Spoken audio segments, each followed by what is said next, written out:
Hmm. Testing, testing. Okay, that might work. How about now? Okay. Yeah, for a minute there, I couldn't get my mic to record. That was weird. Just had to go into OBS and switch to a different mic, then switch back. Looks like it's fine now, though.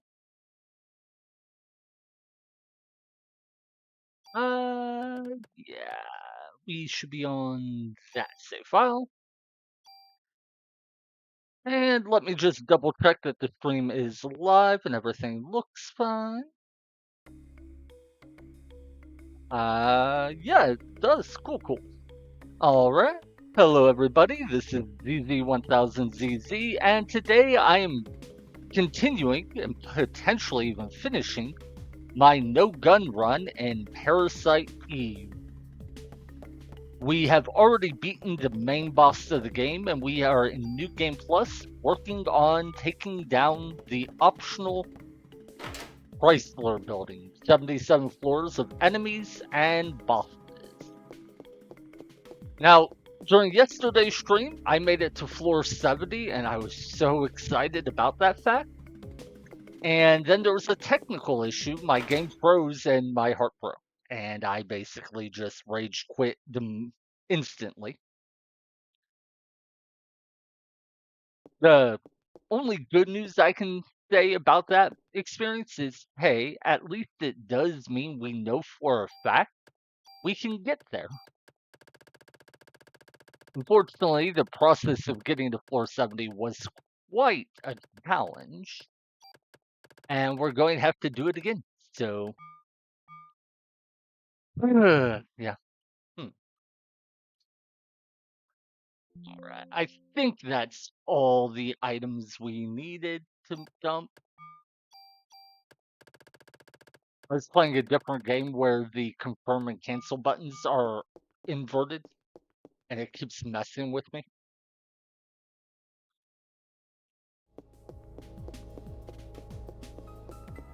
I've always wondered what's here. It could be a dead end, but it seems weird to have a hallway go here and then nothing be here. Not in terms of the game, that part I get, but just like floor design, I feel like there should either be a building there, a building, a room there or something, but uh, it'd be so funny if there was like a whole room there and you just never know because, you can't see it, so you never even check.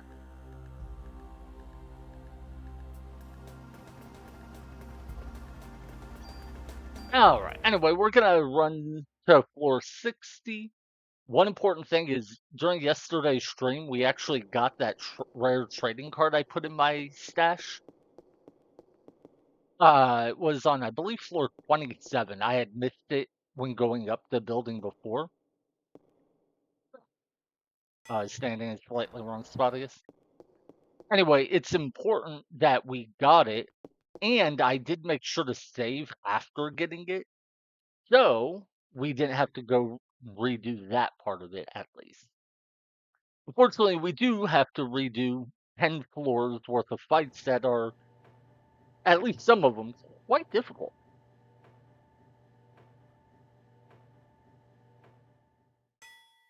I think they really do make the elevator ride take longer the more floors you are going up or down. It certainly seemed that way. In one moment, I'm just pouring myself a drink.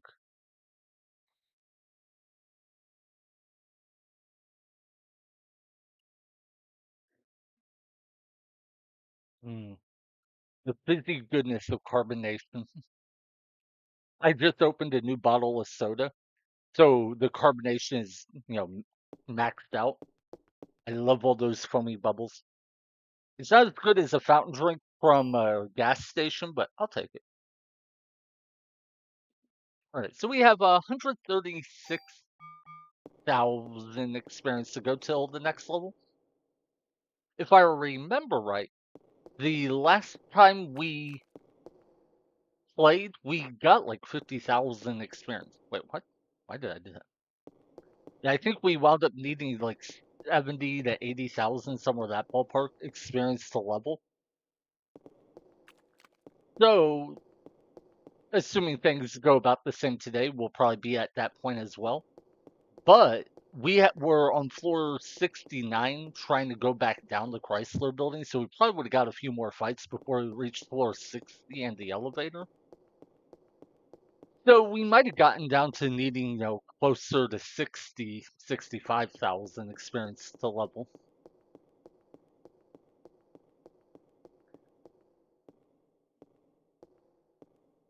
Uh, if that, I'm trying to decide if we do get to a low enough not. Oh, sorry. I just want to say I love this music, and I think it's so cool they added a different song for this last set of floors.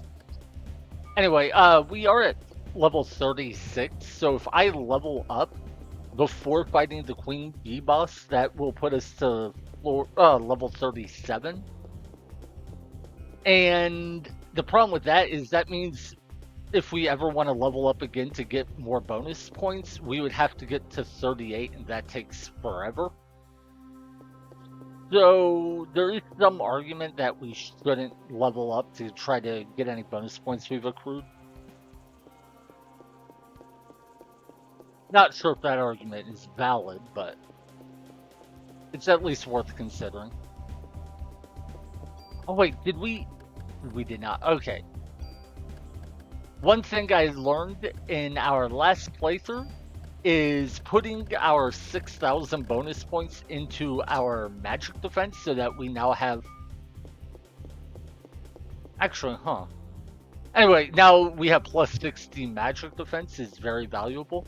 I was just looking at the stats, and I do wonder if maybe I should have put like 50 into magic defense and 10 into regular defense. That might have made a bit more sense. Oh well.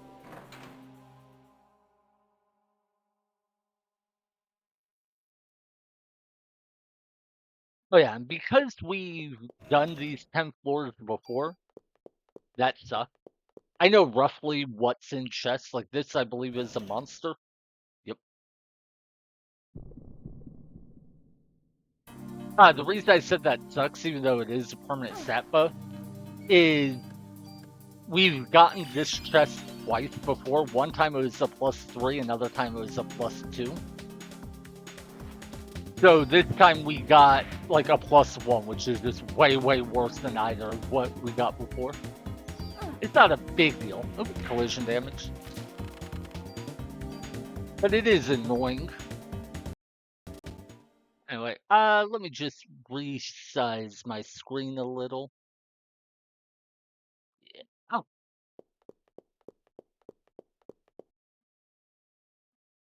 I'm playing on my computer so I can adjust the size of the screen, and before it was a little bit small.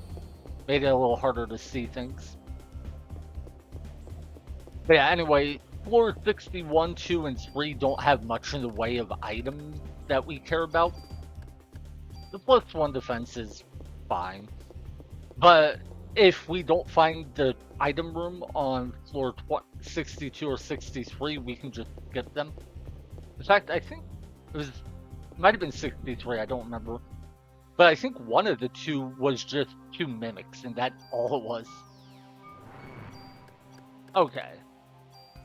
We are going to use the Liberate to start this fight and see if it kills anything. Well, it's guaranteed to kill one of them.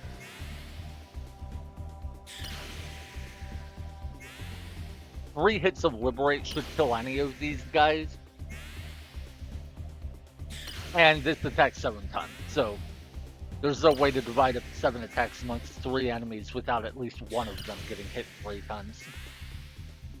Now, preferably we would kill the big dog men with it, not the little rat, but it doesn't look like that happened.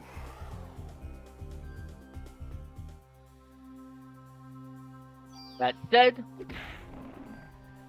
because the damage was distributed evenly, it should be easy to kill these. Because I missed that first attack, he got his attack off. If I hadn't been standing a little too far away, he wouldn't have got that attack off, but... Wait, I don't think it... Did it even hit us? I don't think we took damage from his attack. If not, that's weird.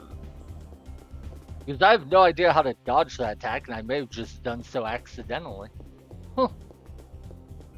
Drain. Anyway, all the items we really want, I believe, are on floor 65 and higher. I think this will be a dead end, but let's go up there just to check. Oh no, it's the stairs up. Glad I checked. Oh wait, we're on floor 62. I forgot to update the counter when we took the first floor. Anyway, if we have enough energy at the start of fights to use the Liberate, that can make a lot of the fights much more manageable. Those big dogmen enemies are a huge pain, and this is probably the worst fight of the floor. There's just so many enemies.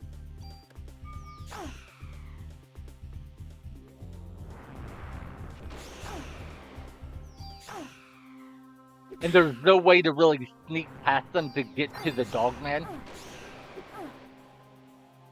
You might wonder why I'm playing the way I am. It's so I can get my energy full and just immediately cast the Liberate. I was hoping to kill one of the small rats first, so Liberate would only have 3 targets, but it didn't work out. The good news is we did steal 1 medicine core from one of the 2 attacks we landed.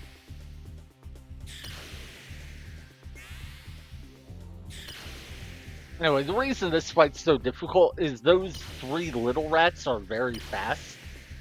And then the big dogman has an attack, that purple AoE attack that can hit you from anywhere on the screen. And if it does hit you, it lowers your defenses, so you take extra damage. Oh my god, I didn't dodge that. That's so bad.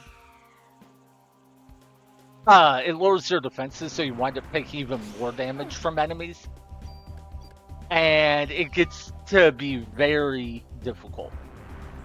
Can we dodge this one, please? Okay.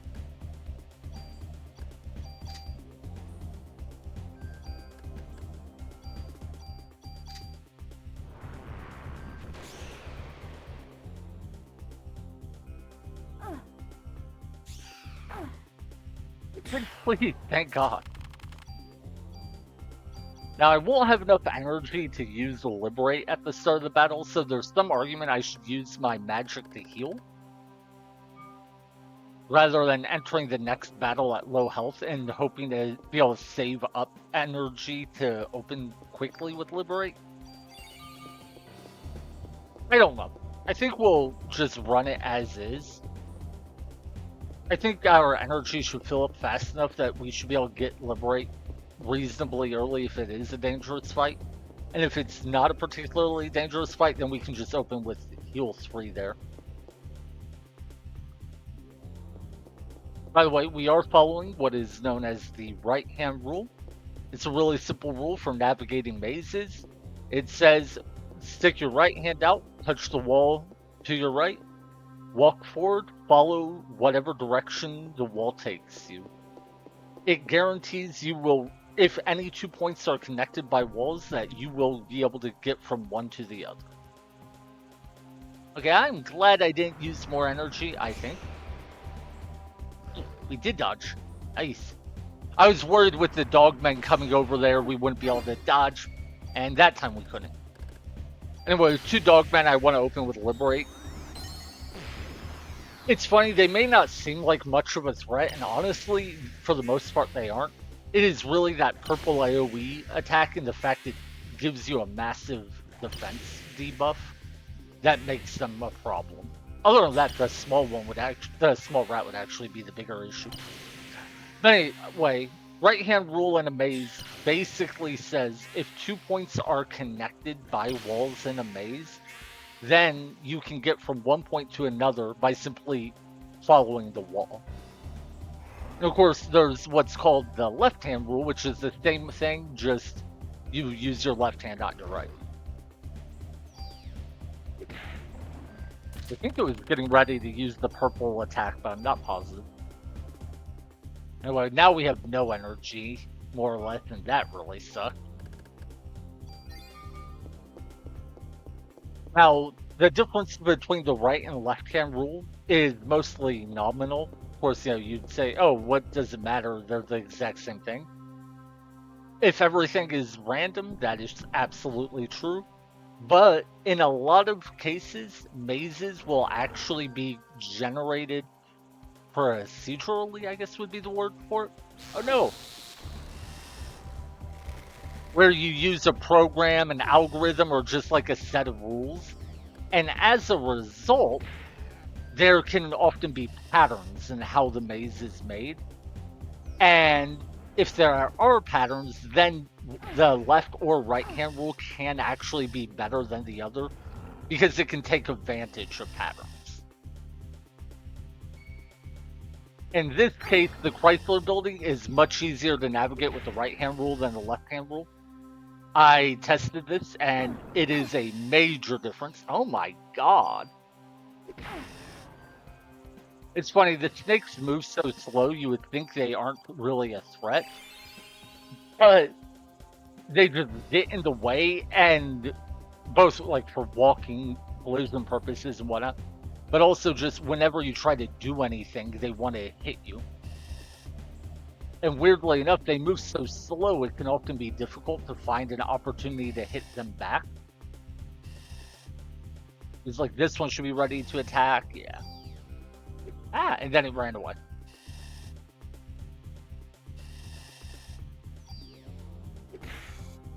Okay, we got one hit in. Let's heal up again.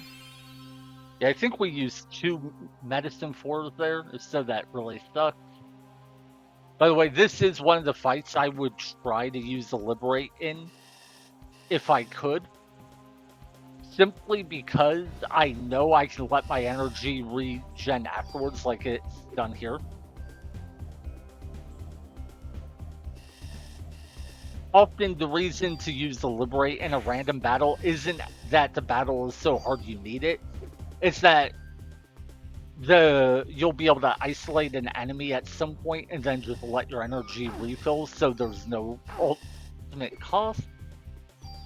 And of course, sometimes you just suck like I do and get beat up.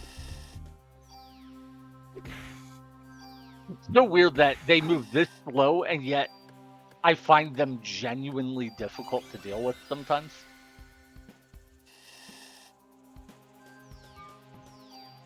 Oh god, we're getting hit. Yep. Oh my god. Why did I queue up another attack?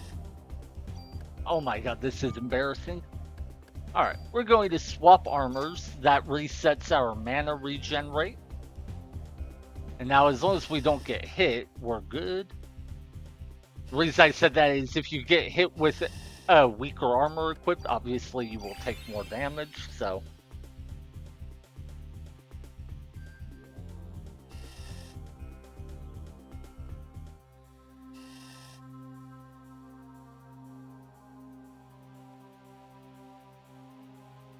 Right, let's swap back.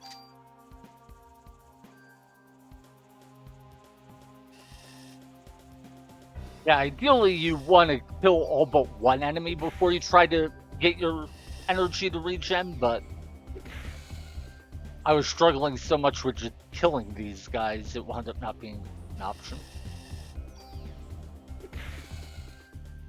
Alright. The good news is, despite how much we struggled, we are going to end the fight at full health and full energy.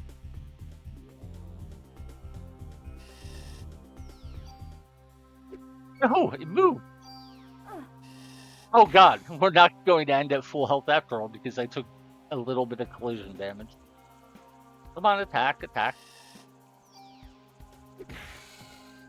Oh well. 13 health is close enough. Oh god, 4 medicine fours? That is awesome. Okay, yeah. I was very sad about the fact we had to use a couple medicine fours in that fight, but we restocked. Yeah, I think we used 2, then lost 4. Well, used 2, then gained 4.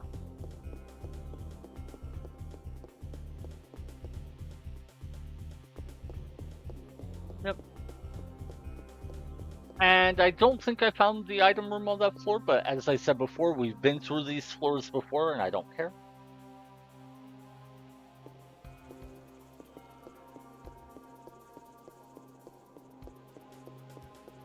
Yeah, I forget what floor has the first item we care about.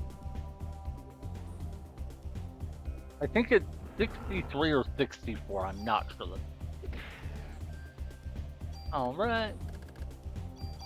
Now, hopefully Liberate kills the bear. He is the biggest threat in this fight, because he's the hardest one to dodge. That lightning attack he has comes out so fast and can hit most of the boards, so it can be quite a pain to deal with. Wait, are there only 2 snakes this time, not 3?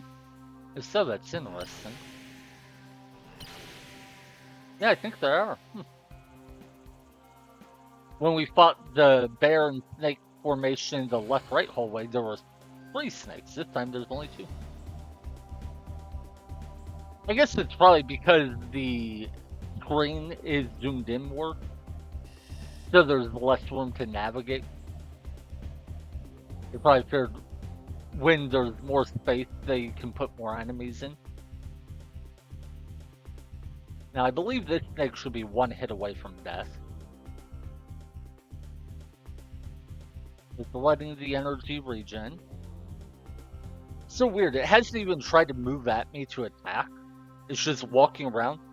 Thing is, I know if I go to attack, it will be able to attack me right away.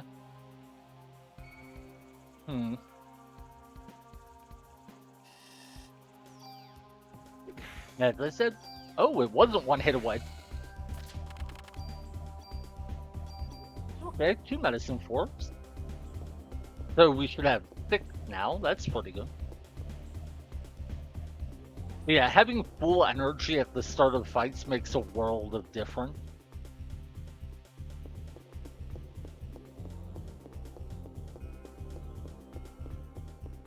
I really do like this music.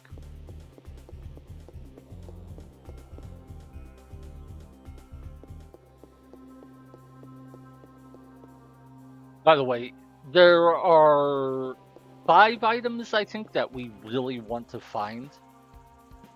And most of them are going to be in like floor 67 through 70, I believe.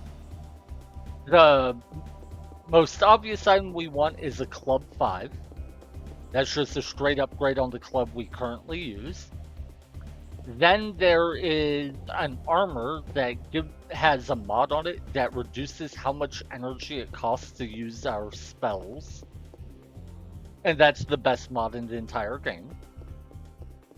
Then there are 2 rare trading cards, which we can trade in for a super toolkit, which will give us infinite super tools.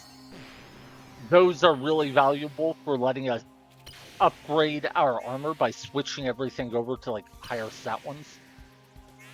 Right now, the armor we are using has like 20 less defensive stats, and I think all 3 stats, at least in the physical and magic defense, than some of the armors we could find. But we've put so many mods on it that it is actually better than those other ones. So once we get the super toolkit, we'll be able to move those mods to a different armor with higher base stats, and thus get, plus 20 to our defenses. Plus, we'll be able to move stuff over to make our club better. The Club 5 will not have critical damage up when we get it, and we would like that. The only way to get it will be with a super tool, though. And we will, I think, we'll probably move it over with the super tool, because we should find a super tool on either like the same floor as it or 1 floor down. So we'll have a super tool to move that over, but that'll be a super tool we won't have for our armor. Okay, fine. Be that way. The snake is actually a little intimidating right now. Okay.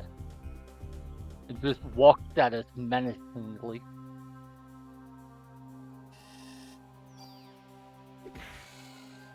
Okay. Yeah.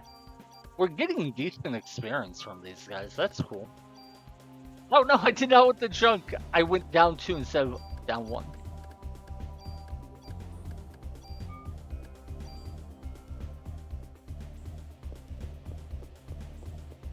But yeah, on top of being able to get like plus 20 to our defenses with the super toolkit by moving to a better armor, we'll also be able to get things like that parasite energy cost reduction, status ailment resistance, possibly other things I'm not thinking of.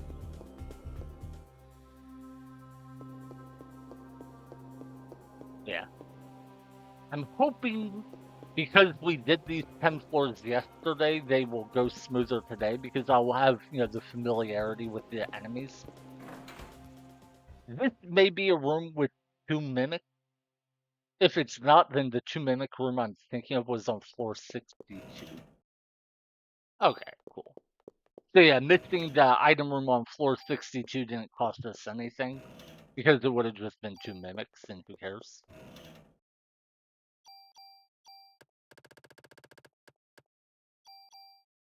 I'm putting that bust into Maeda's gun just because it's funny. It's not actually useful in any way. The reason I got rid of the tool is we already have a toolkit which gives us infinite tools, so no value in the regular one. Yeah, I think 64 will have an item we actually want. So we're definitely going to want to make sure we find item rooms from here on.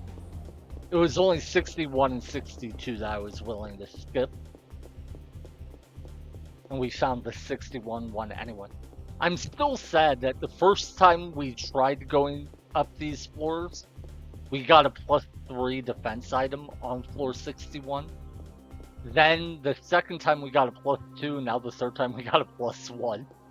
It's like, man, is the game punishing me for taking multiple attempts? Alright, so we're going up to floor 64.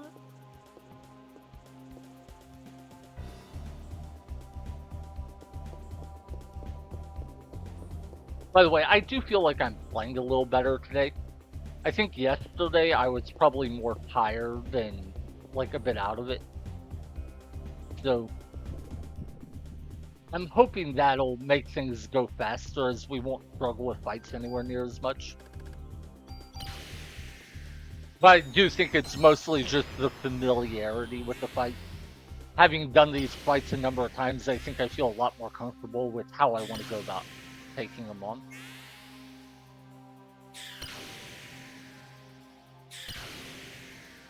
Okay. Yeah, I think that needs 3 hits to kill any of these guys, so far I don't think anything is dead. Oh, yeah, I don't think anything dies. I think it did 2, 2, 2, 1, so we'll have 2 guys that are 1 hit away. Whoa, 3 guys. Oh, wait, am I wrong? Oh, did it kill the rats in 2 hits after all? If so, that's cool. Also, I hate you for that. You got a debuff on me. Ow, you hurt so much. Stop. God, look at how much damage I took from that physical attack and how fast it comes out. The speed at which it comes out is what makes it such a pain.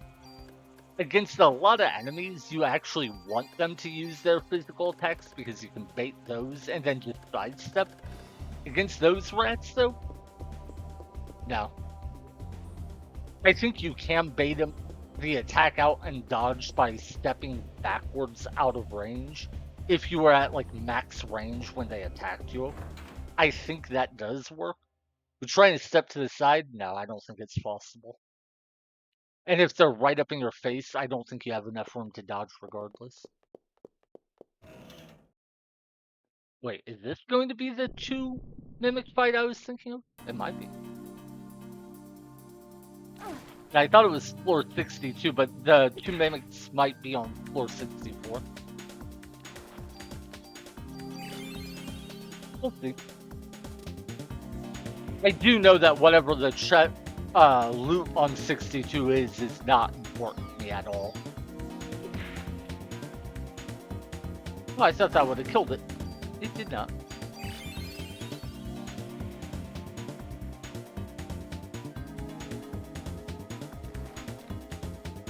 Now, I could wait for my energy to refill, but I think we just kill it.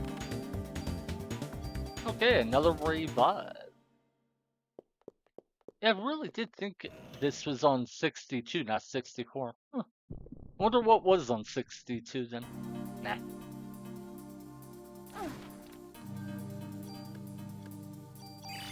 By the way, the reason I didn't let my energy regen is I was assuming this would be another mimic fight. And so I would just let it regen in this fight instead. And that's why I didn't go in for an attack there, because it probably would have killed the thing. Alright, we need to let it attack one more time, then I should be able to go for a kill. Yeah, we're not at full health or full energy, but we're close enough. Yeah, I am curious what's on floor 62 now.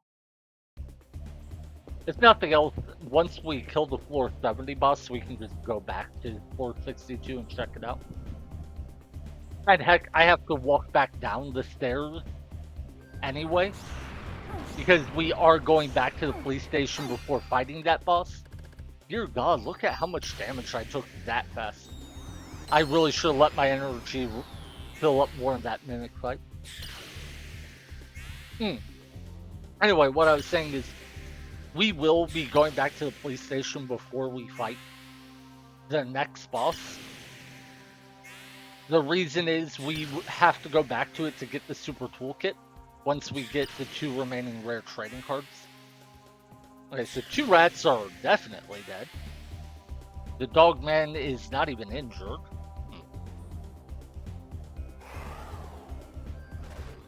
Ah, staggered. Okay.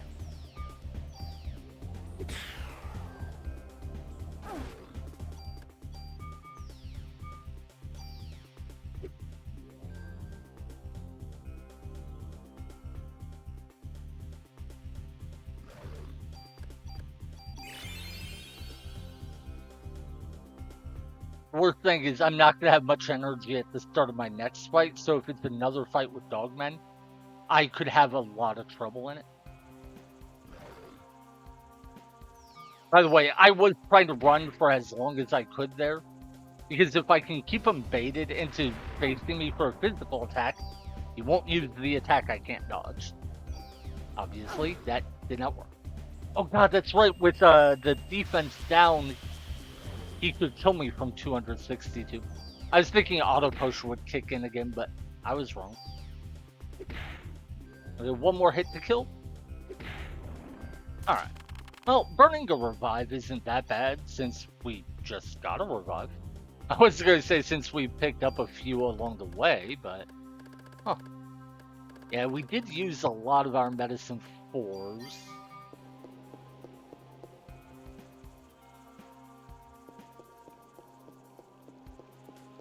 I just want one easy fight, like snakes and bacterium, so I can refill my energy before the next fight and heal up with magic.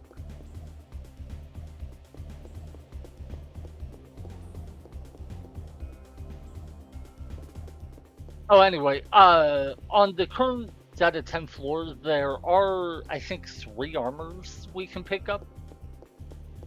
One has the energy cost reduction on it, and we really want that one. The other 2, I don't think we care about in terms of what they do, but we will want to find them because I think they both have stat gains on them we can get. I know one of them also has a couple mods that could be mildly useful, but I think we already have them on other armors, so I don't think that part is important. Oh, that's right. One of them has the +4 inventory slot upgrade, which we've already put on our current armor. We would like it on a secondary armor, though, so we can use that as a backup armor. One problem with using the armor swap trick is if we have an armor that gives us +4 item slots, and our inventory is full, we can't swap our armor to another armor that doesn't have +4 item slots. Oh, sorry, it looks like there's an ad break. I didn't realize that.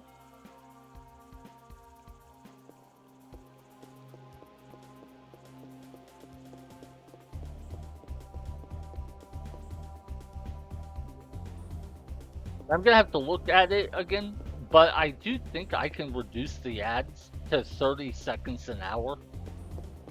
It would mean I get a much smaller amount of money from ads, but I'm not gonna make any amount of money I care about from ads anyway, so whatever. Ooh, super cool. Bullet cap. There's the armor I was talking about. First, let's use the bullet cap just to get it out of our inventory. Correct, we have to put mods on that. Or not mods. Well, no, that's not a mod. That's a stat game. Stat buff, whatever you want to call it. Mods are when you have those little things underneath the stat boxes. Like this ability we just got. This is the best ability in the game. I am so glad we got it. Basically, it cuts how much energy it costs to use your spells by, I think it's like 30%. I'm not sure what the exact ratio is. Now, the sad thing is, we would really like to just use this armor because it has better base stats than our current armor. Look at that. It's like 27 more magic defense, 13 more physical defense, and 9 more critical hit evasion. But we have all of these mods, and we wouldn't be able to transfer all of them unless we had 5 super tools. Right now, we only have 1 super tool, so what we're going to do is we're going to move the mod we really want onto our weaker armor. And then once we get the super toolkit, we can switch over to a different armor. But yeah, that effect is really, really good. One thing to note, it doesn't work on Liberate. Not Gene Hill. Barrier, is it? I forget. Energy Shot, Liberate, it definitely does work on because they just use all of your energy and then deal damage based on how much energy you had. I think Barrier is the other one it doesn't work on. Because Barrier, if I remember right, just automatically uses 1/3 of your energy to set up the barrier. And because it's a fixed ratio, the cost reduction doesn't do anything to it.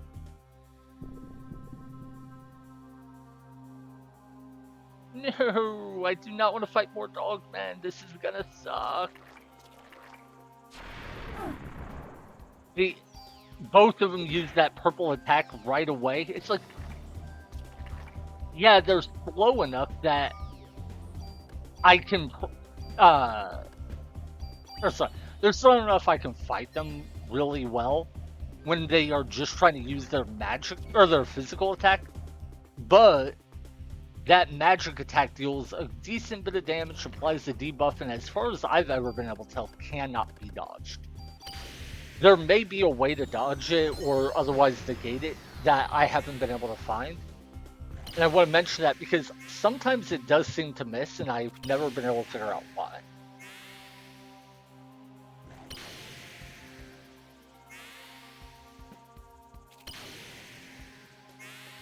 Okay, so one bacterium is dead. I think one of the dogmen might be dead as well. Not sure. I didn't see exactly how the damage was split between the two dogmen, so one might be dead or they might both be like one hit away from death. Okay, one's dead. There's one that died. I don't know if it got hit 3 times or if it died because I had already clubbed it once. I think it died because I had already clubbed it. By the way, I would not have been able to use heal 3 there if I didn't have that upgrade on my armor we just got. Such a nice upgrade. I love it so much.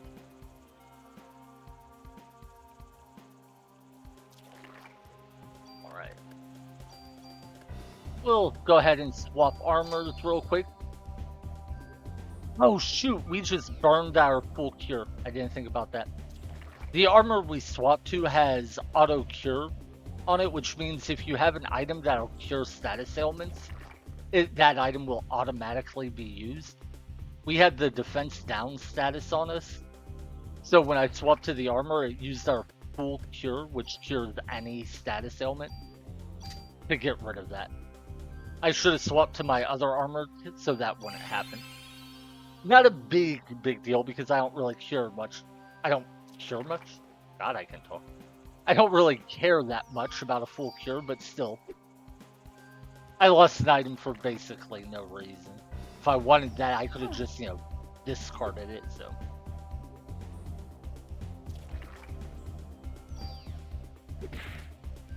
Alright, we stole ammo, which of course we don't care about. I could heal the 15 health I'm missing, but I don't see any reason to. Ah!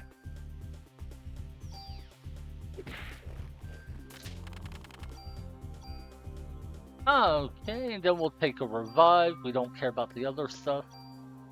I wish we could pick up the ammo and have it keep going up, like our ammo count, just to see how much ammunition we've picked up throughout this run.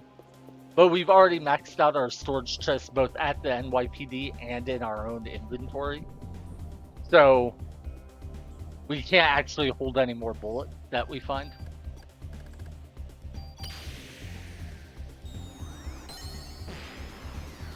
That said, I am troll enough, a tiny part of me would love to be so dumb as to get like 50 guns, increase the bullet cap on all of them to 999, and then just pick up that, or fill them up with bullets. It would be so stupid, but also we hit the one rat there like 4 times. That was weird. It being staggered did mean we... What was that guy doing? I swear it looked like he was flipping out or something. That was weird. One more hit should kill. Alright, now if possible, we would like to let our energy regen against this guy. But I say if possible because I am bad at dodging those fireballs.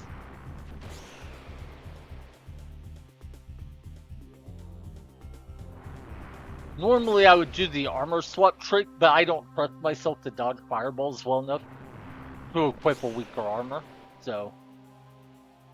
Okay, it's full enough. We can start fighting. I think we need 2 more hits to kill him.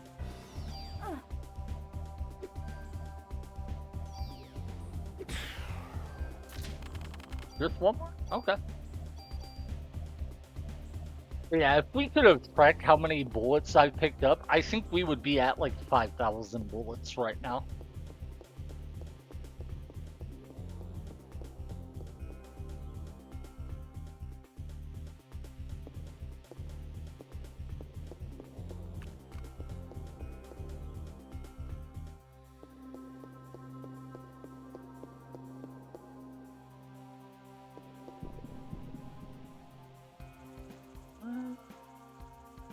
I'm so glad I let my energy regen. At least one of these will die. 2 of them might die if we get really lucky. Anyone that gets hit 3 times dies. But with 3 enemies, the odds of getting 2 killed is pretty low. Because we would need it to be a 1-3-3 distribution. Not like a 2-2-3 or, 2-2-4. Wait, that doesn't work out. Whatever. 1-2-4 is what I meant. Oh, we got really lucky there. Wait, okay, yeah, that did hit us. I was like, wait, did we not get hit by that? But no, we were just already staggered, so we didn't get re-staggered. Now, I do think this might be an option against these guys. If we stand close enough to it, maybe it won't use its purple attack. That's the only idea I've ever had on how to deal with it. But no, see, it didn't work there. He did eventually switch to the purple attack. It did at least seem to buy us a decent amount of time where he didn't. So maybe it's somewhat effective? I'm not sure. Oh, we took collision damage while swinging. The act of swinging actually got us too close, so we took damage. That's funny. There are some enemies where that is pretty common. The alligator boss at the start of the game did it to me a couple times. The centipede boss has one of its four parts in the second phase that does it to me all the time. I didn't want to use heal 3 there because that would take a good amount of energy and we might not be able to use the liberate right away at the start of the fight. But I think using heal 2 shouldn't change how long it would take our energy to refill. Since we have to wait for our ATB bar to fill up at the start of battle, it's okay for our PE bar not to be completely full. Is there a way to set it to so I don't have to hold down the button to run? No, there really isn't, is there? Huh. I wish it would be auto run, and then I could hit the X button or whatever button to walk if I felt like it. Because you have to hold a button down to run outside of combat, but then in combat you don't. And it's just like, could I have it be the same for both, please? Oh. By the way, still loving this banger of a song. Oh god, not the exact same fight. I guess it is the exact same room, so it kind of makes sense, but still. Oh my. That maybe I shouldn't have used heal 2 after all.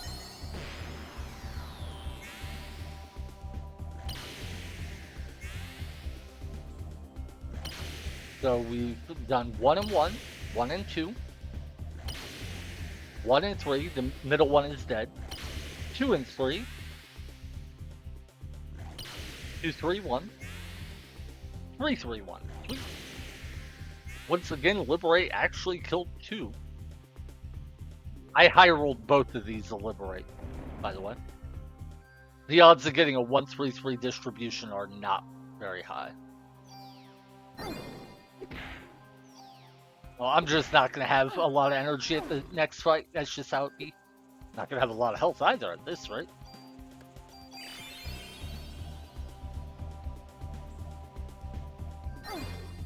Oh my god. That defense down debuff increases their damage by so much. You know, still want to try running away from fights. I swear I saw someone run away from a fight and then just not have to fight it the next time they went to the... I hope we found the treasure on this room. If not, I'll just make a mental note that we check floor 65 if we're missing any items. Yeah, I saw someone run away from a fight and then just walk through the room without having to do the fight. And I'm not sure how that works. I was under the impression that if you ran from a fight, the fight was still there. You just got to leave until you triggered it again.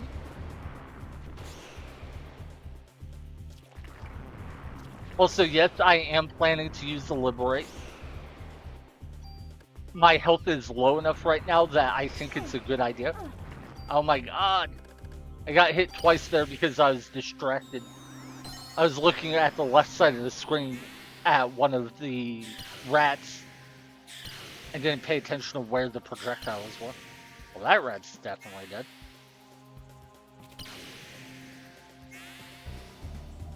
Dear God, 4 hits to 1 rat? I mean, it'll kill it. That much is for sure. Yeah, I think we may have only killed 1 rat there. But we did deal a lot of damage to the other ones, so everyone else I think is 1 hit from death now. That's something.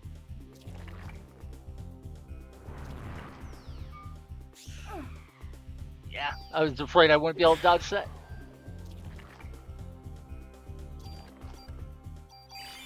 Alright. Now, fortunately, the bacterium are probably the easiest enemies to dodge in this dungeon. So letting our energy refill should not be much of an issue. Of course, I say that. I am mindful of the fact that I might just die because I said it.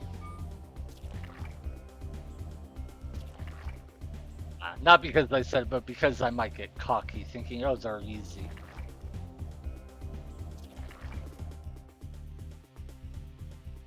Okay.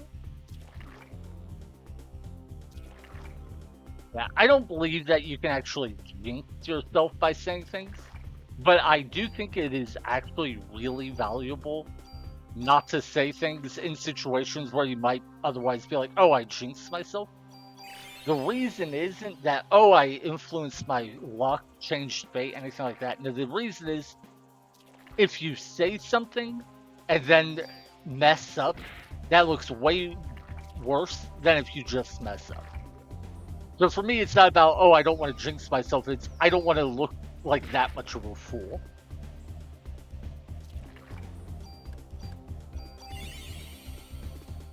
Like, if you say, oh, yeah, I've got this, run up and immediately fail, you're going to look pretty silly. But if you just run up and immediately fail, you're going to look a little less silly. So maybe don't say, I've got this. That's the logic I use. Okay, cool. At least we got a medicine for to help make up for what we burned.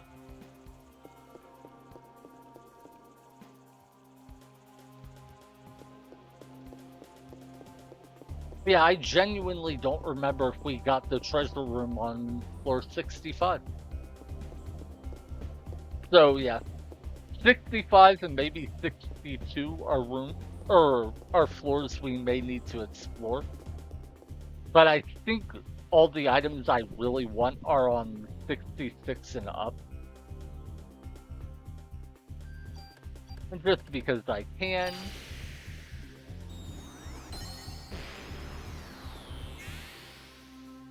Yeah, sometime I'll redo this challenge run and ban the use of Liberate.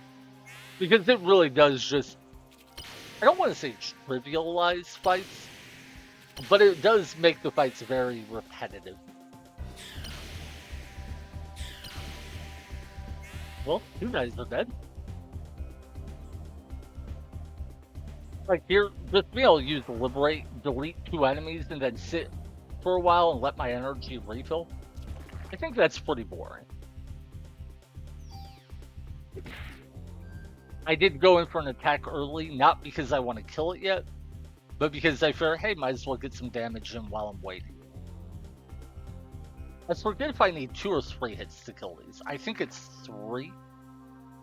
And if it is 3, then we'll get that a second hit in real quick. Oh, no, it was only 2. Okay. Oops. The idea was if I get all but 1 hit in early on, then once my energy is refilled, I can just kill it quickly and, save myself a little time. Whereas if I wait till my energy is completely refilled, then, my energy is going to be full for, 3 rounds of combat. Ah! Yep. Thinking I only needed 2 when I actually needed 3 is getting punished. God, look at that damage, man. That purple AoE attack, I swear, is the only thing I am genuinely afraid of on these 10 floors. That's not to say none of the other enemies are dangerous, or that even the dogmen aren't dangerous without that attack. Just that that one attack genuinely frightens me. Because I think it's what can lead to situations snowballing out of control and costing me tons of healing items. Alright.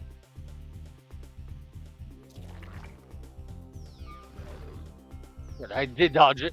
I was about to queue up an attack and I would have got hit immediately. And I think my health is low enough that with the defense down debuff, getting hit there might have just killed me and forced me to burn a revive. By the way, having revives makes my playstyle very different.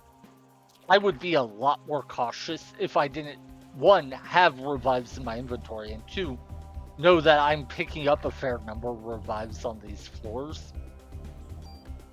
The reason that part matters is I really only want one or two revives in my inventory when dealing with random encounters.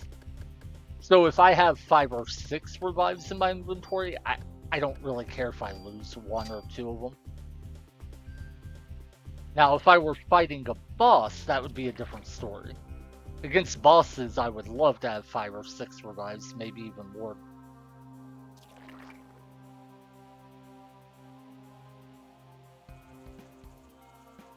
Alright. Juke. Yeah, and I have no idea how many times. Oh, I did.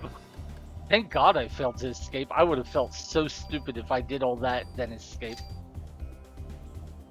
Anyway, I don't know if Liberate hit the bacterium once or 0 times. That's why I'm not attacking it right away.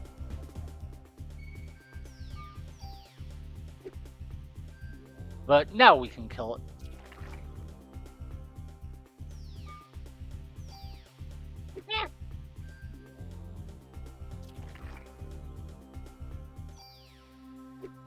Oh, I thought it would have moved by the time my attack went off. I was wrong. Yeah, I cannot wait to replay this game with a gun, just for the ability to actually hit enemies easily.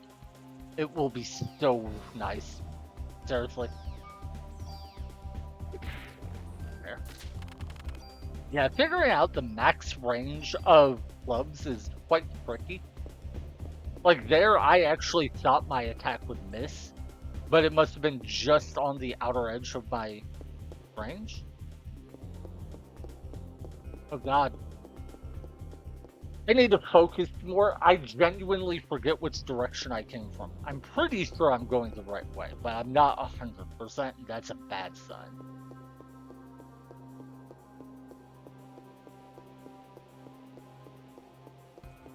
I'll admit, the fights have been going way smoother than they did yesterday, so I've started getting a little loose with my gameplay.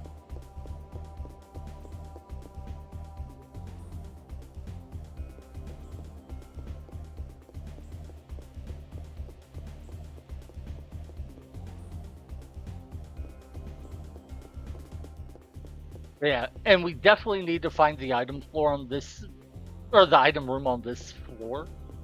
Man, I keep mixing up my words. I wonder if that's like just normal brain, making mistakes, or if there's something wrong with it.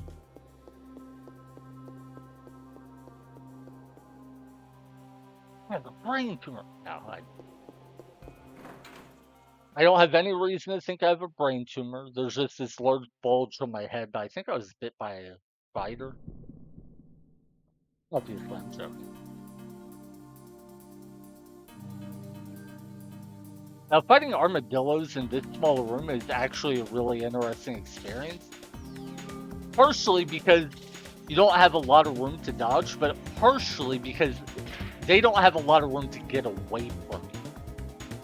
A lot of times it can be hard to deal with an armor. Ah! Darn it! I screwed that up. I thought I'd be in range to hit it before it hit me, but because I missed, I didn't have a chance to dodge. Anyway, a lot of times one of the issues with armadillos is just that because they can dart across the whole screen, it can be difficult to get close to them to attack them. Ooh, yeah. So anyway, about the armadillos, like if you try to chase them across the screen, it can be difficult. So a lot of times you want to wait until after they attack and then hit them. But sometimes that means you have to try to hit them between spins, which can be a bit tricky. But in this small room, that's not really an issue. Anyway, this armor has 2 status protection effects on it. We do have both of those back, or in an armor back at the police station.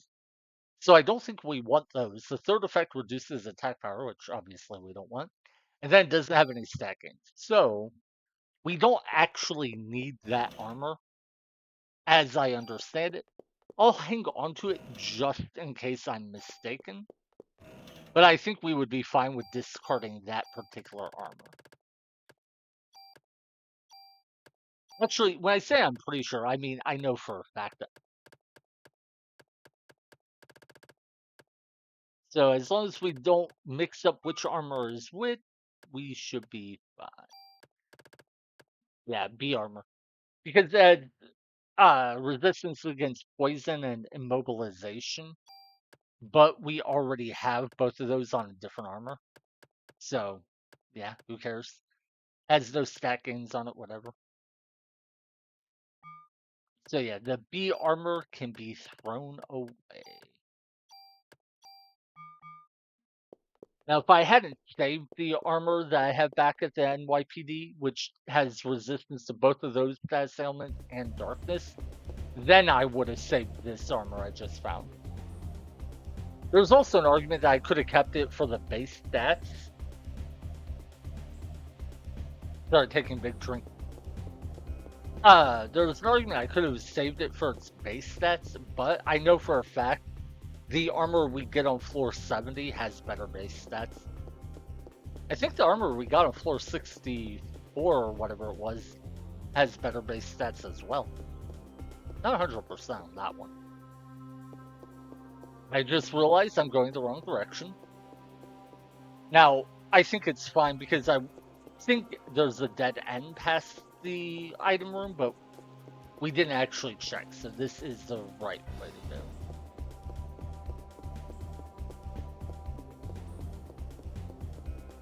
Anyway, things are definitely going smoother today. I don't know if I'm playing better because, I'm just playing better as a general thing, or if it's because we fought these enemies so many times yesterday, I kind of learned how to fight against them. Glad I caught myself when I started going the wrong direction.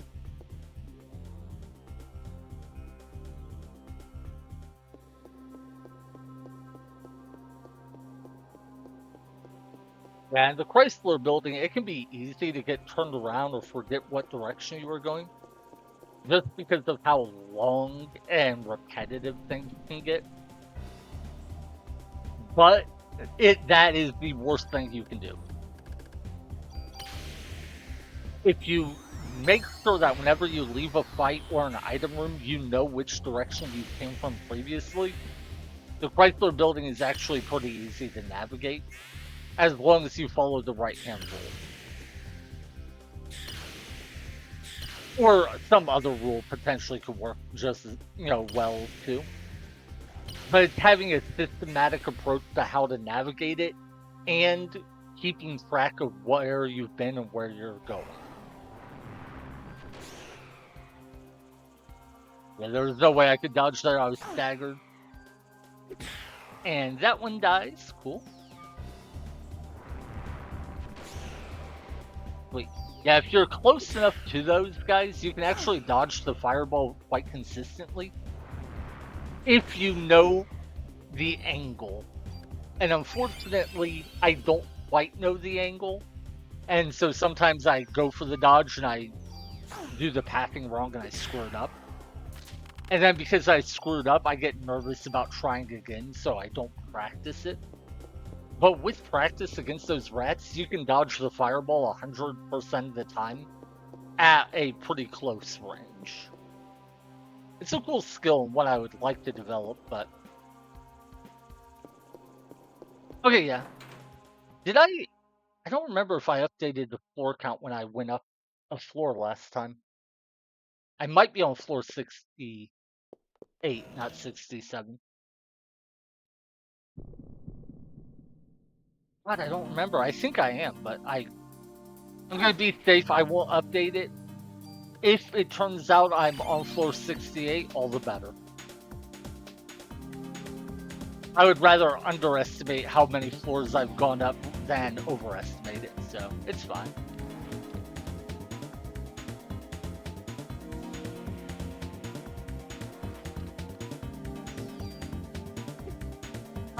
Sorry for anyone who gets hit by the ad break.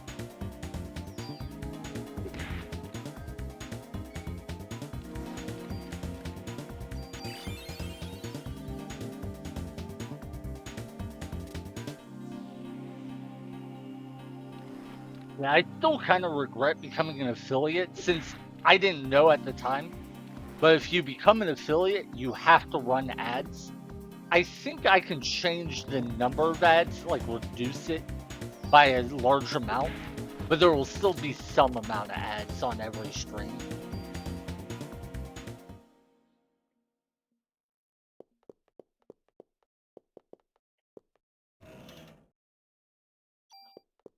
That's the first card we need. Okay.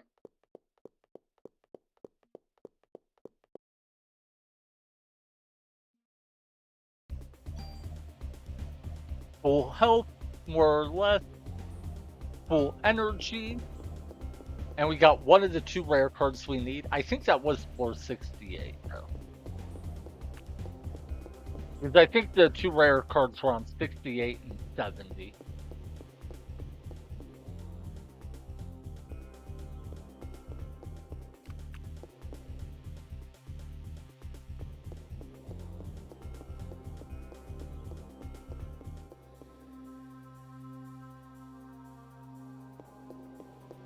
All right, welcome back to anyone who got hit by the ads. Sorry about that.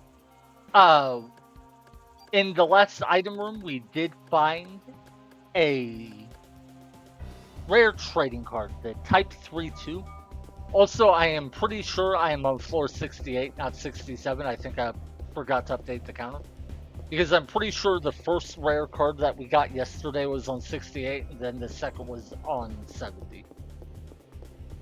So, yeah, there's a decent chance I have my floor count is off by one. As for the ads, what I was mentioning during the break. Whoa, quick thing before I go. I absolutely recommend everyone use an ad block on Twitch. I would never feel bad if a viewer did.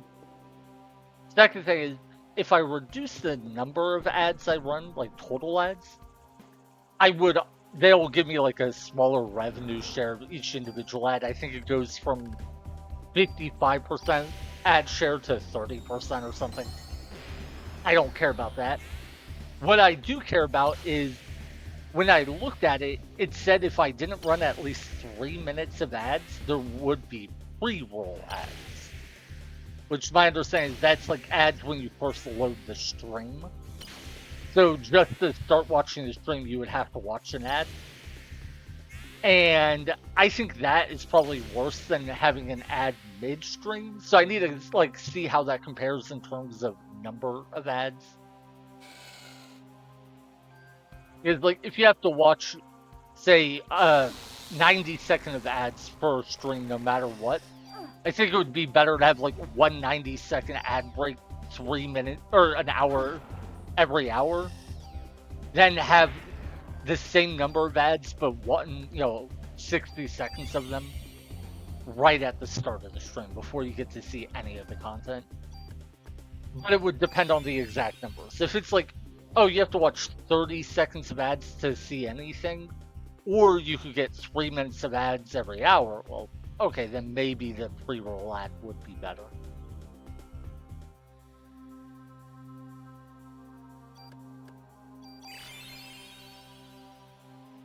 It's definitely something I want to look into. I just haven't gotten to it yet.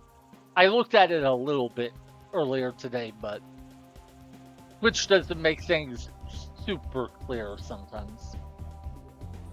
Like, I was struggling just to figure out how to add videos to a YouTube playlist. It's really weird. On YouTube, if you go to like your video manager while you own a channel, you can see a list of all your videos and you can see a list of all your playlists. To me, it seems obvious that you would go to your list of playlists, select the playlist you're interested in, and then just click a button, add video. Failing that, maybe on the video list, there would be a button that just says add to playlist. As far as I've been able to tell, neither of those work. What you have to do is if you want to add a video to an existing playlist, you select the playlist, then you select to edit the playlist on YouTube, which will take you to another tab, and then you'll edit it there. But I'm in my video manager where I can manage my playlist. Why can't I add videos to my playlist from here? Now, it's possible I missed something. Maybe I'm just so stupid I missed something that's even incredibly obvious, but it's also possible YouTube just ain't that well laid out. Anyway, we are on 68 or 69. I do think it's 69, but I'm not 100% sure.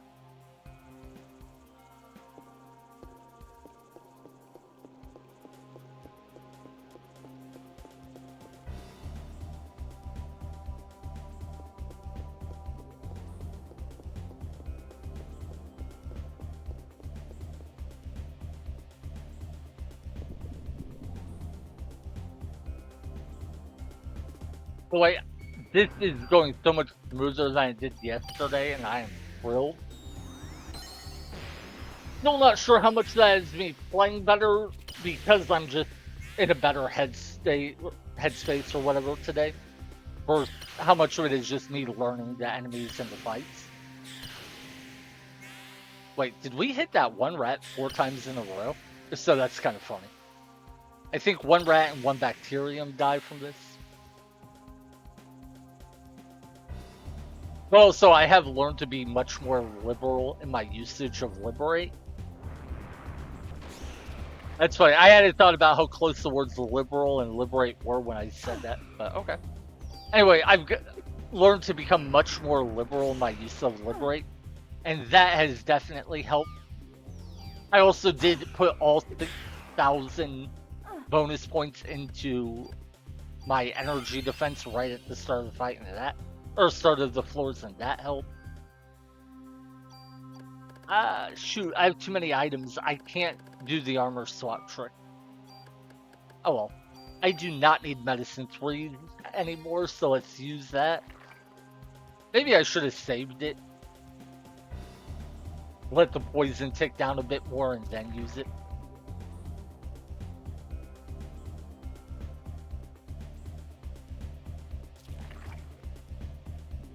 Alright, just need our energy to fill a little bit more. I think I talk too fast, and that's why I stumble over my words. At least part of why. I think I should just speak a little slower.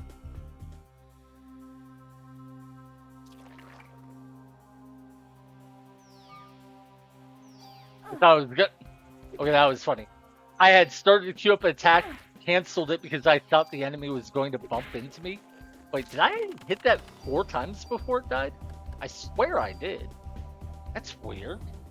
Anyway, I had started to queue up an attack, and I was like, oh no, the enemy's moving toward me, it's gonna bump into me. I canceled my attack. The enemy didn't move forward and bump me. I was like, okay, well now I'll queue up my attack for real. Queue up my attack, and then it bumped into me. I'm like, really? Come on. Sometimes I swear the AI does it on purpose. If so, kudos to whoever programmed it. Pretty sure it's not the case, though.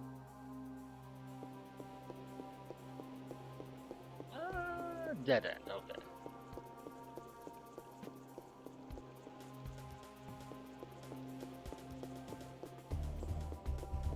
So yeah, if this is floor 69, we just have one more floor after this, and that's where we will get a bunch of items that we do want.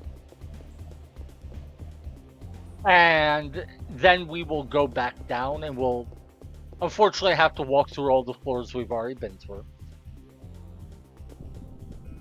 But we'll go back to the police station and get some upgrading done.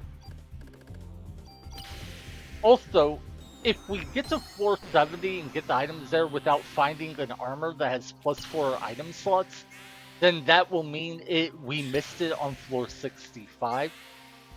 And we'll want to look for that on our way back down.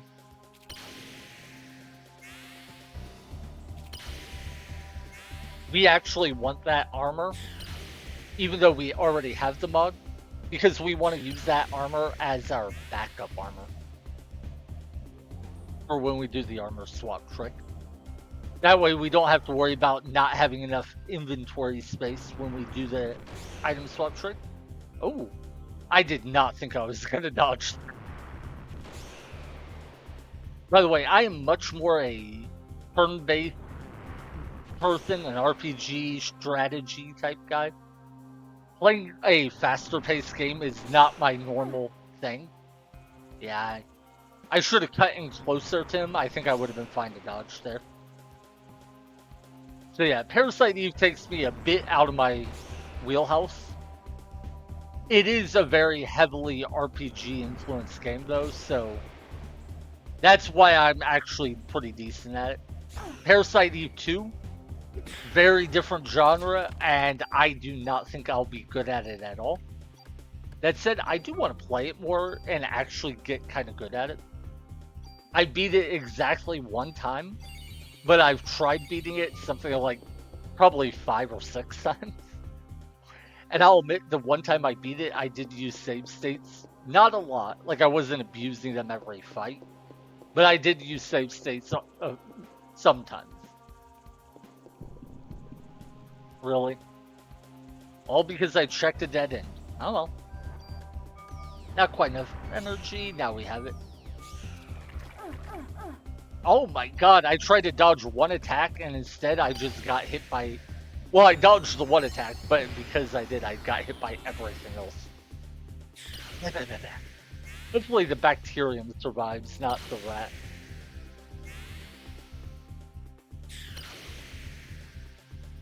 Alright, I think one rat is dead. And one bacterium. Not 100% of that, but I do think that's how it worked out. Wait, it might be everything, but one bacterium dies.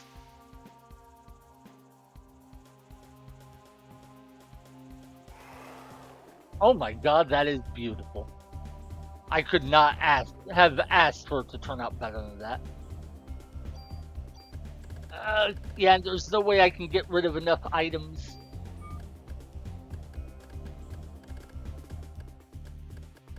I have 9 revives, and that is a big reason. Oh no, 10. There's one here. I have 10 revives, and that's a big reason why I'm struggling with inventory space right now. That's just funny to me. 10 revives. Normally, they are a pretty rare item. And I'll be honest, I don't want to get rid of any of them. Normally, I would discard healing items. But revives are, one, pretty rare in general. Two, more importantly, very, very valuable. And I may actually want to have 10 for the final boss of the game.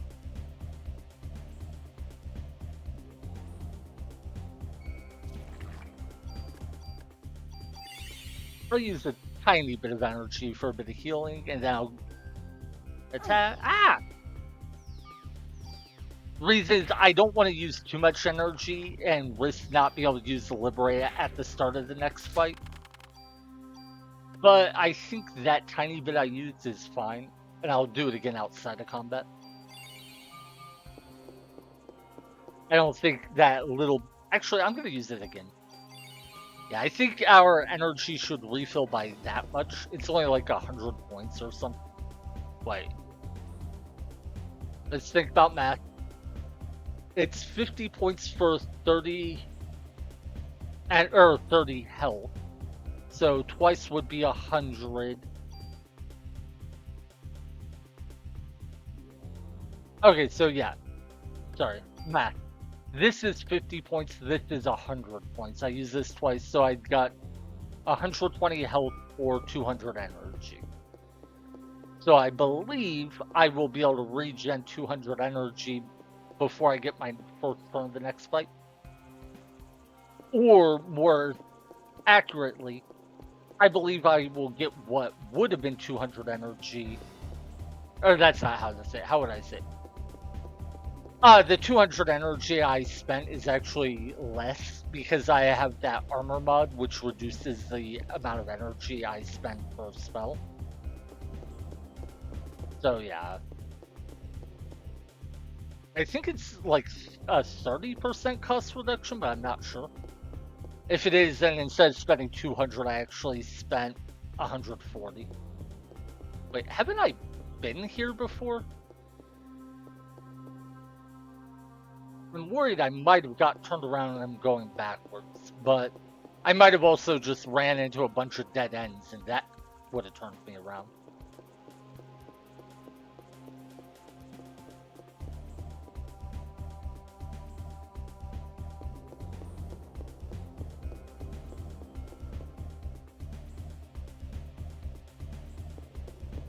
Okay, I don't think we had seen the elevator before, so that's a good sign. That end, okay.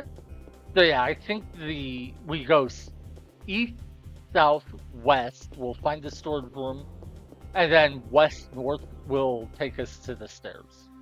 Probably more west north than north, but yeah. There's east, south. Does west take us to the storage room?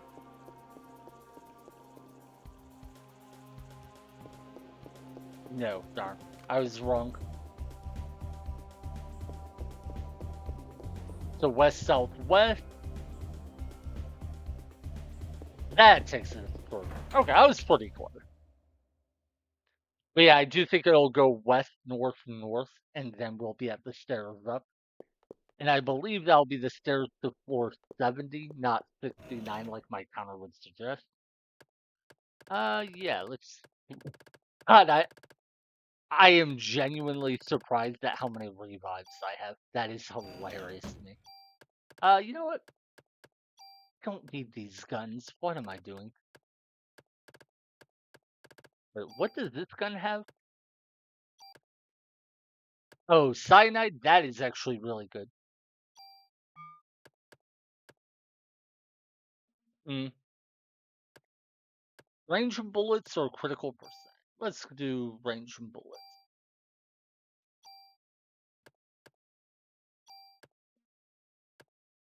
Now this one does have triple command. That's really good. So I'll take that instead of the +1 attack. It's a bit inefficient, but whatever. Frees up a couple item slots.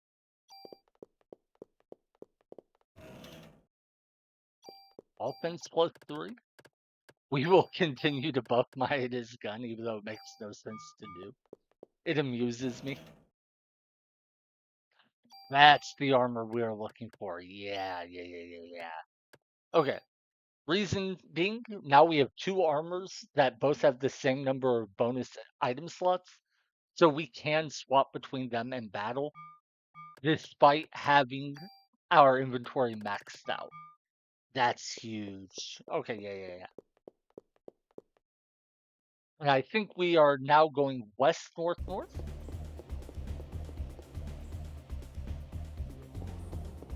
West, north, north. Oh, I thought it was going to be one hallway, then the stairs. I mean, I was basically right, but still. I almost had it exactly right. Anyway, I do think this is floor 70, but I'm not sure.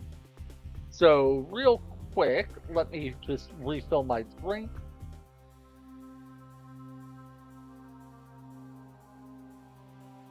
The place near me was selling 2 liters of Coke on sale for $1.33 a piece or $1.67 a piece if you're not a member. And I was so excited, only to find out that while they had Coke, Cherry Coke, and Coke Zero, they did not have any 2 liters of Cherry Coke Zero. So I got stuck with regular Cherry Coke. Which, I still like. It's good. Don't get me wrong. But man, if I could have found 2 liters of Cherry Coke Zero for $1.33 a piece, I would have bought every single one on the shelf.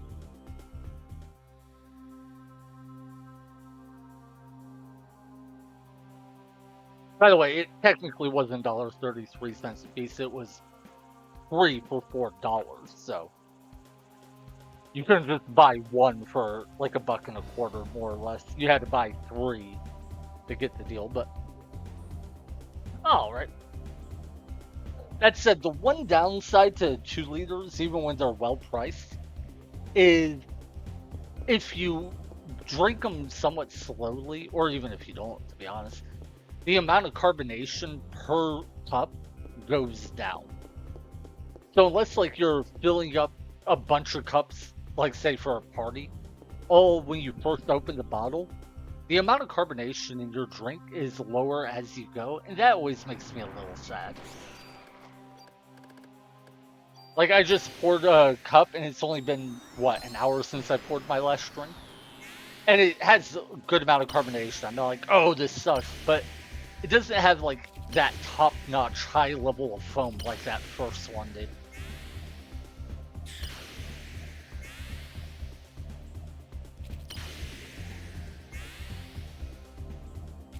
Also, I may sound crazy, but right now all I want is apple juice. Apple juice and Coke is such an interesting combination to me. I love it. And everyone tells me I'm crazy for drinking it. Funny thing is, I got the idea from a young adult book. Oh man, I couldn't steal anything because I had too many items. I didn't think about that. Anyway, I got the idea from a book I read. I think I was like 10 to 12 years old when I read it. And I wish I could find the book again because it was, I believe, a trilogy. I read the first two books and then I could never find the third. And I think there were only three, but there might have been more after, I'm not sure. And I really enjoyed the books as a kid and I wanted to read the third book. And now I can't even remember what the book was named, so I don't know that I'll ever find it again. Anyway, basically the book has the main character be like a teenage boy. A girl shows up in his room one day, and she is a ghost. God, one sec. Do we even want a medicine for at this point? Like, I honestly might take a medicine for over a revive, and that feels so gross. Honestly, yeah, I'd rather have another medicine for than a revive. Anyway, a girl shows up in his room. Turns out she's a ghost. Something happens. I forget what. I think like his house catches on fire or something. But basically, for whatever reason, she has to like kind of push him through, or he falls through a door that takes him into the realm of the ghosts. Like she opened a door to come through to the human world, and then to avoid dying, he had to go through the door. And then he's, spends the rest of the book trying to figure out how to get back to his world. Anyway, while she's talking to him about her life as, before she died, I think these are stairs, right? Yeah, no, these are dead end. Cool.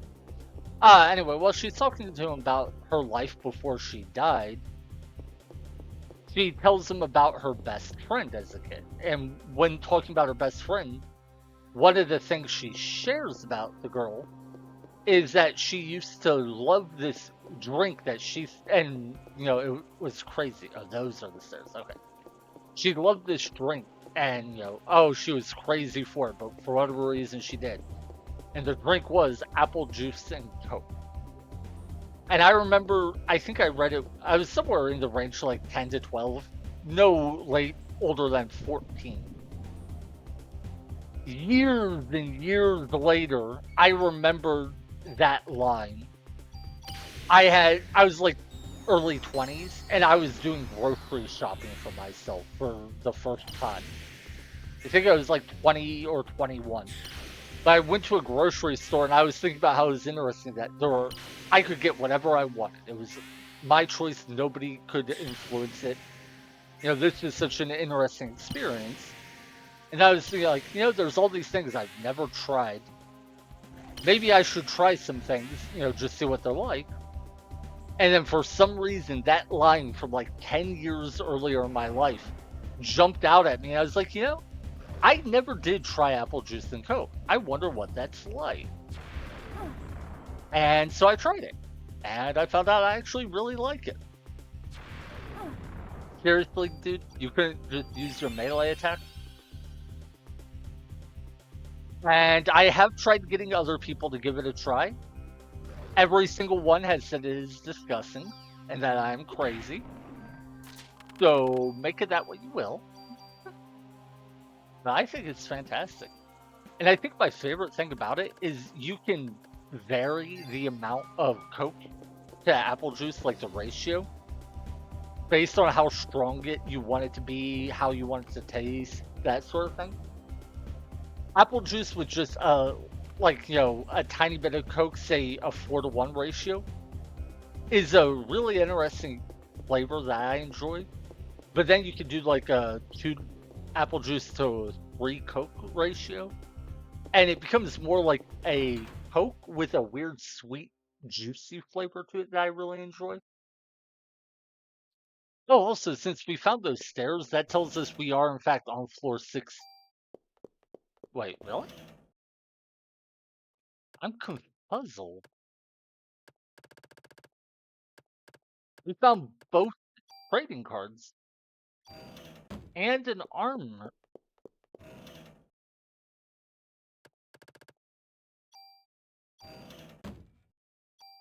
I thought we found these on floor 70 last time, not floor 69. One second. Yeah, there's the Club 5. Oh my god. When I found these yesterday, I said I found them on floor 70 and that the boss must be right around the corner. I just found them, but we saw the stairs north or stairs up, meaning there is no boss on this floor. So unless I'm crazy, we are on floor 69, which means in yesterday's stream we must have been on floor 69 when I said we are on floor 70. Huh. Okay. I mean, it's not a big deal, but good to know. Anyway, we got the Club 5. The That was basically a plus. I think it was close to 30 damage upgrade, and we get quick draw, which lets our first attack of the turn come up a lot faster. Unfortunately, we weren't able to move over the effect that increases our critical hit rate, but we still have Club 4 since we used the since we used the super tool. So we will be able to we will be able to transfer it eventually, just not right now. Okay. So yeah, yesterday I don't think I actually made it to floor 70. I think I only made it to floor 69. Interesting. Not a big deal, but dear God, I threw away a revive and I still have 9 of them. That's insane. Anyway, we found the 2 rare trading cards, so we are going to leave now. The reason for leaving is very simple. We need to go back to the police station if we want to get the super toolkit, and I very much want that super toolkit. Once we do, we'll be able to get our Club 5 a bit stronger because we'll be able to transfer the critical hit rate from Club 4 over to it. We will also be able to upgrade our armor. What was that armor we just found? I got distracted by the other stuff. Yeah. Look at how much higher the stats on this are. 106 to 75 physical armor, or physical defense means 31 more physical defense. 102 to 69 means 33 more magic defense. 48 to 32 means 16 more critical hit evasion.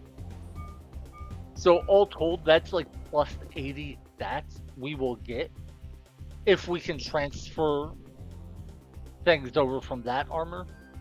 Or if we can transfer all of our current mods over to that armor. Oh my god, I just got hit again. Hey, maybe I should backtrack and pick up that medicine 4 I left. Liberate will be ready soon. God! Stop using your AoE attack that seems undodgeable. But yeah, I want to switch to that new armor we found. It's the best armor we're ever going to find in terms of base stats. I believe. I could be wrong.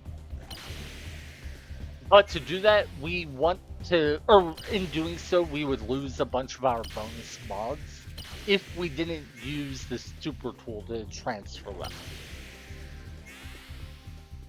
And to get super tools, well, we're out the only one, or the only way we can get more is to get the super toolkit by trading in our last rare trading cards. Also, wow, we genuinely didn't hit either dogman enough times to kill them, and that is despite the fact that I had already clubbed one of them, meaning killing him would have only required the liberate attack hit it one time. Oh my god, we're burning another revive? What? How is this fight so going so bad? Okay.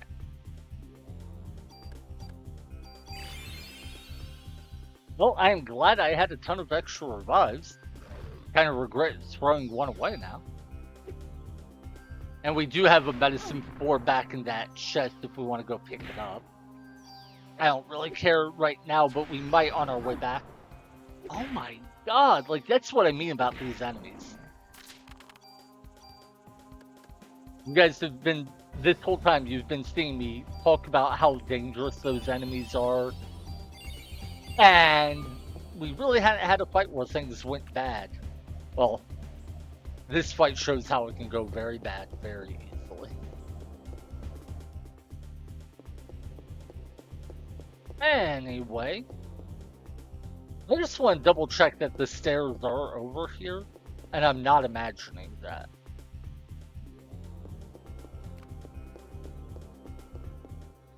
Because if the stairs are over here, then we are definitely not on floor 70. Yeah, okay.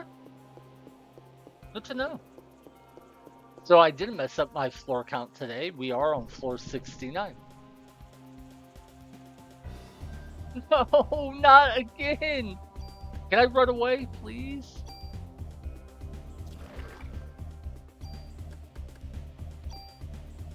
That doesn't say that I can't escape, just that I failed. Okay. Now, will it let me run through this area without fighting them, or will the fight happen regardless? Oh my god! I genuinely did think that if you ran away, the fight would still be there. You would just get the opportunity to, like, run back a sprint. Oh my god, that's amazing. I should have been doing that more often. That could have made some things so much simpler. I wonder just how that works. Like, does it just reset the odds? Or reset the encounter, and then you still have to just roll the normal odds? As in, say, it's the first time you ever fought an enemy on a screen in a normal room. So that enemy has a 100% chance to spawn. If you run away, my assumption is it still has a 100% chance to spawn. So if you go through the room, you'll get in a fight. But if my guess is, if you've already beat, the enemies in that room so many times, the encounter rate drops to 10%. You get in a fight, you run away, and then you try to walk through the room. Well, you probably only have a 10% chance to get in the fight again. If so, that's really good to know, and I wish I would have realized it a lot sooner. Anyway, on the way out, we are going to want to basically take the opposite route as on the way up. What that means is, instead of following the right-hand rule, we should follow the left-hand rule. Works the exact same, you just use your opposite hand for it.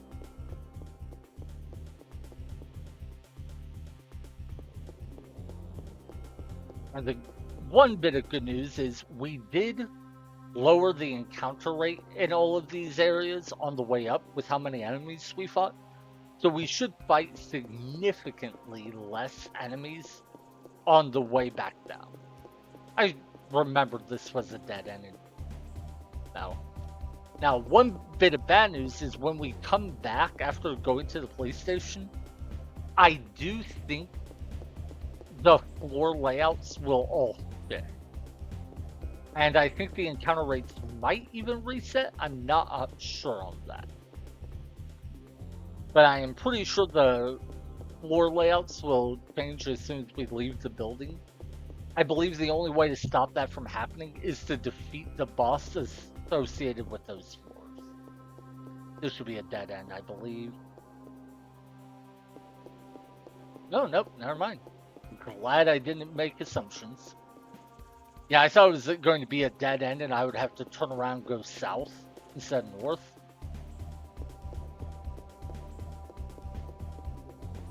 Oh,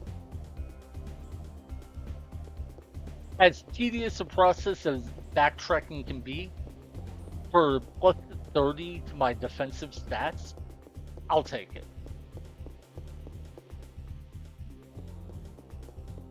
Especially since my club will get a little bit stronger too.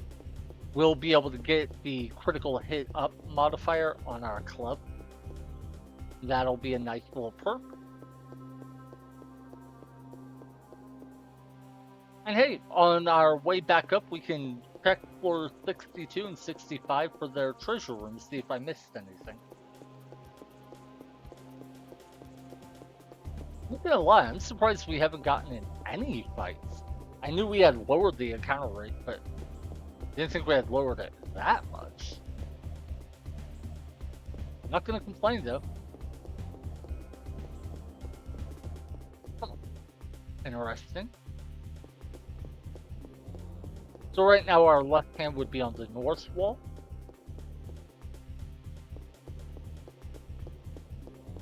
Normally you do not want to leave the Chrysler building until you kill a boss and can take an elevator. Oh, I remember this whole long dead end all the way up. Yeah, okay. Yeah, I remember now. Anyway, normally you don't want to leave the Chrysler building until you kill a boss and get the elevator key because of how long this backtracking process is. And we have not done it before during this playthrough.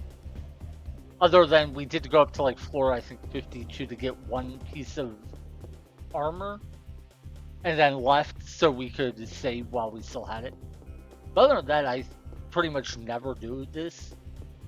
But there's two things. One, the super toolkit gets us a massive bonus, and I do want that. And two, we are at the second to last boss of the run, so I expect it to be quite difficult.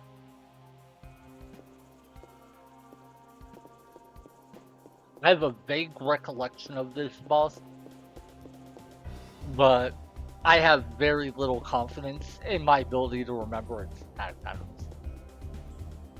My vague recollection is it's like the queen bee, and as a bee, well, a queen bee, it can summon a couple like soldiers or worker bees, whatever you want to call them. Interesting. Bear time.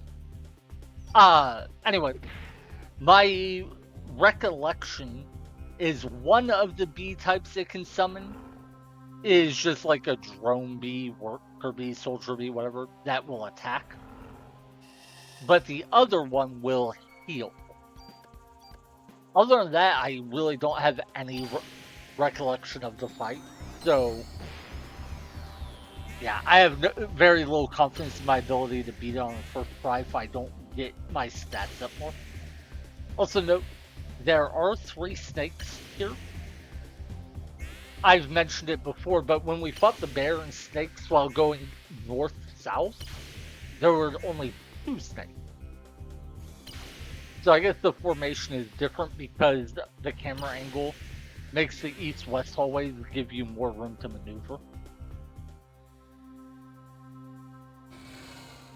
Anyway, with the bear dead, we are safe to just let our energy regen. Well, so this shows why I'm kind of not a big fan of allowing to liberate in this run. I'm not, like, I didn't ban in this run because I knew I might need it. But dang, is it kind of dull to win fights where I just open them with a liberate and then kill all but like one enemy, then sit here for a while letting my energy regen.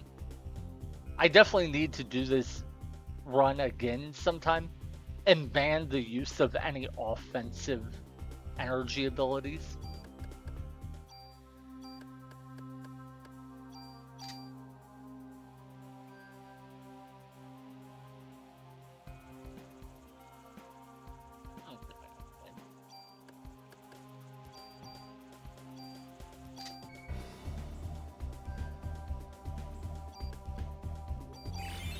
Oh well. We're at full health. Our energy will be full very soon. All that's left is to kill this snake. If we can do it without taking any damage, that would be awesome. Come on, attack. You know you want to. You know you want to. There it is. These snakes can actually be kind of tricky just with how long it can take for them to actually attack you.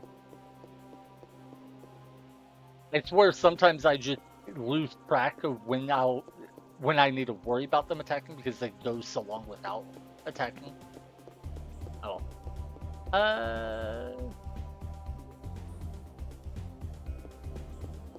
I think this is a dead end. But gotta be safe.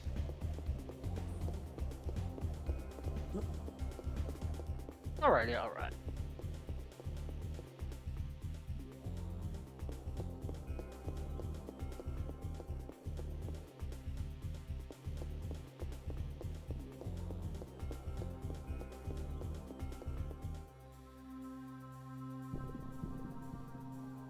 Okay, we do have a Liberate up.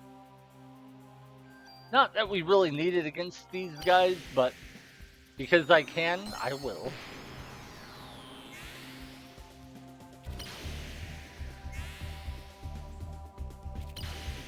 Also, I am very tempted to go level up. Just because going through these floors has already got me like half a level. And we will have earned some amount of bonus points, so, you know, I could get my damage up a bit more. I don't know.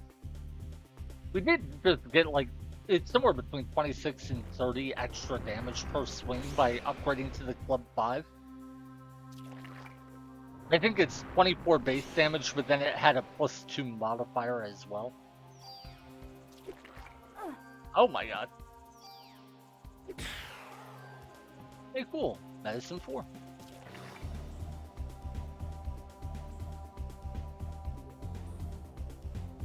But yeah. So the extra damage is nice. Honestly, I haven't been looking at my damage values at all, so I'm curious how much of an impact it's actually having. Just out of range. I didn't quite move into range like I had thought it would. Yeah, I was just talking about that I hadn't been looking at the damage values. I hit that thing with a club and didn't look at how much damage I did.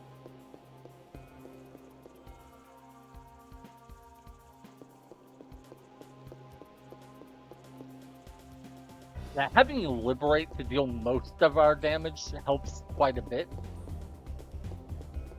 Wait, is this the elevator? Please don't tell me it is. No, it's not. Okay. For a second, I was like, wait, did I lose track of what direction I was going again? I'm so glad I let my energy refill. But yeah, this just feels like a cheap tactic because I'm doing the same thing in so many fights. And it doesn't take any skill.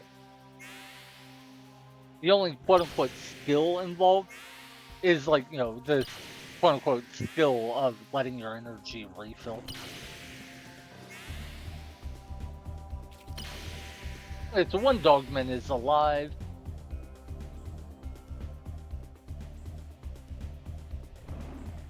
Oh, the bacterium lives too. Good. So we can let the bacterium survive. But yeah, to me, this just does not seem like a skillful way to play the game.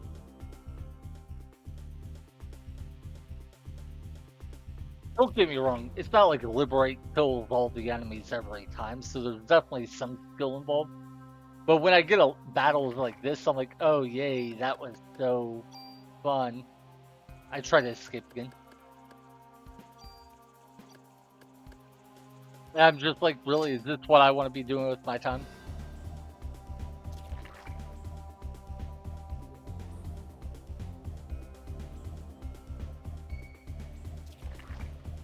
That said, with how difficult these battles are without Liberate, Yeah, I'm going to use it.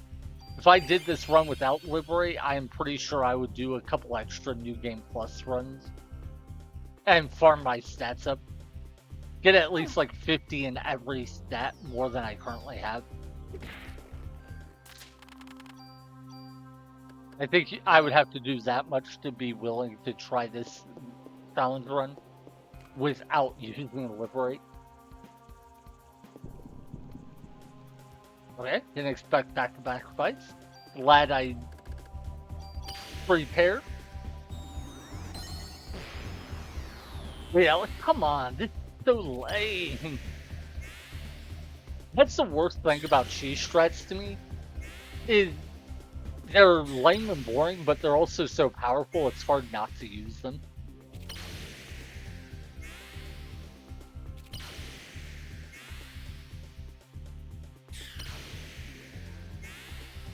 Mind you, I did climb the 10 floors today and the 10 floors yesterday.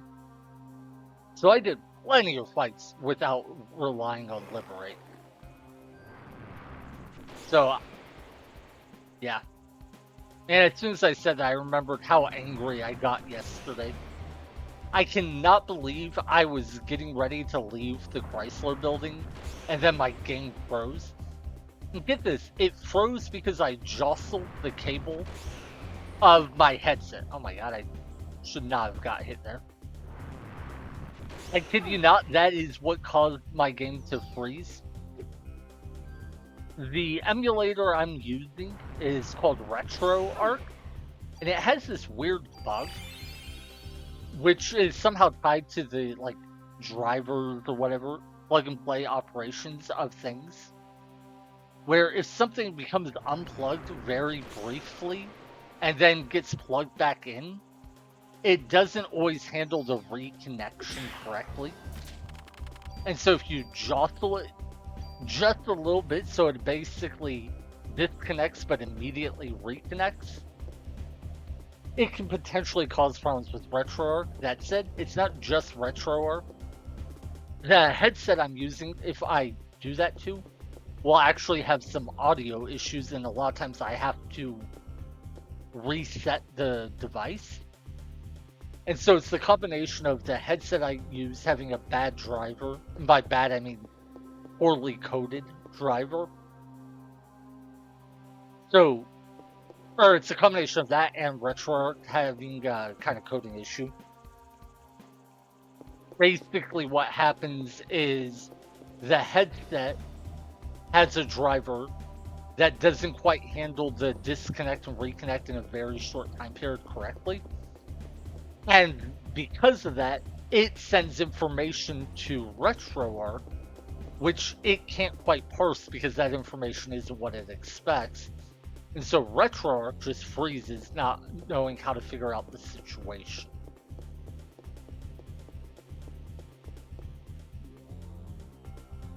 So it's not RetroArch's fault. RetroArch fault. God, I can't talk. It's not RetroArch's fault. Yes, I said it on purpose that time. Entirely. But it is the case where two poorly coded systems come together to cause the problem. If either system was coded properly, then the issue wouldn't exist. And that is often the justification people will give for the problems you see in software or hardware even. It's, oh, well, my device works fine as long as everything else is done properly. And that's what everyone says. And then, often nobody will design a, well, what if something goes wrong with someone else's device? And they'll be like, well, that's not my fault. It's not my device that went, that screwed up. Why should I care?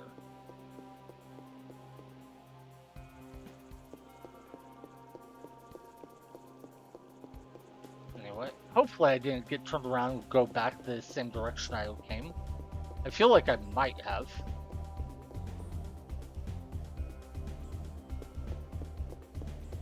I really hope I didn't, though. That would be such a waste of time.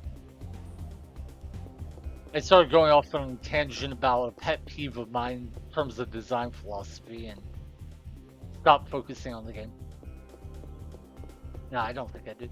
But anyway, that's a big thing. A lot of times people will do things they shouldn't and say it's fine because their action isn't what caused the problem you run into, even though it very much contributed. Like you see that even in stuff like the voting politics. Hey, I didn't vote for the guy. It's like, yeah, but you didn't vote for the other guy either, so yeah.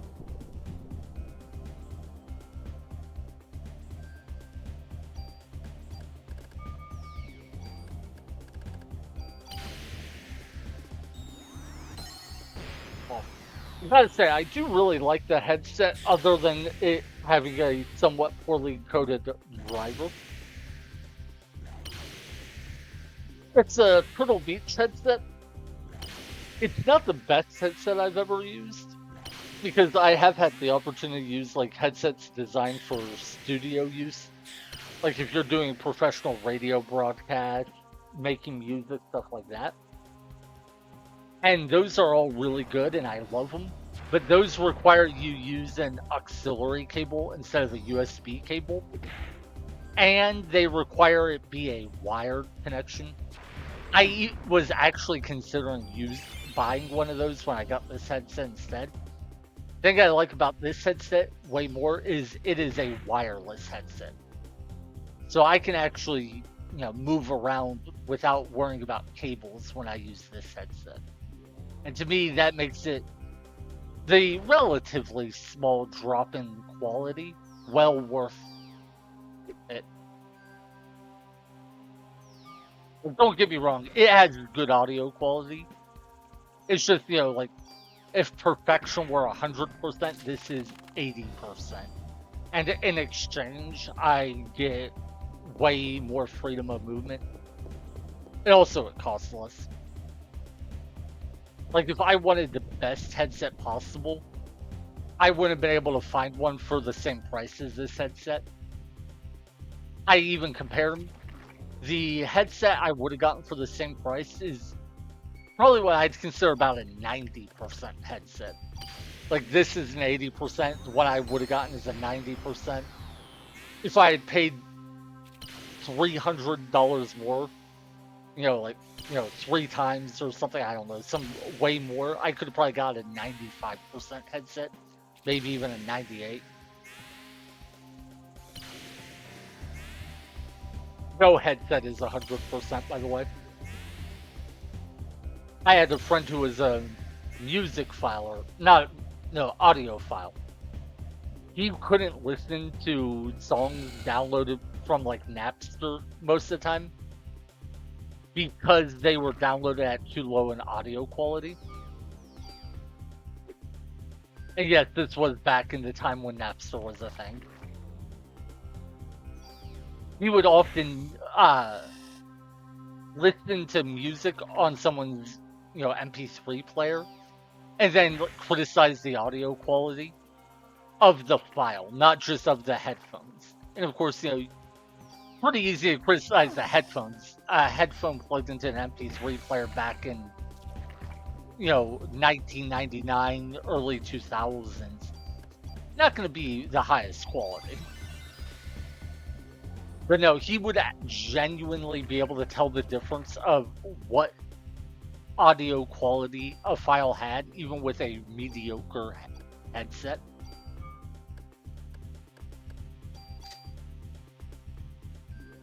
Personally, I couldn't. I actually used to make fun of him by telling him some of the songs sounded worse to me when I listened to them on his headsets. And it was genuinely true. This isn't important at all, but some songs I think are so overproduced that when you hear them with really high audio quality and hear everything that got put into them, I think they actually sound worse. One of them, there's a rock opera called Repo the Genetic something? The Genetic Theater, I think. Everyone just calls it Repo. Anyway, it was released as a movie. I really enjoy it. But there was a song on there where I loved the song, absolutely adored it. And then one day I listened to it. I had someone watch the movie with me, and we watched it in their like den, their video. What do they call it? Like they had some fancy name for it. But basically, it was just like their place for watching TV and movies with really high quality video and audio. They had this surround system that had amazing audio quality. You could hear everything. It was great. We get to that song, and there was audio tracks in the song that I had never heard before because they were so soft and designed to be difficult to catch. I guess we just don't take these medicine fours. Yeah. Anyway, there were like audio tracks with extra vocals, and I genuinely thought they sounded worse. They made the song worse. I was like, oh my god, like, yeah, I hear them, but I wish I didn't. Mind you, the audio track wasn't bad, the vocals weren't bad. I just thought they were such an unnecessary addition to the song, and they didn't add anything to it. And in fact, distracted from the best parts of it. The biggest thing I kept noticing was the way the audio was layered, they used spatial sound. So like it would sound like certain vocal tracks came from one direction and others came from another. And these softer audio tracks were coming from behind me. And every time they kicked in, I would almost jump. And I was like, dude, I don't like these. They're not good. Like, no shade to the people who did it. It was just like, the song is great without this audio track. Why are you excluding it?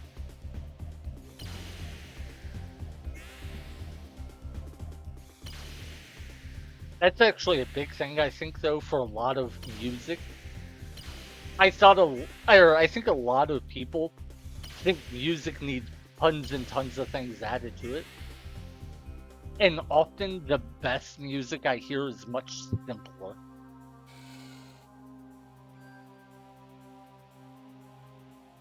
I remember there was a story told by, I forget if it was John Lennon or one of the other people in the Beatles, but he was talking about Roy Orbison, a singer from the time period. He used to dress all in black. He wore sunglasses during his performances. It was kind of his aesthetic. It was kind of like, Johnny Cash if Johnny Cash weren't a lying asshole. Sorry, I'll get a lot of hate, but I don't like Johnny Cash. Quick clarification, because I know there are a lot of Johnny Cash fans. I think the Johnny Cash who was like 70 plus years old and learned a lot from his life was a guy I could respect. I think the Johnny Cash of 20 something, 30 something, cheated on all his wives, was a drug addict, all that stuff, was an awful human being and a bad musician. Who also plagiarized some of his songs. So, yeah, there's that. Anyway, Roy Orbison often would get mixed up with Johnny Cash because they were both kind of guys who dressed all in black. Roy Orbison's music is an entirely different style. He's the guy who sang "Oh Pretty Woman." That's the song most people know him for. Anyway, he went on as the opening act before the Beatles, and this was in the Beatles' heyday when everyone loved them. Roy Orbison goes on as an opening act, and he just stands there singing. That's it. I think he might have had a guitar, or he might have had a guitar player with him, but basically, it was Roy Orbison, a bit of music, and all he did was just sing there. Stand there and sing. And the crowd loved him. He went wild. Oh, it was Paul McCartney, I think, not John Lennon. Anyway, the Beatles are, getting ready to go out, and they look out and they see Roy Orbison just standing there so casually, no energy to it. But, he's a great musician, he's singing, everyone loves him. And they are genuinely confused. They're like, wait, how does he have these people so worked up? Orbison finishes his performance, goes to leave, and the crowd cheers and shouts and calls for an encore. Goes out, does his encore, gets ready to leave so the Beatles come back, and the crowd cheers and shouts for him again. So he goes out there like 3 times, or like 3 separate times he tries to end his show, and he's just the opening act for the Beatles, one of the biggest musical groups to ever exist. And I think it was Paul McCartney, but it might have been Lennon. But their comment was like they didn't understand how a guy who had such low energy, he didn't do anything, like no stage performance or whatever. He just stood there and sang, and he made the crowd go that wild. And they said like it was an eye-opening thing, and it stuck with them for the rest of their lives. That like, yeah, they understood he was a great performer, and they weren't like saying, "Oh, well, how is this guy who's not very good so popular?" But it was like, no, they're like, his voice is amazing, he's great. But how can a person just standing there singing enthrall an audience so much? And that has always stuck with me. Partially because I'm a huge Roy Orbison fan. But also I just love the story of like how this guy who had a very simple show in some ways upstaged the Beatles and made them like question their own act. It's like, anyway, I have completely lost track of which direction I was headed. I think I'm going the wrong direction. Oh my god, another fight. I got distracted talking and now I'm being punished. But yeah, I think I started going the wrong direction like 2 fights ago. That's the problem with the Chrysler building when it gets to the point of tedium. It's hard to stay focused when you are, to be frank, bored. Alright. So I think the small rat dies because it was hit twice. The dogman on the top dies, it was hit 3 times. One on the bottom was hit once. Okay. Yeah, I don't know, it depends. Do small rats need 2 or 3 hits to die? Looks like only 2. Okay, good to know.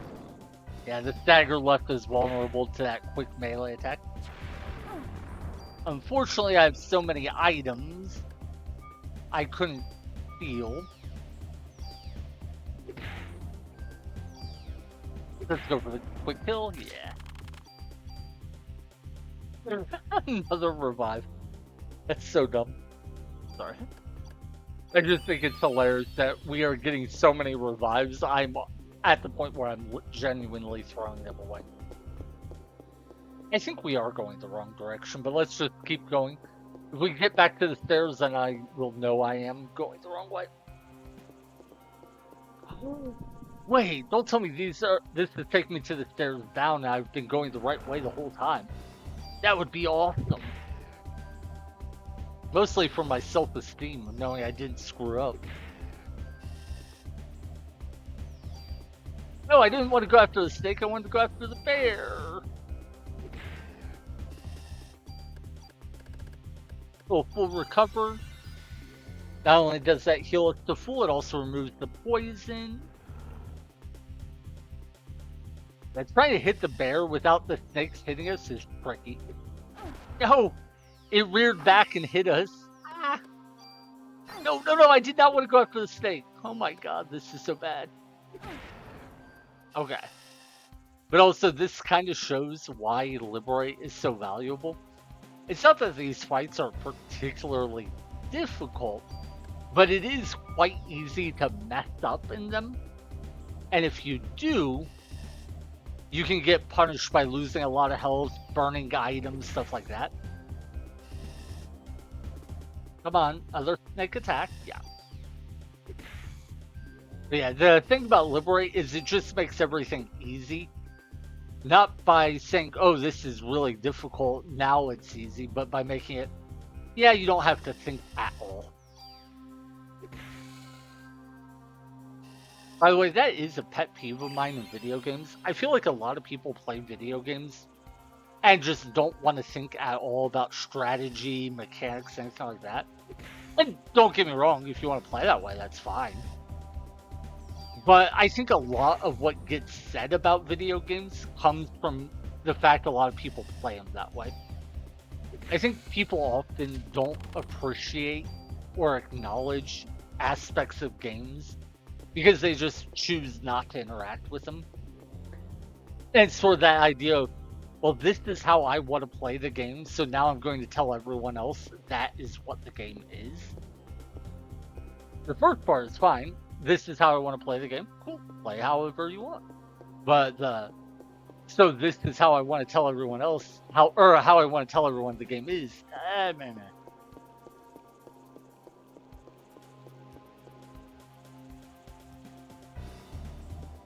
It's not an important topic at all, but we're kind of just doing nothing right now, so I feel like I need to fill the space. But yeah, a big thing is I've played a lot of games where I read like strategy, advice, whatever tips on how to play the game. Sometimes I actively research it, other times it's just, there's a lot of cultural discourse around games, so you pick up things. And so often, what I learn from, public consensus just winds up being wrong or bad for me when I go to play the game, and that's what gets to me. We're following the left-hand rules, so our left hand when going south would be on the east wall. Okay, yeah. Wait, is that right? If you're facing south, your right hand, or your left hand should be on the east wall. Okay, that's right. Sorry, started second guessing myself for a moment there. But anyway, the biggest example I've always come across is the amount of times people say, "Oh, well, the reason you're struggling against whatever enemy or whatever boss is you're too low a level. You don't have the right equipment, whatever. Go grind." And that often will work. But usually when I see that, it's not true in terms of you don't have to play that way if you don't want to. And it drives me crazy when I'm like playing a game. I'm like, this boss is giving me some trouble. I wonder what I should do.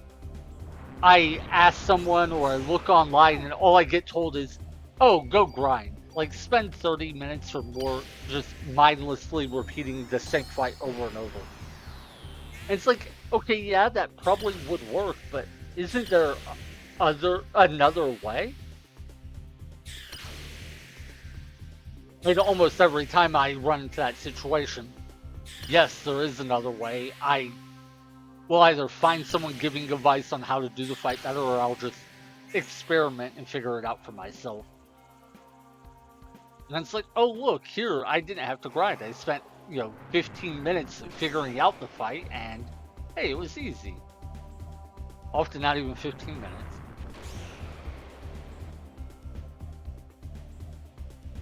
I actually enjoy grinding in games. I find it relaxing. I just hate having to grind if it shouldn't be necessary. Like, to me, it's an optional thing. I enjoy doing it because I find the activity enjoyable. I don't enjoy doing that. I don't find it an interesting part of gameplay.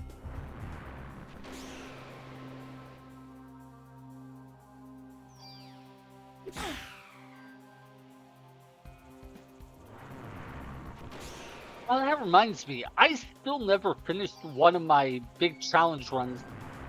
Final Fantasy VI, I started a challenge run to collect all items in the game at max quantity. And that's the part that makes it difficult. Getting 99 of some of the items in the game is incredibly time consuming. And it's especially true for like, I think it's a total of 7 or 8 items are just genuinely nightmarish to do it with. I think I was at like 70 hours when I had the game open last. I used to enjoy doing it while I would watch like TV or watch a stream. It's kind of this repetitive task I could do while not thinking about it much. A way to be mildly occupied while doing something else, in other words. Not like what I'm doing now, except I'm not really doing anything else other than talking. Anyway, we should be on floor 63, which means we just have 3 more floors to go. Is this a dead end? Yeah. I do wish we could move as fast as when you have the haste spell active outside of combat, but to be fair, my progress up the Chrysler building went way faster and smoother than I expected. So I don't have too much room to complain. In my last video, I think I streamed for about 2 hours just getting to floor 69, which at the time I thought was floor 70.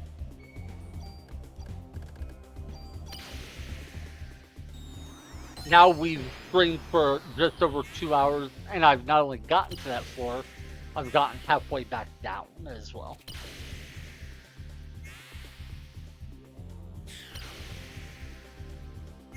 The real question will be, does the encounter rate reset when I leave and come back? If it doesn't, then our trip up the floor should be pretty manageable. Try to work on my articulation. With words like that one, manageable, I find myself trying to cut it from 4 syllables down to 3. Just lazy enunciation. I used to actually care a lot about how I spoke. Once upon a time in high school, I was in debate class, and I was absolutely terrible, like genuinely awful at it. The thing is, at the time, I didn't understand how debate truly worked. I thought debate was about being right. What I didn't realize until my senior year was that debate wasn't about being right, it was about convincing your audience you were right. And a lot of times those can overlap. It's not like you have to be wrong or use deception or anything.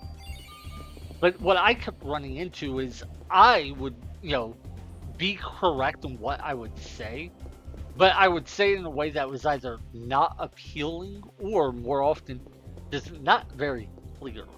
Like I wasn't doing a good job of communicating my idea to someone who wasn't familiar with them. And so I lost all the time in debate. I was genuinely bad. But I did learn a lot about public speaking.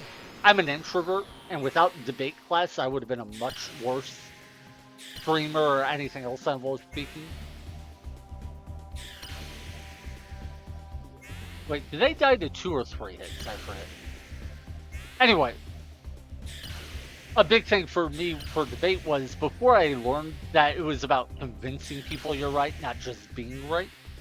One thing I actually spent a lot of time on was practicing my speeches. You would have what you call a case, which is basically your opening speech where you make your argument for your position. And it would be a 6-minute speech if I was on the pro side, the side arguing in favor of some proposition.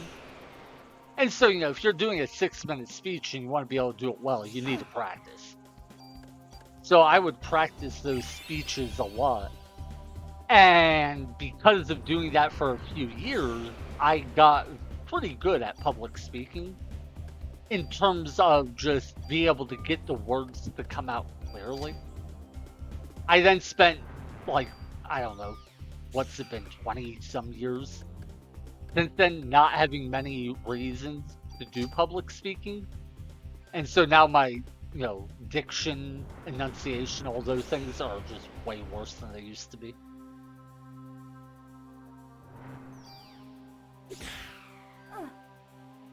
Oh, but anyway, on the topic of being right versus convincing people you're right, a lot of times people will complain about, say, political debates, presidential debates, or whatever else, not being substantive. They're all for show, and there's definitely truth to that.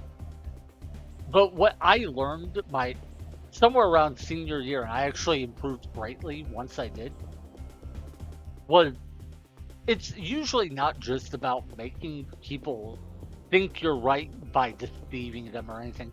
It's about recognizing that you come from a different place in your life and your experiences than other people. So when you try to explain your thoughts and why you think you are right, the way you talk about it may seem foreign to someone else. Like an idea that you spent years growing up around, or maybe just spent hours thinking about, may seem incredibly obvious. So you'll explain it in a way that makes sense to you. But somebody else with different experiences, different knowledge, whatever, different background, may agree with your idea if they understand it, but the way you explain it may not make sense to them. Same as like if you're a teacher in class, different students learn better in different ways. So yeah, the biggest thing I learned in debate was to focus not just on being right, having the right arguments, but finding a way to explain what you believe, what you're trying to argue for, in a way that makes sense to other people. Because in the end, especially in like a debate class, it's not that you need to come up with some new argument that just shakes the world and changes everyone's mind. It's mostly that you need to just be able to explain ideas in a way people understand and appreciate.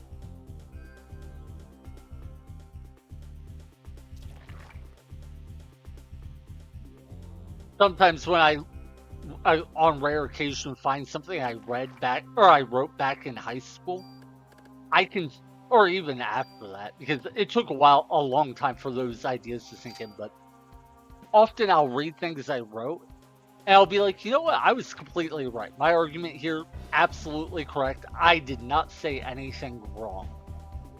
But if I was trying to convince someone or get them on my side, I could have made the same argument in a different way and been more successful. There's the difference of, being right versus convincing people you are right. Very valuable lesson I learned. That said, often I just don't care because, say you're in a Discord server or any other internet forum. A lot of times the people you engage with aren't going to be, honestly interested or honest and, oh God, what do they call them? Not honest listeners, honest actors. Yeah, honest actors. A lot of people won't even be trying to listen to what you say. And so when you're talking to them, putting the effort into being clear, approaching them on a level they can appreciate and understand, may have very low value. And so often it's like, okay, yeah, this person is clearly just trolling. There's no reason to worry about like the way I phrase an idea, the way I explain it. I can just state the idea correctly, and however they react is however they react. But like if someone does seem to be interested and be willing to try to understand you, and yet they're struggling to just understand what you say, like not agree with, just they don't accept or understand what you say as an idea. Usually, the best thing you can do is try to figure out how you can explain it in a different way, often by asking them questions about what they think you mean. The biggest thing I learned is no matter how you feel about someone's viewpoints, no matter how much you like or dislike them, you should always be able to explain what they think and what their reasons are. You can hate a person. Someone could be, awful, evil Nazi who committed genocide or whatever. And it's still worth learning why they think the way they think, why they believe what they believe, why they do what they do. Not because you accept it or think it's okay, good, anything like that. Just understanding them helps you better understand how to interact. There was a documentary, wish I could think of the name. It was a fascinating experience, but it was a documentary about people who were from a regime in an African country that committed all sorts of heinous acts. And it was decades after they left office. I forget if there was a revolution where they were overthrown or what. But these were guys who committed the most heinous acts imaginable: torture, murder, rape, genocide, like the worst of the worst. And then here they were just living their lives decades later, like not necessarily old as in 90s, but like 50 plus years old, sitting around being interviewed about what they did, why they did it, who they were now. And you see these guys living the most casual day-to-day lives, seeming like normal people. And it was fascinating to understand the mentality of them. Some of them you would see would try to downplay and excuse what they did, basically pretend, oh, it wasn't that bad. But the one guy, the leader of the group, and I need to look up the name of this the movie, because it was fascinating. I'd love to be able to share it. But like the one guy, the guy who's pretty much the leader, or at least the highest ranked guy of the ones that were still alive, would push back whenever people tried to downplay it. On multiple occasions, one of his old comrades would, say something to downplay, be like, oh, it wasn't that bad, they're exaggerating. And he would just straight out be like, no, you're wrong, shut up. Yeah, we did that. That's exactly what we did. It was that horrible, that awful. We were that evil. And yet he didn't seem to feel like remorse. It wasn't like he was saying, yeah, we're that bad, we should hate ourselves for it. He was kind of just saying, yeah, we did all those things, they were that evil. So what? Like, I'm not ashamed of it. We should acknowledge what we did and embrace it. And it was the dichotomy between the two different mindsets was fascinating. Because, like, all of these people did heinous, evil things. And the one guy effectively defended it. Said, yeah, we did all of those things. He had his reasons for why he thought it was okay. But basically, it was, we shouldn't hide from what we did. We should acknowledge it and, justify it or whatever. And other people were clearly like, oh my God, we did such awful things. I can't admit what I did, not even to myself. So we'll, justify it by hiding, lying, or whatever else.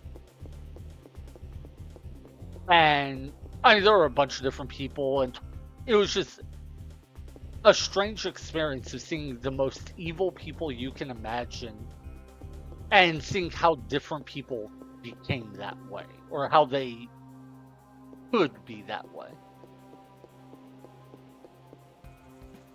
And a big reason I'm talking about this is, nowadays politics being partisan and all that junk, say whatever you want. A lot of people just are like, oh, that guy's a MAGA, whatever, slur. I don't need to listen to him. I don't care why he thinks what he thinks. It doesn't matter. He's inhuman. Ignore him. Never listen to him. Never engage with him. Whatever. And then you'll have people on the other side being like, "Oh, that guy's a libtard. Blah blah blah. Whatever slur." And they'll say the exact same things. And it's like, okay, sir, one of you may be right and the other wrong on any given issue, or many issues, maybe even all issues. But like, how do you ever accomplish anything if you don't even listen to what other people say and try to understand it? Not saying agree with it, but just, you know, understand what it is they're saying. Oh, hey, funny thing to come in on. Yeah, just kind of rambling because I had to walk down 10 flights of stairs and it was taking a while. And that's the thing where I don't think everyone is equally stupid. I mean, maybe they are. I definitely think some groups are worse than other groups, so that, oh, I'll never listen to somebody from X group makes more sense when, that X group is the worst of the two. But to me, the idea of just not listening to their ideas or trying to understand them makes no sense. I 100% agree with not, or I 100% support not agreeing with ideas. I don't think you have to, like, listen to someone and be like, yeah, what he says makes sense. No. But I do think you need to be able to listen to what he says and say, Oh, so he thinks the X because of Y reason. So this is how he got to that conclusion. And I think you should be able to understand it and explain it no matter how much you disagree with it. Newcomb's paradox. I don't know that one off the top of my head. I'm trying to think. It sounds vaguely familiar. There are so many paradoxes, though, I can't remember which is which. You said Newcomb's, and for a second I was thinking it was the teapot in outer space, but that I think is that Russell's paradox? I think it is. Not 100%. Yeah, Russell's paradox is the paradox where he says, there's no way to know there isn't a teapot floating in space. We haven't seen it, but that doesn't mean it's not there. All right. So the highest stat one is CR Armor 2, right? Yeah. That's the one we want to use our trading cards on.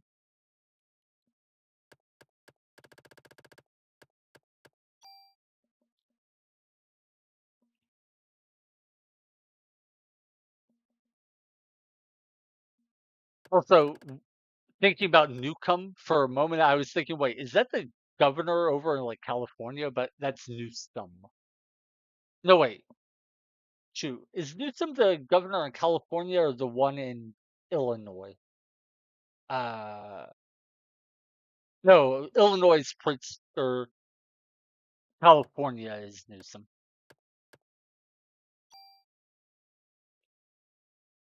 So sue me. I struggle with pronouns. Like, I mean, I guess it's not pronouns, it's names, but yeah, proper nouns I struggle with so much.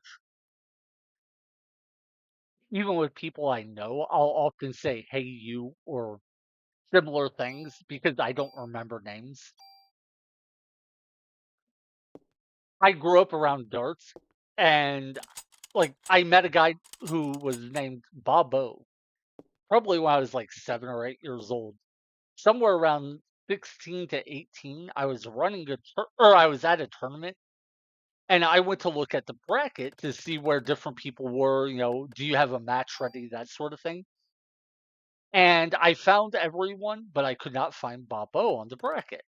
And so I went back and I told him, like, I told the people I found, it's like, hey, oh, and sorry, Bob, I couldn't find anyone, Bob O on there. I didn't know your last name. I found a couple Bobs, but none had the last name O. And he goes, oh, my last name doesn't start with O. My last name's Burnett. It's like, wait, your last name's Burnett? He's like, yeah. I'm like, why do people call you Bob O? He goes, I don't know. Someone just called me that and it stuck. So this guy I knew from the time I was a little kid to the time I was an adult was, everyone called Bob O, and I genuinely didn't know that his last name didn't start with O.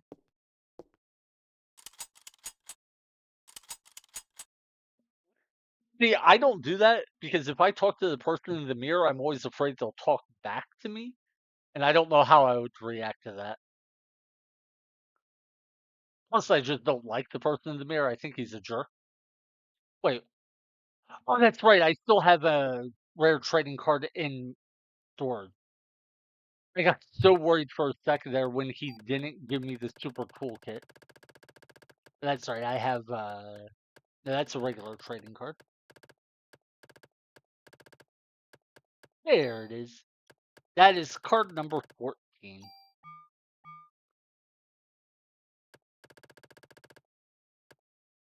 Yeah, what do you do if the person in the mirror talks back to you and starts like threatening you? Says he wants your life or something? I don't know. I'm not saying it's happened. It hasn't yet, thank God. But it could.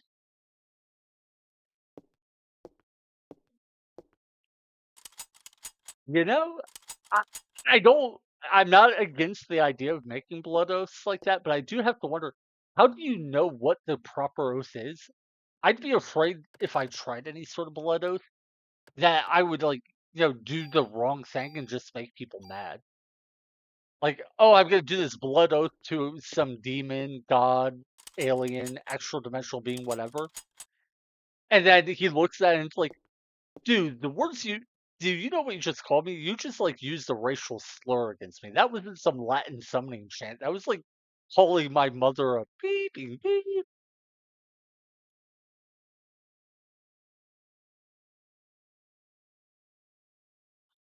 Wait a second.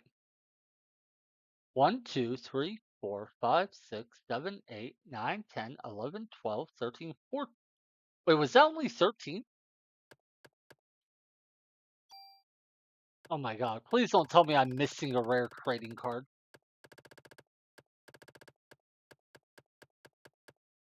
Oh, okay, no. I have it. It's just in storage. I was so worried for a second there. Yeah, I don't actually need the extra slots anymore, but whatever. Yeah, I always thought if I was a demon or anything like that, I wouldn't bother like with summoning chants that were real. I would make whatever Latin or other language, phrase for summoning me be just something really silly and stupid. So like when you see a person with a tattoo in Chinese, Japanese, Korean or whatever, and it doesn't mean what they think it means. They think it means like freedom or something. What it actually says is I'm a stupid Westerner or something like that.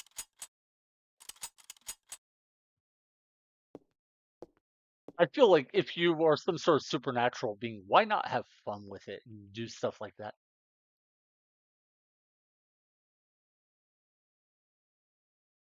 So it would be nice to collect some real guns. Okay, yeah. This here's my special toolkit. With this, you can tune up your equipment without losing any of it. Thank God it took forever to get that. Okay.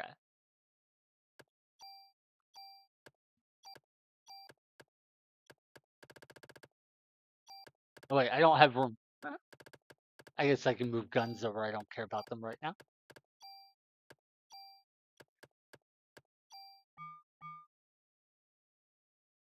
All right. So now with the super toolkit, we can wrong one. We can switch over to the armor I really want because it has insane. Oh, that's funny. Okay, let's store some regular items. I don't have room in my inventory to unequip this armor that I currently have equipped because it's giving me a lot of extra inventory space. That was funny. Okay.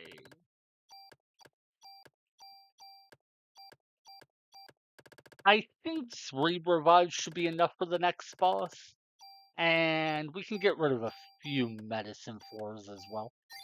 Oh, I did not. When I said get rid of, I didn't mean to use. I meant to like move out of my inventory. Okay, yeah. One moment. I don't know why some of the time Twitch auto flags those spam bots and other times it doesn't. Okay.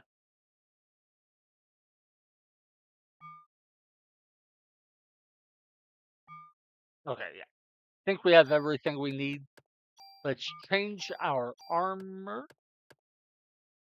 Yeah, that's the one with the super high stats. Even has really good mods, +1, +2, +3. Okay. Tune it up. Right. Club 5, we want. I guess I don't need the super tool for this. Hmm, doesn't hurt though. Okay. So now we have critical hit rate up on our weapon. We have several armors. We have to decide which ones or what abilities we want on each.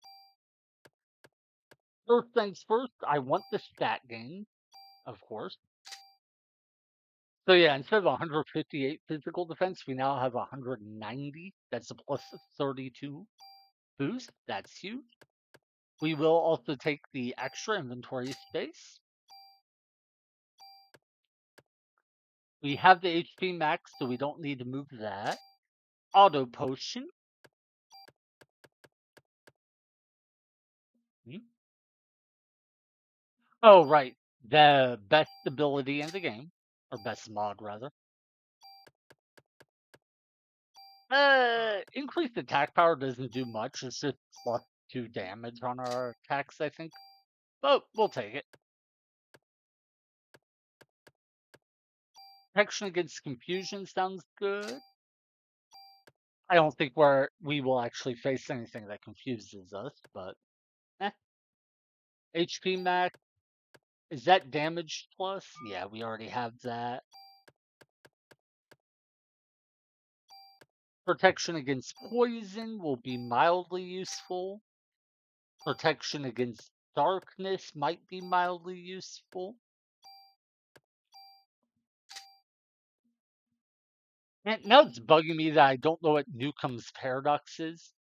And the worst part is, it might not even be a real thing. You could have just made it up and I wouldn't know better.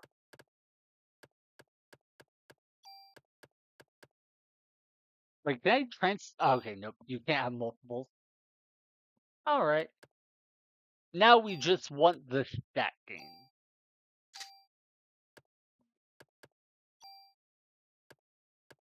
Oh, wait. Alrighty. Ah, wrong one. +1 to everything. That's good.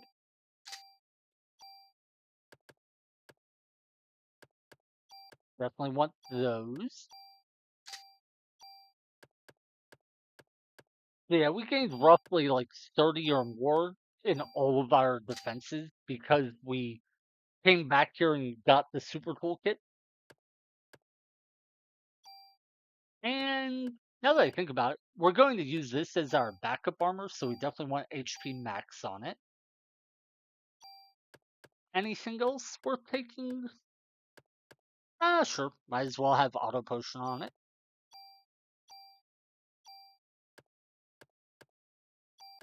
I mean, I don't really care about that, but okay. I think that's everything, and now we can just get rid of the remaining armors. Okay. Yeah, we want to keep the SV armor too, because it is our backup armor. The rest of the armors. Oh, wait. Does SB2 have HP plus? Yeah, it does. And yeah, it shouldn't actually matter, but we will give it the attack plus as well, because there's no downside to doing so. And with that, we can now get rid of all of our armors except the one we're wearing and SV armor. If we had used the regular tool when transferring some of these over, it would have discarded them for us, but I really hope I didn't mess any of that up because I haven't saved them forever. Oh, wait, I didn't mean to switch. Okay. Oh, there is a beast suit. I didn't think about that. Let's transfer confusion protection over to SV armor too, just because we can. All right, that gets rid of it. Sweet. Club 4, I don't think we really have any use for, but I'll just throw it in my stash because there's no upside to getting rid of it.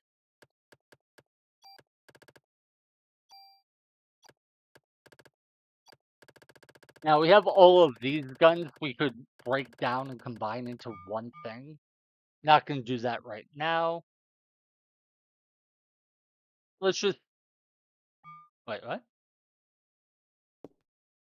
Sorry, he said something I didn't catch.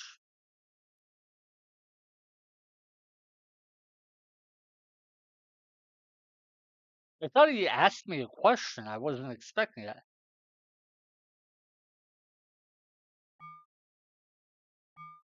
Oh, I think oh, he's gonna let me put in okay. Apparently the stats on my armor are high enough that I can name it. I have no idea what to name it. I usually just leave things plain or whatever they were to start.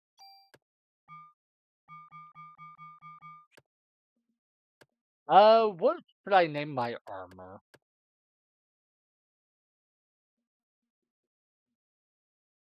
I've got nothing. I am so boring and dull that I'm just calling it armor.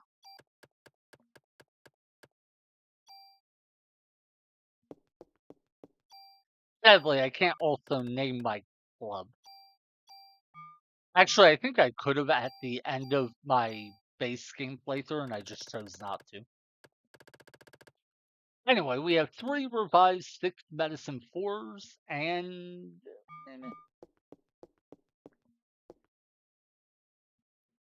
I'm debating on if it would be worth leveling up before we try to fight the next boss. We are only at 42,000 experience away, so it's not like it would be that hard. But it would take a fair while, so I don't think so. What I do want to do is I want to get in one fight real quick, just so we can refill our energy. Once we do that, we will go back to the Chrysler building. Oh, I do need to save, though. The last thing I would want is to lose all the progress we made.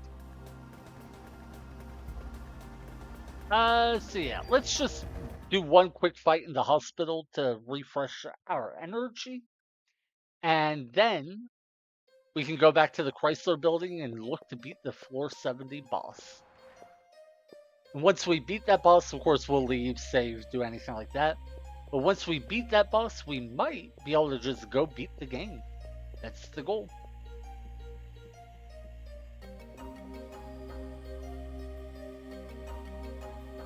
I just need a single fight. Cool, cool. We get one.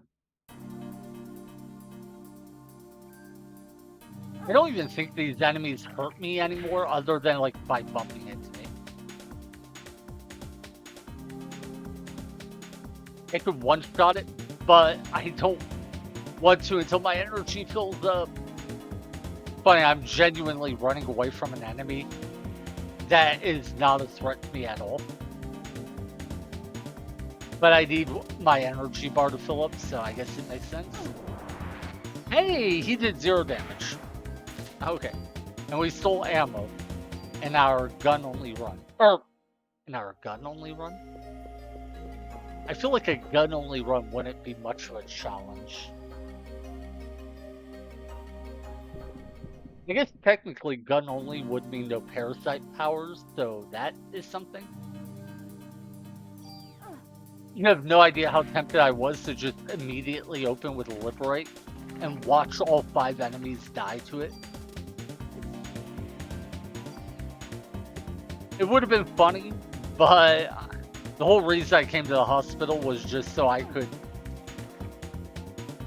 get my energy bar filled up. Using all my energy wouldn't make much sense. So why am I worried about dodging these attacks? Who cares if I take a few points of damage? Forget that. What am I thinking? I was like going around dodging, like, oh no, I don't want to take 1 point of damage. Oh no, I might lose 1 of my 879 HP. Oh, there's a phone right here we can save. Nice.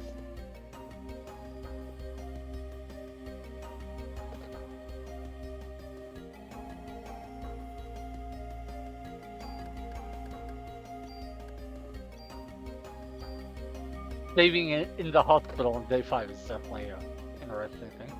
Also, I love the fact that Maeda is here outside the hospital and we can talk to him. Thank goodness you are safe. Now, in terms of the story, the last time we saw Maeda, he was in Dr. Clamp's office jumping out a window as the room blew up. So somehow he went from there to the hospital and it will, be like, thank goodness you're safe if we go there. But we can also go to Chinatown and find him at the entrance to the sewers. So Maeda is currently in like 3 separate places at the same time. Now maybe he's in the car with us as we drive place to place and we just never acknowledge that fact. That would be funny. Anyway, big question I have right now is, did the encounter rate reset on floor 61 through 70 or not? If it did, then the trip back up to floor 70 is going to involve a lot of fights. If it didn't, we should only have like maybe 10 fights total, I think, for the 10th floor. Oh, wait, one moment. Gotta refill a drink. My crippling caffeine addiction is kicking in.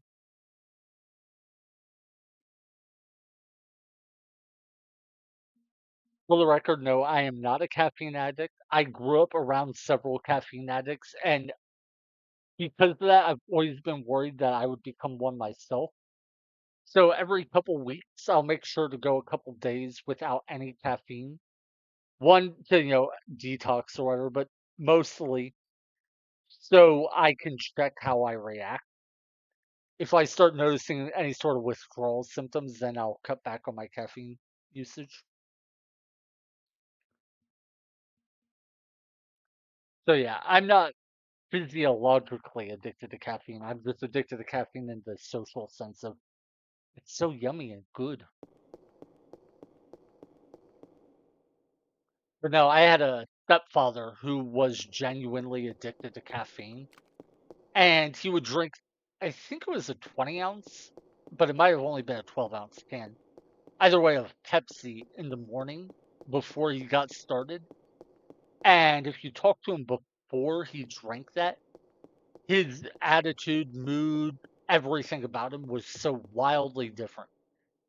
Once he drank even just, a quarter of a can, so just a couple ounces of Pepsi and got that caffeine in him, his mentality, his mood, his behavior, everything would just change so fast. And yeah, seeing that just genuinely disturbed me. And I was like, I will never be that way.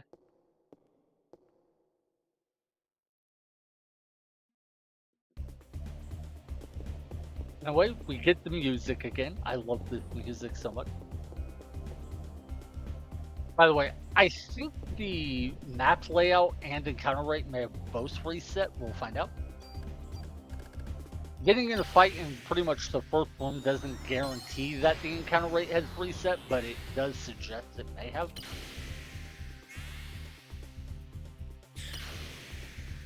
If so, it's going to take us a while to get up, but fortunately, our stats are way higher than they were when we made the first trek up, so it'll be a lot easier this time. Plus, we don't have to worry about item rooms because we already looted all, but I think floor 62 and floor 65 might have items that we didn't pick up. Ooh, we managed to break out of that stagger just in time to dodge an attack. That was huge. I didn't see how much damage we did there. Oh, wow. Yeah, we definitely took less damage. Okay, so 299 on a club attack. That's a pretty nice boost. We're gonna let our energy refill a little.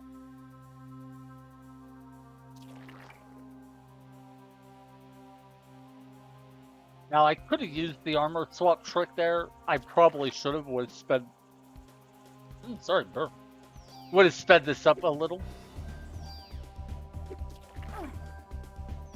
Oh, wow. Look at how little damage we took from that attack. And we didn't even get poisoned? Okay. Yeah. We will go ahead and heal. Man, I feel so much stronger now than the first time I came up these stairs. It's so good. Yeah, this is very much a game where you can stat check things, where you just get your numbers so high you kill everything, and you don't need any skill. Not my preferred way to play it, but it is definitely an option.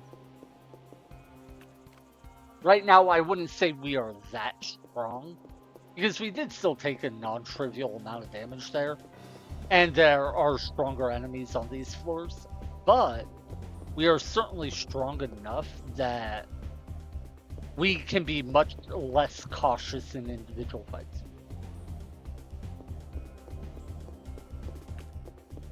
Alright.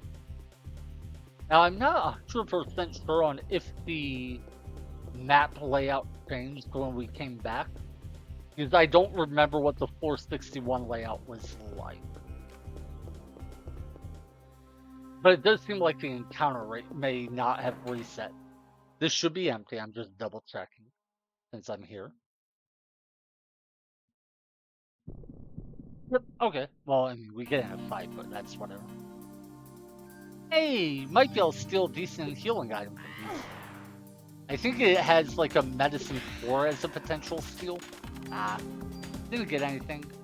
And now I don't want a medicine 2. The way the camera jumps there at the end is kind of interesting. You don't see that on many screens. Oh, dang. Yeah, the map layout definitely changed. The layout of floor 61 did not have a storage room followed by an elevator the last time we came up. That said, while the layout changed, it doesn't look like the encounter rate reset. So it does look like we'll still have a pretty low encounter rate as we go up to floor 70. That's a good thing. Should make it a bit faster to go up. We are now to floor 62. Now on this floor, I would like to check the item room if we happen to come across it. Because I think we skipped this item room on our way up. Reason being, it shouldn't have anything to note. I forget exactly what was on the floor 62. Sorry, I forget exactly what was in the floor 62 item room. But I do remember from yesterday that it was nothing I cared much about. I had thought it was a double mimic room, where there were just 2 chests and each chest had a mimic in them. It turns out that was on floor 63, so... Yeah, odds are floor 62 just has like a gun and, you know, offense plus whatever item in it. But we may find out. Because we have a super toolkit, we now have total flexibility in how we customize our items. So if we do happen to find any items, guns, weapons, whatever. Guns, weapons? I guess guns, weapons as 2 separate things isn't entirely nonsensical because clubs are weapons too. And rocket launchers aren't really guns. So. Anyway, what I was going to say is guns, armors, whatever. We are equipped to use them. Actually, since I got the super toolkit, I should have removed the regular toolkit from our inventory. There's basically no reason to have the toolkit once you get the super toolkit. Because the super toolkit can do everything the regular toolkit can do. More or less. The one exception is the toolkit, when it can, moves something from an item, it automatically consumes the item. So it gets rid of it. Whereas if you use the super toolkit on an item you want to get rid of, after moving the mod, you do have to then discard the item. So technically you could keep the regular toolkit so that you have the option to move mods from items and then save yourself like 4 button clicks of discarding the item after. It's a very trivial thing, but I mean, it's something. I'm guessing this will be another dead end. Yeah. Alright. This is an interesting layout. It's not one that I remember too well. All told, I think there's only like 40 potential map layouts for the Chrysler building. So you will see the same map when you go up it multiple times. And if you do the Chrysler building multiple times, or if you have to leave and come back, you will definitely see the same maps multiple times. I know I've already seen one map at least 4 times on my current playthrough. And that's because I've had to, you know, reload after game overs or leave, come back, that sort of thing, a number of times. But yeah, there's this one map layout that has a pretty distinctive pattern that I do remember. There's another map I have definitely only seen one time, because, and I know this for a fact, because it is the only map that has what I call an island. When I say I call it, I mean that's the official term by researchers. No, there aren't, at least as far as I know, any researchers into this video game. But the Chrysler building effectively it has a bunch of mazes for its floors, and there has been tons of research made into mazes. Let's check if I have been in this one. I think I missed it before. Anyway, mazes. I've been talking about the right hand rule. Oh, it is? Okay. Wait, don't tell me this is the two mimic room as well. That would be hilarious. I mentioned that I thought the two mimic room was on floor 62, but it turned out to be on floor 63. It is possible that the reason I made that mistake is both floors had double mimic. Only one way to find out. We have to open the other chest. Oh wait, we did kill him in one. Ah! I thought 2 hits would kill him, but I guess not. Okay. I'll talk about maze theory in a second. I just want to open this chest, see what it is. Aha! So that's why I thought there was a double mimic item room on floor 62. Because there is. That's kind of funny. Anyway, when I started the stream today, I was going up the floors and I made a comment about how I didn't care if I missed the item rooms on floor 61, 62. Because 61 had a tool and like a defense +1. Then 62 had a double mimic room. Going up the floor, I didn't find the item room on 62. I was like, oh, well, I already said I don't care. Kept going. Got to the item room on 63, found a double mimic room, and said, oh, maybe I mixed it up and, floor 62 didn't have it. Oh, well, whatever it did have, I didn't care about. Well, turns out I wasn't wrong. Floor 62 did have a double mimic room. It just so happens that floor 63 also had a double mimic room. Interesting, but not important. Okay, back on maze theory. There's a lot of things that have been learned about how to design and how to solve mazes. The biggest one that I've been using in our current playthrough is what's called the right-hand rule, where in a maze, if 2 points are connected by walls, no matter how complicated the path, you can be guaranteed to get from one point to the other by putting your right hand on the wall to the right of you and walking forward following the wall. No matter what, that will eventually get you to every other point that wall touches. Now, you could do the same thing with the left-hand rule, where you put your left hand on the left wall, follow that. We did discover the Chrysler building because of whatever logic they used when designing the maps for this dungeon. There are way more maps where following the right-hand rule works better than the left-hand rule would. I believe I worked it out that there's one map where the left-hand rule is significantly better than the right-hand rule. A couple maps where it is slightly better, and then the rest is either no better or worse, or it's just straight up worse. So, the vast majority of the time, the right-hand rule will get you through the Chrysler building faster than any other simple rule. That said, there is one map layout in the Chrysler building where the right-hand rule kind of doesn't work. I mean, and by kind of, I mean it just doesn't work at all. The reason is there's the concept of islands in maps. That is, not all areas of a map are connected to all other areas of the map. Sometimes you have parts of the map, of a maze rather. Parts of a maze which may not connect to the rest of the maze. Normally you don't have to worry about that in terms of entrances and exits, because the entrance of a maze and the exit of the maze will be on the outer edges of the map. And the outer edges of a map are guaranteed to all touch one another. But, it looks like there's going to be an ad break soon, so sorry if anyone gets hit by that. But anyway, in Parasite Eve, like the Chrysler building, any dungeon really, you can have stairs up, stairs down, and elevators which don't touch the edges of the map. And thus you can have parts of the map which do not connect to one another and yet have an entrance or exit. And so it is possible for the right or left hand rule to completely fail on a map in the Chrysler building.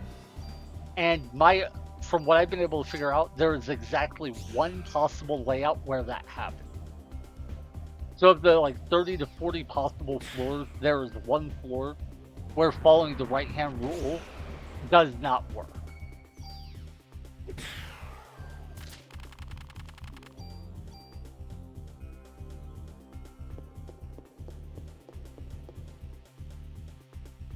Alright, looks like there's 30 seconds left on the ad break. I do need to see about. I want to lower the amount of ads that run, but I genuinely am afraid that doing so will put too many pre-roll ads and people will just see a bunch of ads as soon as they open the stream. I feel like that might be worse than regular ad breaks. I don't know. Something I have to look into / think about. I do wish I could just not run ads at all.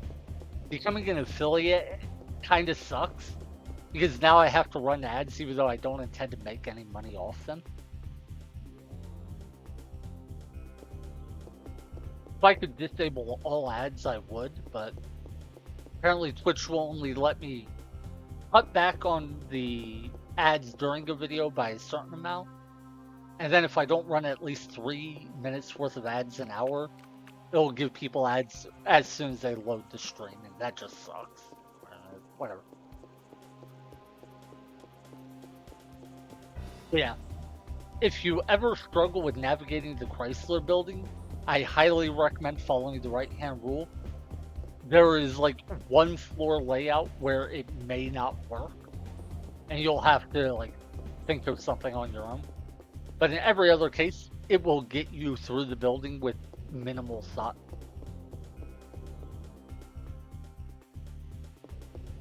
I think the main reason people get lost in the Chrysler building, and for that matter in lots of mazes, is they don't have like a systematic approach of how they want to navigate the maze. They just kind of walk around and make decisions on the fly. And then they forget like where they've been, what decisions they made. Some mazes are genuinely difficult, but a lot of supposedly confusing and difficult mazes are pretty easy if you just understand.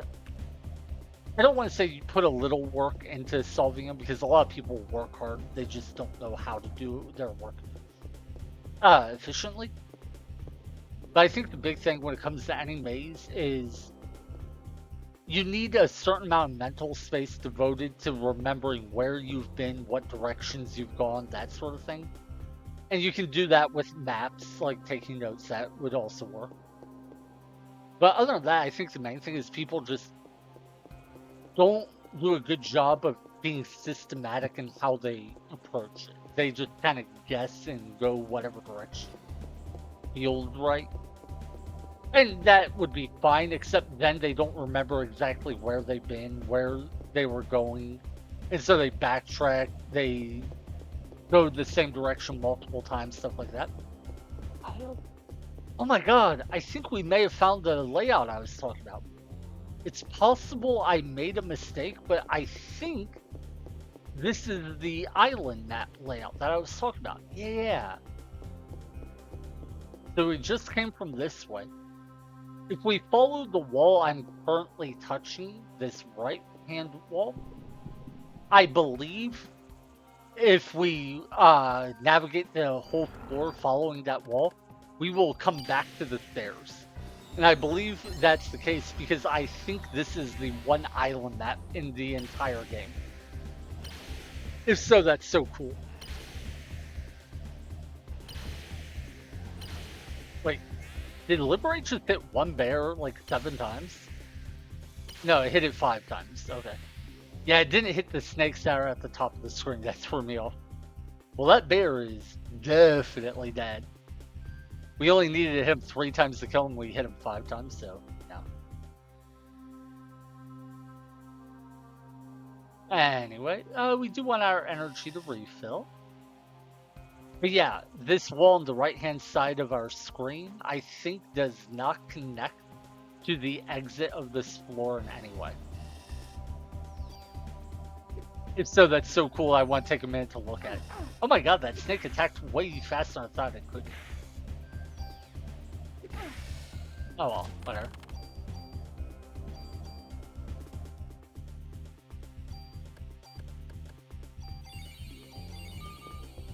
I didn't let my energy refill all the way, so that's a bit of a bad play on my part.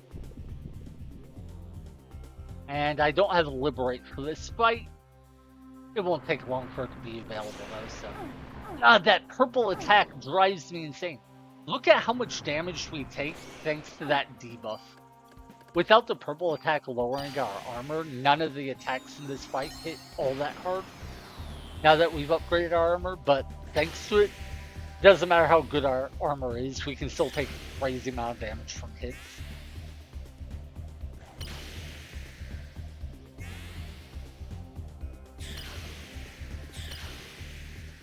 Anyway, I need to double check if possible. I just got mixed up, turned around, or whatever, and that's why we double back to the stairs.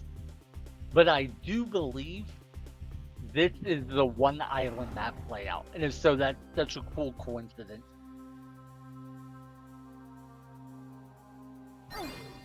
Oh my god, he actually hit me. I thought we could just outrun him and not get hit. Okay. This is the guy. He did well. Alright, so we're not going to have Liberate for the next fight, and that kind of sucks. There was a fight a while back where I didn't pick up Medicine 2s that I could have. Kind of wish I would have. Fortunately, we had some medicines from back in the hospital, so it's fun. Okay, there's the elevator. Now, if we follow the right-hand rule, we will continue this way. Path loop back around here. And the right-hand rule would tell us to turn right there. My suspicion, though, is... Yeah. Wait, this isn't the only island layout. There are two layouts, then. Okay. Wait, this might not even be an island layout. Let me just check. Okay, we followed the... One sec, yeah. We left the stairs going south. Let's do the left-hand rule. So, facing south, left hand would put your hand on the east wall. When you turn to go east, it'll now be on the north wall. Follow the north wall. Oh, okay. Never mind, I'm wrong. This isn't an island layout. I got so excited over nothing. Nope. All that happened is I just messed up and turned around and went backwards at some point. Darn it, I was so excited. I would have been so happy to get to show off the one island map layout. You might have noticed there was even a point where I was like, wait, no, this isn't the one I'm thinking of. But I think I even said, oh, there must be two island maps then. But no. I was wrong. Darn it. Sorry, it's a nerdy thing on my part, but I just love the fact that there's exactly one map in the entire game that is fundamentally different from every other map. Oh well. We are on floor 65, so ideally we will find the item room. Oh! Hashtag called it. Because I think I may have missed this room before. I'm not sure. Nope, okay. Yeah, back when I was on floor 65 and I went up to floor 66, I couldn't remember if I had stopped in at the item room or not. Looks like I had. How far are we from Willem? Man, 33,000 experience? We're not going to get there before the boss, but we probably will be close. Like, we'll probably be about 20,000 experience away from leveling up when we get to the boss. Wait, if I'm right, oh no, we've never been to floor 70. So that means the encounter rate on floor 70 could be tapped out. So we might actually fight enough enemies thanks to the floors leading up to it and then the extra fights on 70, that we do level up. I don't think so, but it's possible. Leveling up before the next boss would be nice, but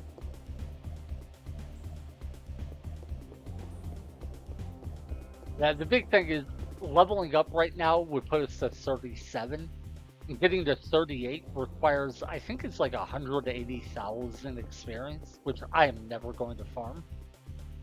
And the reason that matters is we won't be able to get bonus points if I don't level up. So if I don't level up because we're at 37, then we'll never get more bonus points for the rest of the run. Oh my god.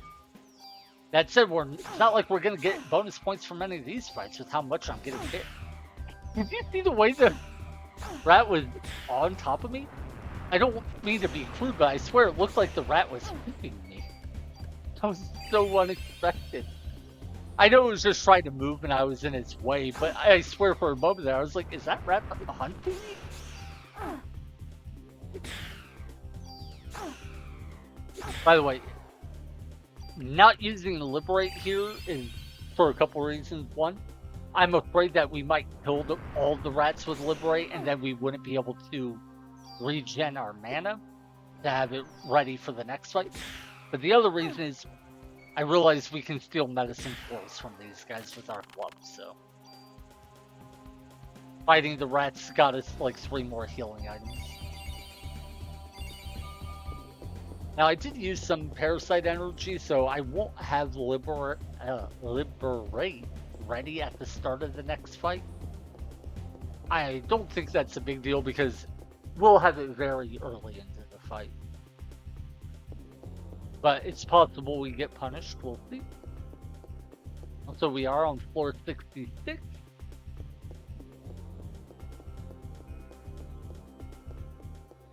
Yeah, if we beat the Queen Bee, I am definitely going to try to beat the game today. I don't know how long it'll take us to navigate the last 7 floors. I don't even remember if there are enemies on them. I don't remember. I think there are enemies on floors 71 through 77, but I don't think they're mazes. I think it's just like really simple, straightforward floors. But I could be wrong about that. I've only beaten the final boss of the Chrysler building twice in my entire life. Interestingly, one time was in a no-gun run. This is, in fact, the second time in my life I will beat the Chrysler building without using guns.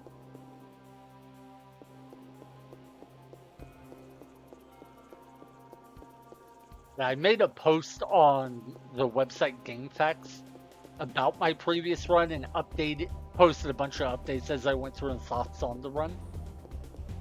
But that was years ago, and it was just text. I've always wanted to actually have video footage of me doing the run.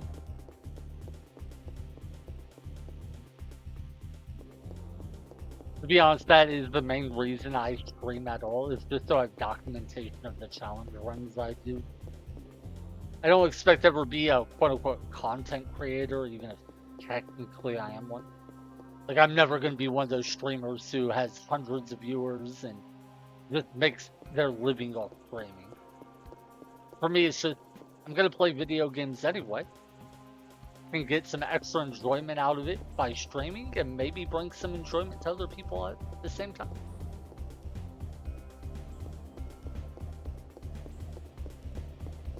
Alright, are the stairs up here? I think so. Yeah, nice. 67.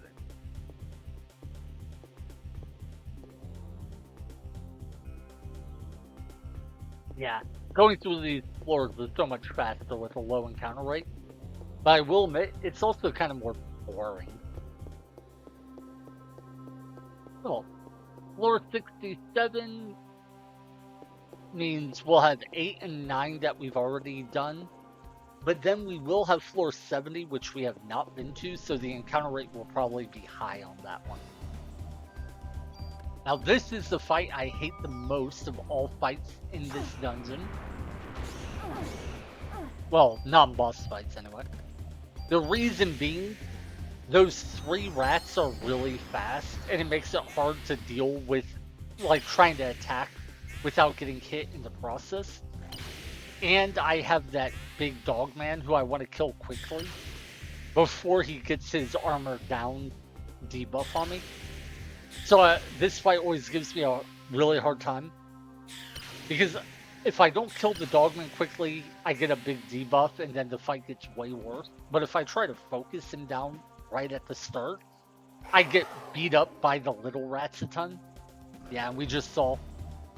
Liberate just killed the three rats. That kinda sucks, but it's whatever. Alright. Now the downside is we have basically no energy at the start of our next fight, and our health is pretty low. So depending on what enemies we fight next, the next fight may go kind of bad. The good news is we have a ton of medicine floors, so I think I only brought like 5 or 6 with me, but we've managed to steal and loot a number more, so I hadn't thought about it, but maybe I should have brought a few more revives, just in case I needed to burn any on random encounters on the way up. I don't think I will, but it is possible. Yep, and we've already been in that item room.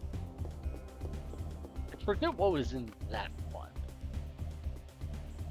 67 or 68 had one of the armors that we didn't really care about, but we transferred like mods from.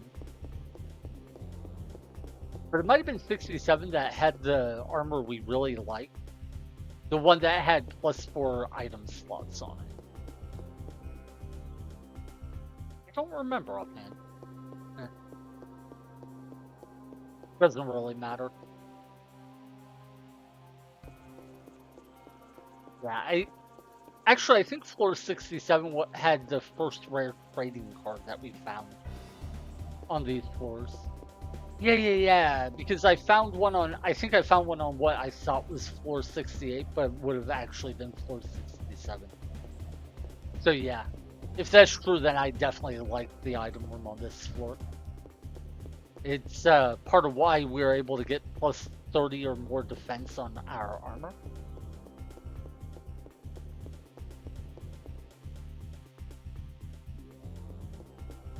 Now, I still haven't verified whether or not the items are on different floors depending on the run.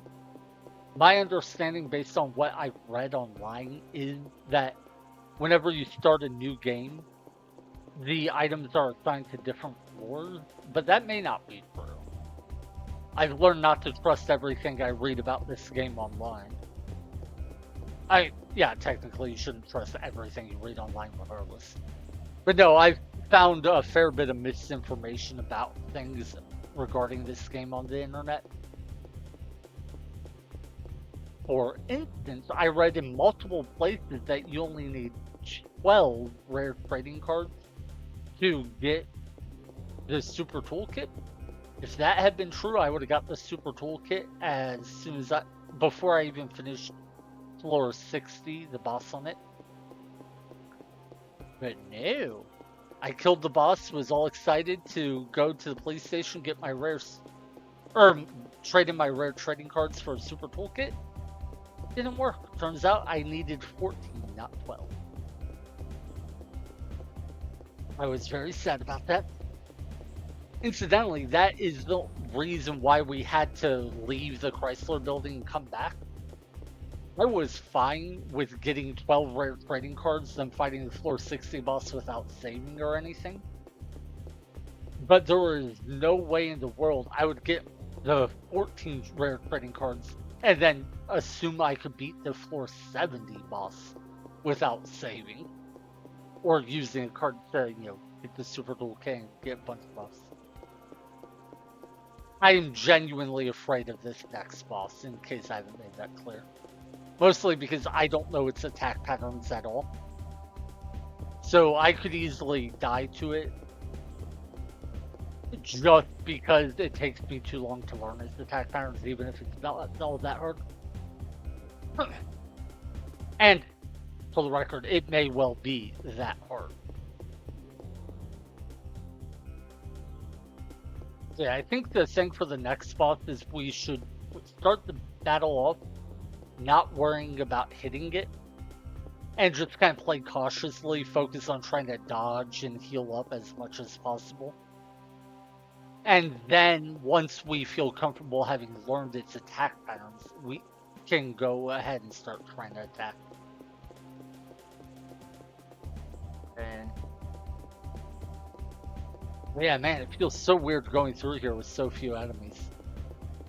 On the one hand, it sucks because it's a little boring. On the other hand, not gonna lie, I'm glad not to have to fight so many enemies.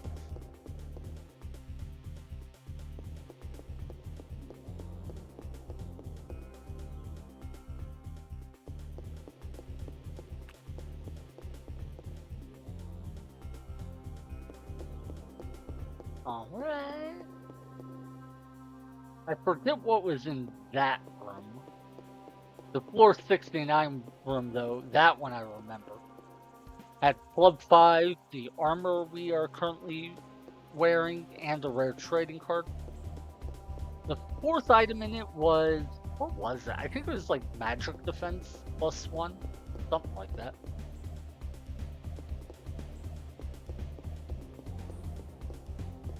Alright. We are now the 470.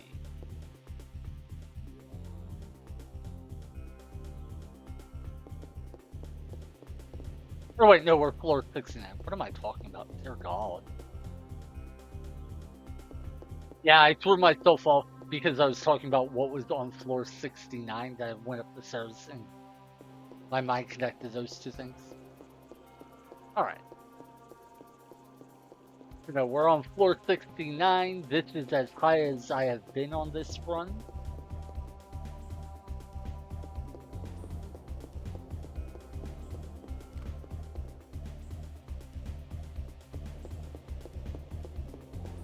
That is the best item room in the entire game. Are the stairs up here? So that's crazy good fortune. Oh, okay, no.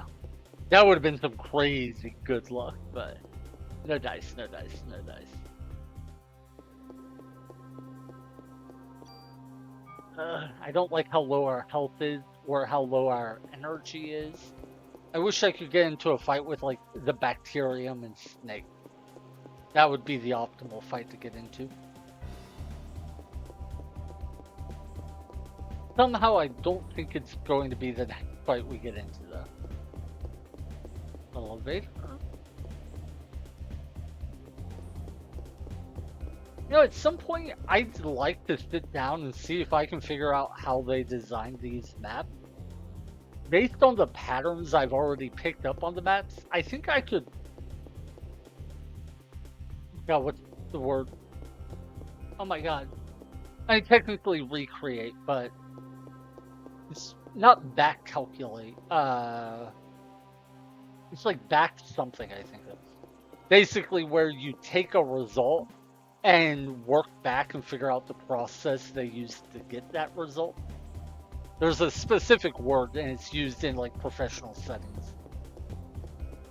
And like as part of my work, I've done it before, ages back. Anyway, basically, I think I could recreate at least a decent chunk of the logic they used in designing these map layouts, just based off the set of maps that they put into the game. And I think that would be a fun project to do. I don't like how low our health is, combined with how low our energy is. One or the other being low is one thing, but both being low sucks. Anyway, we are on floor 70, which means this is both a boss floor and a floor we've never been to. The fact we've never been to it matters a ton, because that means the enemy encounter rate will probably be its normal value. So we should expect to see more enemies on this floor.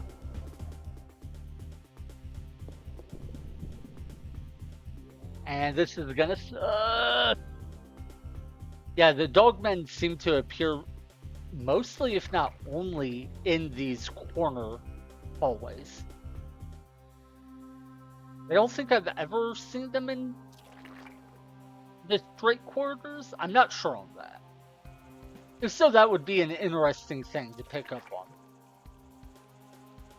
Because I know the snake and bear fight can appear in horizontal or vertical corridors, but I don't think it can appear in corner ones either.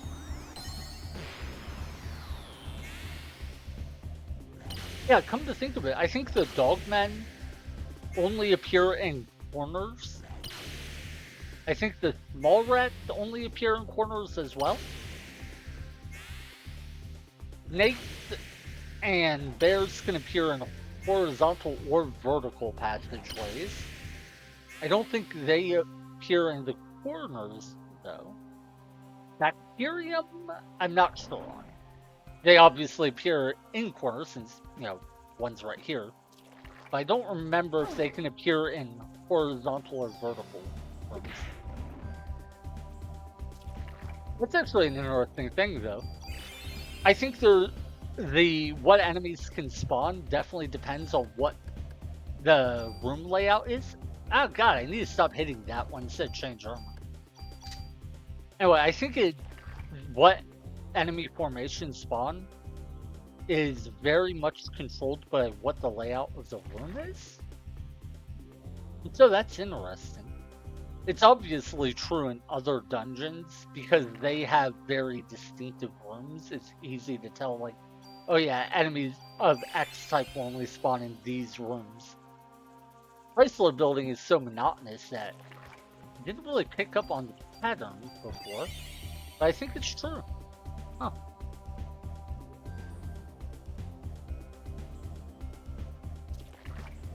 It's not super important or anything, but it is interesting. Anyway, we are at full health. Now we just need to let our energy regen, and then we can kill the guy, and we'll be fine.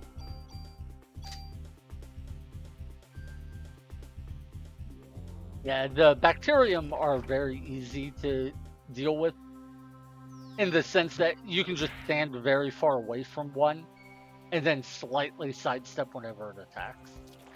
Ironically, the hardest part of them is just getting in and hitting them.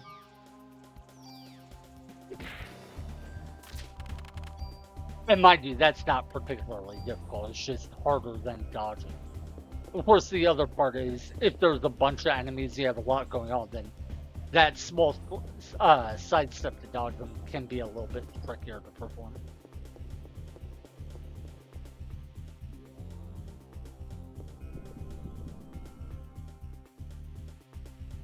Alright, yeah, I hate this fight, so let's open with Liberate.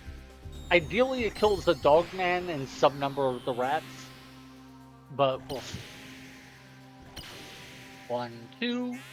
We need one more hit on the Dogman to kill it. Alright, we're 2-1-1.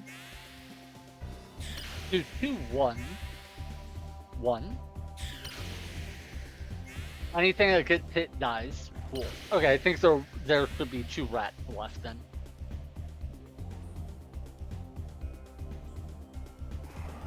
Yeah, nice. Okay. God, Liberate is so OP. It's funny to say that Liberate is OP when I still argue it's not the best spell in the game. Actually, I take it back. It is the best spell in the game. Hands down, no question doubt. What it is not is the strongest spell in the game. That may seem like a strange distinction, but believe me, it matters a ton. The strongest spell in the game is Pre-Raise, because with Pre-Raise, you can become immortal. Pretty much literally. The only reason I say pretty much literally is there's an argument that being immortal means you can't die. What Pre-Raise lets you do is make it so you can't stay dead.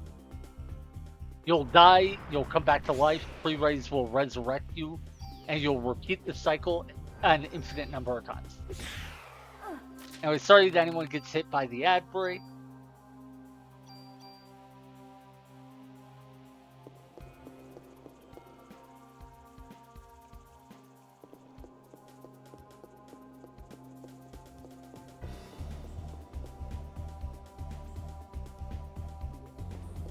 not. Yeah, I'm not gonna lie, a small part of me wants to make a new Twitch channel just so I'm not affiliate. Actually, I wonder if, yeah, you should be able to, like, tell Twitch, hey, I don't want to be an affiliate anymore. Oh, but if I do that, then I can't get custom emote. Aww. Really, like, it's not even that I want, like, subscription emotes for people, like, subscribe. I think there's even follower emotes, so you get emotes without it costing you anything. But no, what I really want is just to have emotes that I can personally use. That said, I hate the emote prefix I have. I didn't realize it when I was setting up my affiliate setup.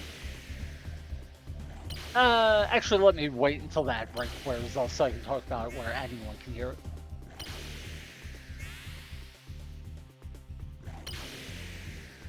Da, da, da. One dice for sure. I don't know that either of the others die. I don't think so.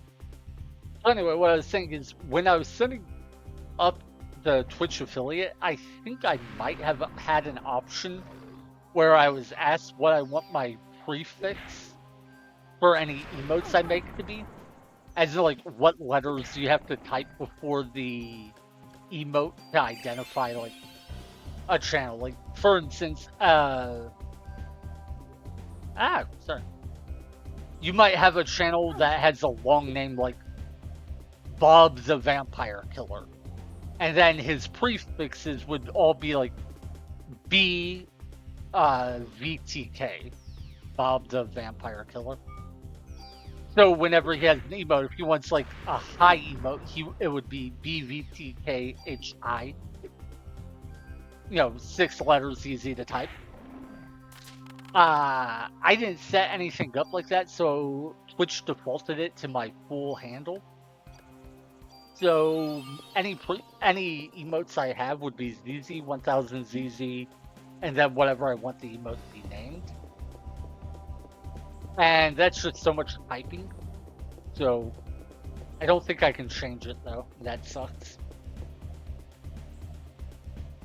Speaking of which, I do need to figure out what I want to have my personal emotes be, just so I can use them in other people's channels when I'm watching.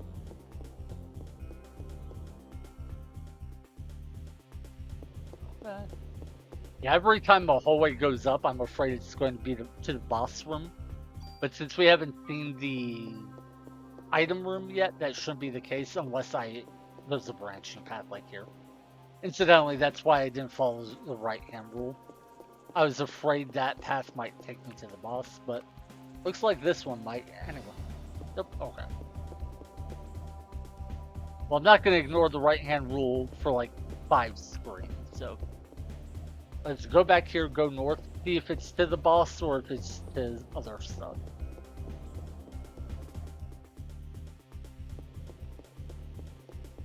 It might be a dead end. Yeah, it is. Okay. Huh. So ignoring the right-hand rule actually saved me a little time if I want to backtrack. That is one benefit. If you get to where you can learn some of the map layouts and kind of get an intuitive grasp of things, you don't have to follow the right-hand rule. You can make shortcuts.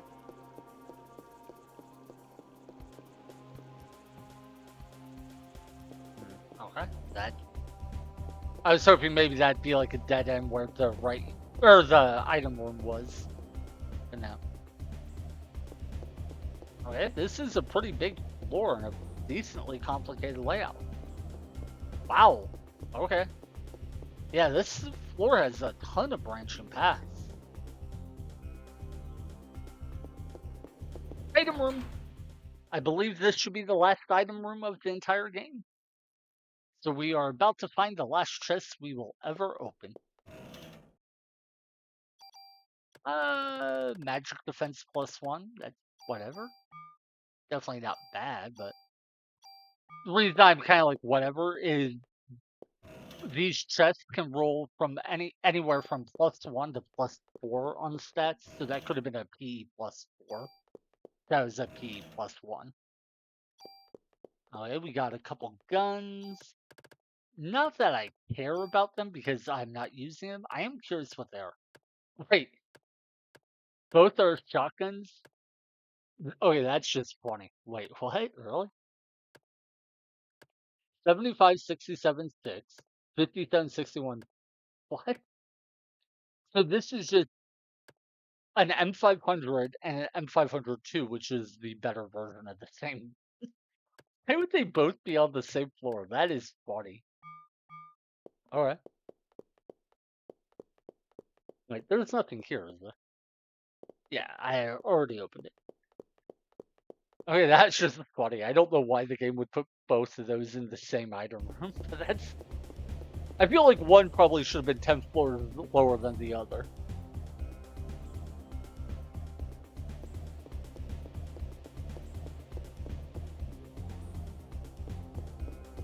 Well, I am definitely glad I didn't bother going up to floor 70 to find out what treasure there was to pick up in it before I went back down and saved. Oh, God. Alright, so all that should be left is the boss fight, and of course getting to it. No, I didn't want to fight you guys again. Could I please get a fight in the corridors instead of a fight in the corner? Yep, we burn a revive here. That stupid defense down debuff made us take so much more damage, and because of it, our energy got reset, so we can't cast Liberate like I was hoping to. Yeah, to be honest, I was not healing because I had assumed that auto heal would kick in. But the way things worked out, dude, I'm upset. Sorry. Anyway, the way things worked out, the enemy was able to one-shot us from our current health. So, auto potion didn't kick in, and that would happen again from 191.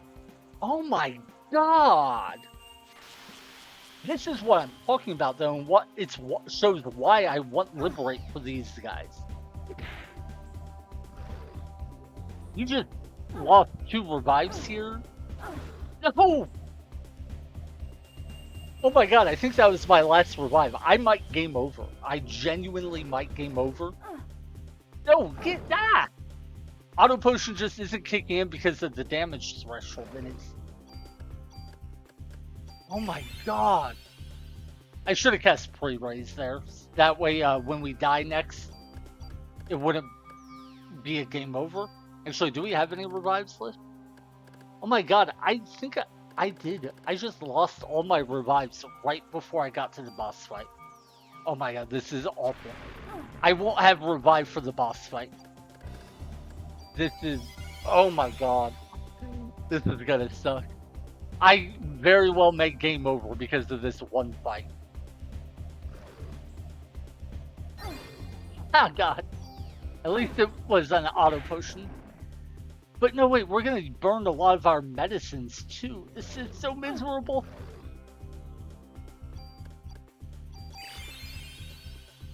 Oh, oh, for this. I'm so annoyed right now, huh? Now, there is a chance we will get a revive as loot from this battle, and that would help. But, yeah, screw this fight. Do you ever wonder why I kept talking about the importance of using Liberate at the start of the fight against these guys? This fight shows it. Now, because we have pre-raise up, we cannot game over, but our energy is low and our health is low too. Okay, burn a potion. I'm just hitting him. I can't keep fighting. Oh, god, that fight was so horrible, and we didn't get any useful items as loot. Oh my god. That one fight just made it so the next boss fight is going to be 10 times worse than it would have been. I don't have I don't have revive anymore. So all I have is my potential to use pre-raise. Oh my god. I need to get into another fight before the boss. No matter what. I cannot enter the fight in my current state. Yeah. Okay, we're backtracking and we are going to fight. What I should have done is I should just try to run away from that fight. That was my bad. That said, we are going to look for a horizontal or vertical room fight. That way we don't have to fight dogmen. I guess we can't fight them here anyway. But yeah, we do not want to take another fight in the corner because that could have dogmen, and we've already seen how bad that goes for us. So we want to look for either a left, right, or up-down fight. If I see a corridor, I leave. Or not a corridor. If I see a corner, I leave. By the way, you may have noticed the music cut out as soon as we got to the boss room. That's a normal thing. What's... Oh, God, no, no, no, no, no, no. I said we'd leave as soon as I... Oh, thank God, it wasn't the fight I expected. Thank... Anyway, the music cuts out when you get to a boss room, and normally that translates into the music being out for the floor once the boss is dead. But if you enter the boss room and then leave, the music stays cut out until you... Wait, we burned a... I didn't... Oh, okay, that sucks, but fine, whatever. Yeah, sure. The music will stay cut out, typically until, like, you leave the building and come back to the floor. Actually, it might be just to go down one floor. But I did discover that it will come back if you find the item or I think elevator rooms. It's a weird thing. It's not important.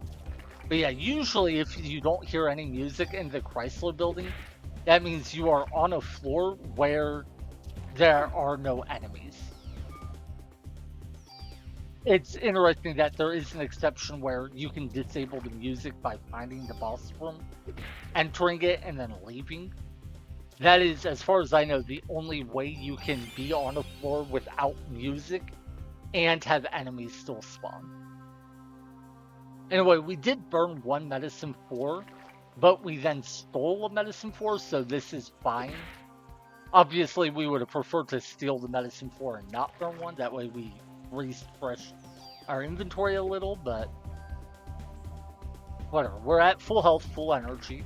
As long as we don't take more damage, we are well set up for... Actually, I can't even say it. We're not well set up for the next boss fight. We have 0 revives. That's a nightmare. What we are is as well set up as we can be without either reloading or leaving and going back to the New York Police Station. The NYPD precinct. Okay. God. Hey, we picked up another medicine 4, so that is something. That does mean we are +1 item for this individual fight, but we have still lost all of our revives, and that is a nightmare. 4, 8, 10. Okay. Wait. 1, 2, 3, 4, 5, 6. So we have 13 medicine 4s right now. And 0 revives. Oh my god, that's so miserable. I brought 3 revives because I thought that would be enough for the next boss fight, and I was counting on not burning any on the way up. I never considered that we would burn 3 revives on one non-boss fight. That one fight screwed us over so hard. We didn't just lose our 3 revives, we also lost like 4 medicine 4s, I think? I don't...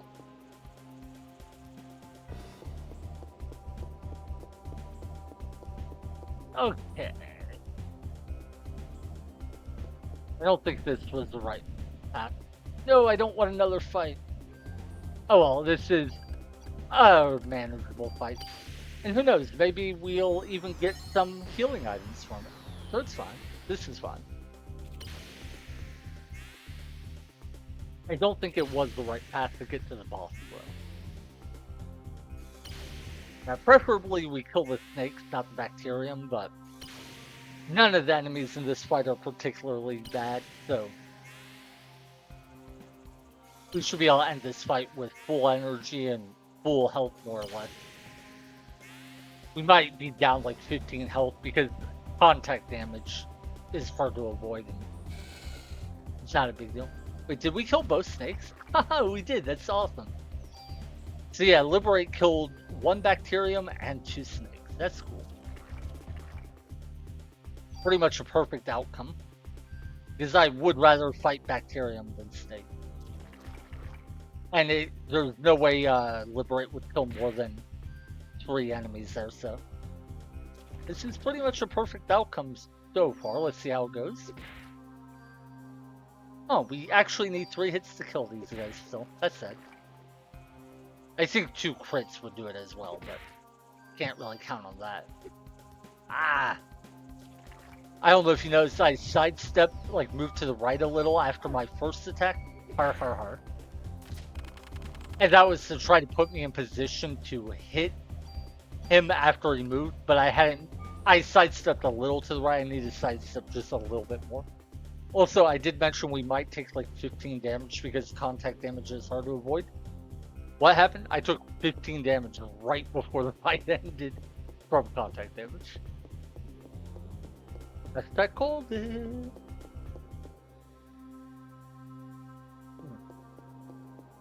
starting to notice a little bit of soreness in my throat. I hope it's just I've been talking a lot and need to drink more liquids, not that I'm getting sick. Mm.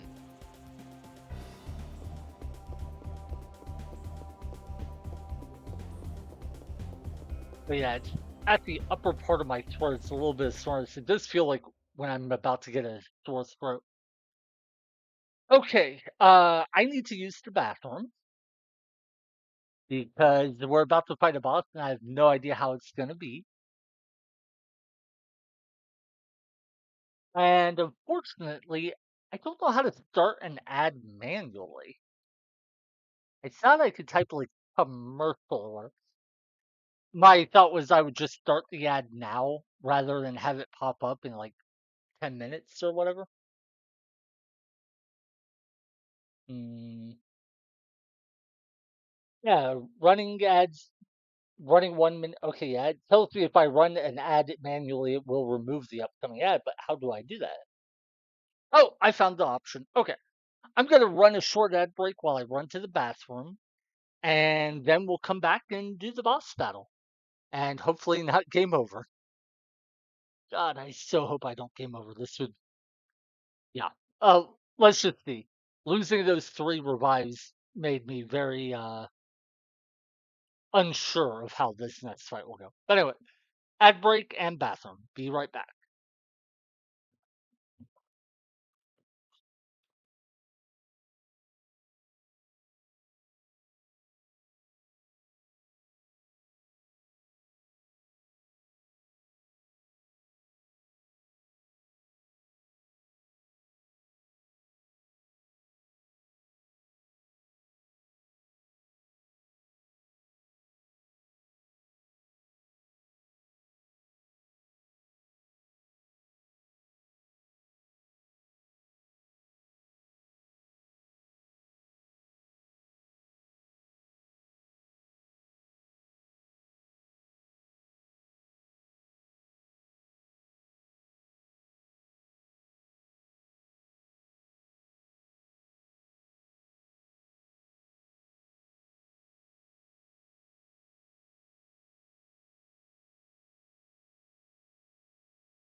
Alrighty, I'm back. I'm so nervous about this fight.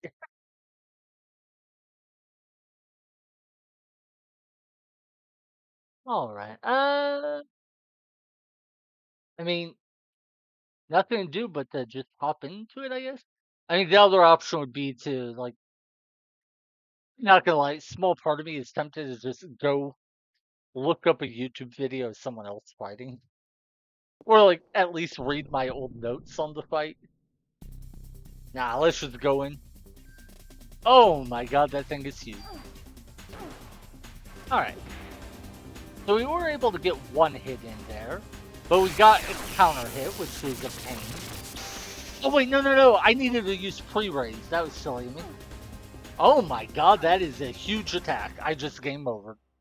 Not using pre-raise got me killed. Oh my god, I am so sad. All because of that one stupid random encounter burning all of my revives. Okay, well, there is some good news. The first bit of good news is we did make a lot of progress today already because we did get what's it called? Uh the super toolkit by getting the rare trading cards, we got all the armor. So we've kitted ourselves out fully. That is big progress. Getting to floor 69, getting all the treasure, leaving, saving, that was big progress, and it took us quite a while, so that is something. But dear God, dying to that boss that fast? Oh my God. I was not expecting one attack like that to just hit us. That was what, like 700 damage from one attack? Like, yeah, it was my bad for not opening the fight with pre-raise, but still. Dear God, man. Anyway, I think I am going to go ahead and level us up to 37. I didn't want to do it, but I think it is the right call. I'm gonna grind out to 37 and then, man, getting the floor 70 is gonna take so long.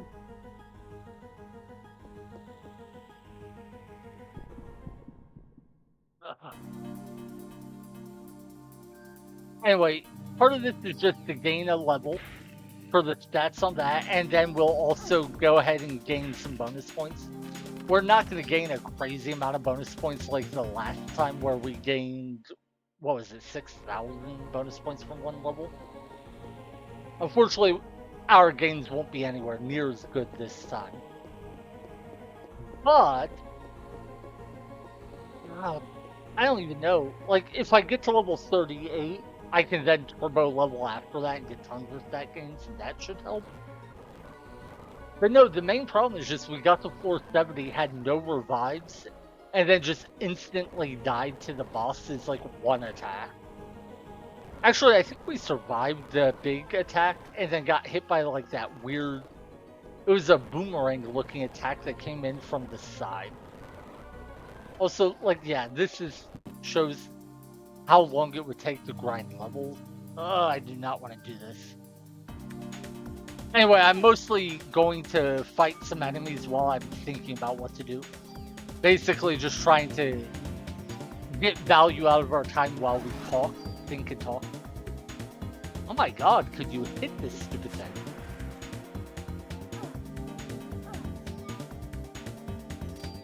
I genuinely might just take a break from this run. And when I say take a break, don't worry. I'm not like, oh, I give up or, I'll come back in 3 months. So I mean, like, take one day off. The idea being, if I take one day off. Oh, that was actually hilarious, sir. We have auto cure, which makes it so if we have an item to cure a status ailment in our inventory, the game will automatically use it. We got poisoned, and I didn't care about the poison damage, so I didn't heal it or anything. But we hit the enemy, and when we did, it stole a cure poison. So we stole the cure poison, and it just immediately got used. That was actually kind of funny. Anyway, What was I saying?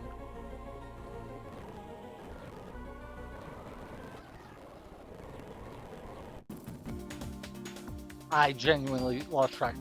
Oh, anyway, if I do take this small break, it's not gonna be like months or, a break that, oh yeah, it's a small break and then they never come back.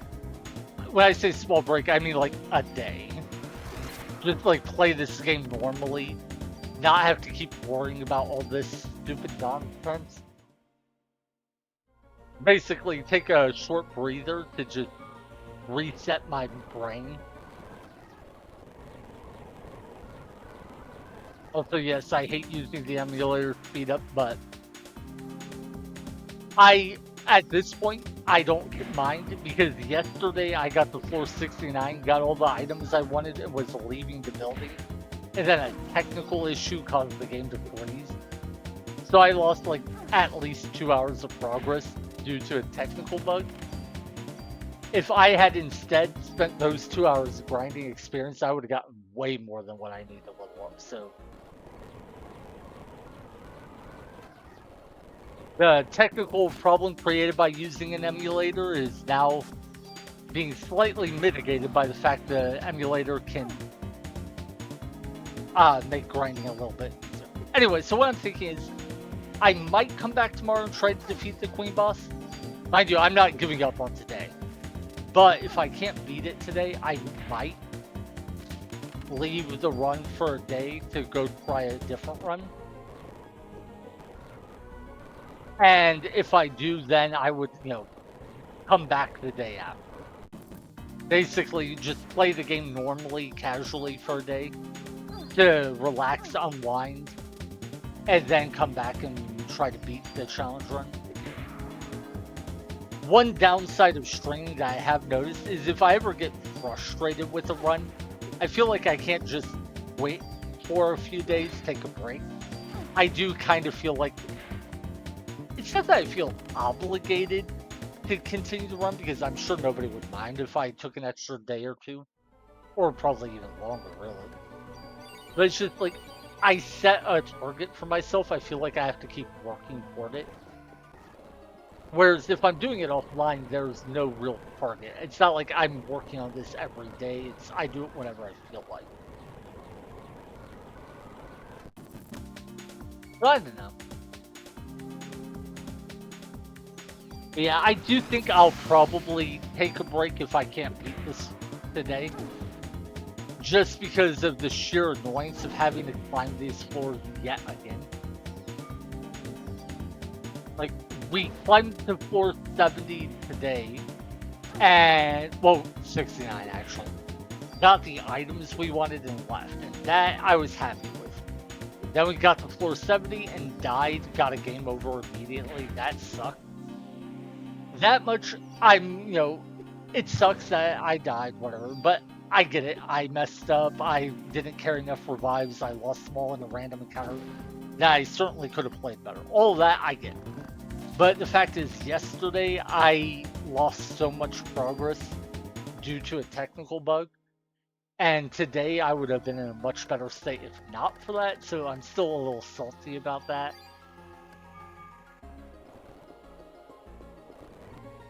I definitely think I should go back to the police station and grab more revives. I don't think 3 revives was enough.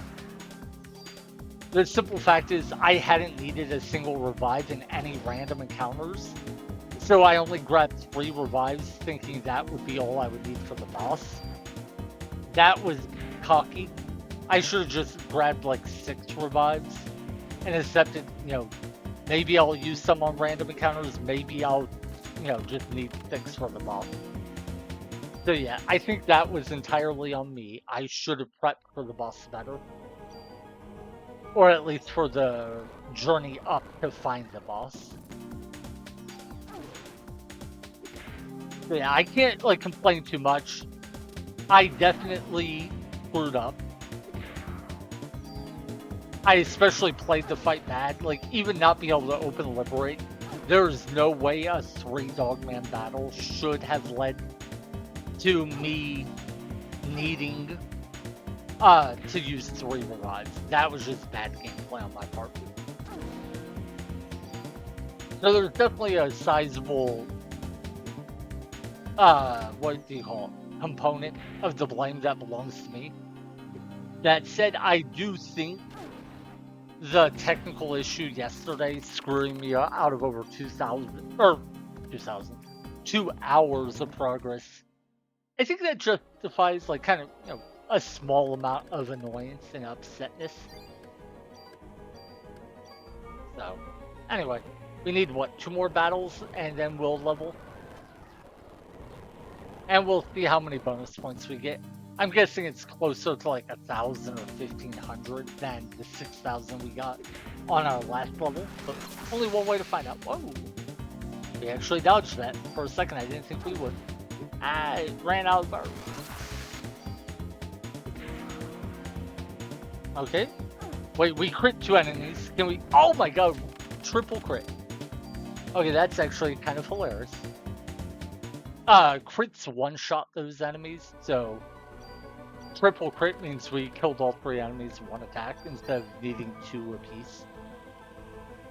Not a big deal, but it was just kind of cool. Anyway, I guess the big question is, if we do level up and get bonus points, what stat should we put them in? And to be honest, I think we should go back to our attack power stat. Yes, we took a ton of damage in that boss battle, and having more defensive stats might help survive that a little. But I think the biggest thing right now is we are still killing enemies somewhat slowly in the Chrysler building.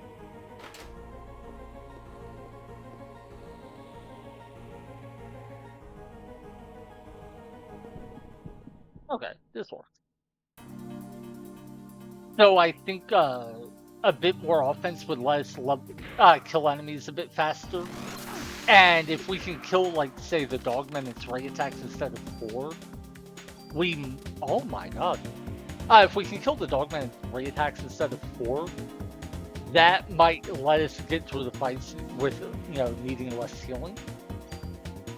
But the reason I said, oh my god, is we gained 4,000 bonus points. I genuinely thought we were going to get less than 2,000. So, okay. And now we need 184,000 to level up. That, of course, would take forever, and I have no intention of going for it. Where did I set my cup at? Oh, there it is.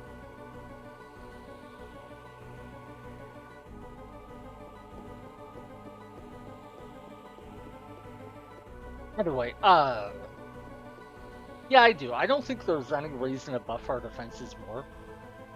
They are already high enough that we are doing perfectly fine in terms of surviving damage. Our problem is just we get hit too much. 296 to 336. Okay. Yeah, I think our problem is not that, oh, we're getting hit. Oh, I'm sorry, it's not that, oh, we're getting hit for too much damage. I think our problem is just entirely we're getting hit when we shouldn't, or we're not prepared for the attacks we are going to get hit by, stuff like that. Having more damage on our attacks so we kill enemies faster, I think, is a big step in the right direction. There is a slight caveat, and yes, I'm fully aware of this, and I might regret how I spent those points because of it. And that is, our weapon damage does not affect the damage Liberate deals. Meaning, those 40 points we put into our attack power only matter when we're hitting enemies with clubs. If we instead hit them with Liberate, then all of those points went away. So,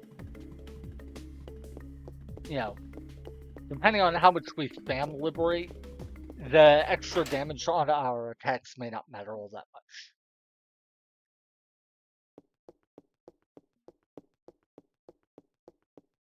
Okay, yeah, that's still empty. I don't know exactly what causes that chest to reset. I've never quite been able to figure it out. That's one thing I do want to move. I want to move the toolkit over because we already have a super toolkit. I want to get rid of that item because it won't do us any good in the Chrysler building. I just want to no. Uh oh, that's right. We don't have the guns from floor 70 to drop off. So I think this is everything we. Oh no, the whole reason I wanted to come here was so I could grab a couple more revives. As I've learned, we were a bit cocky to only bring 3 revives with us. We burned through them very easily. I do want to have a ton of revives for the final boss of the game. So I am going to leave a lot in our stash, but I'm not going to, only bring 3 with me this time. How many do we have? 1, 2, 3, 4, 5, 6, 7, 8, 9, 10. Oh, okay, 10. So we have 10 revives in our stash, 7 on us. I think that should be plenty. Especially with leveling up, making us a tad bit stronger. I mean, we deal a lot more damage. We get a small defense boost. I think we gain 2 HP. Our energy score actually goes up a little, which means Liberate will go up in damage a tiny bit, I believe.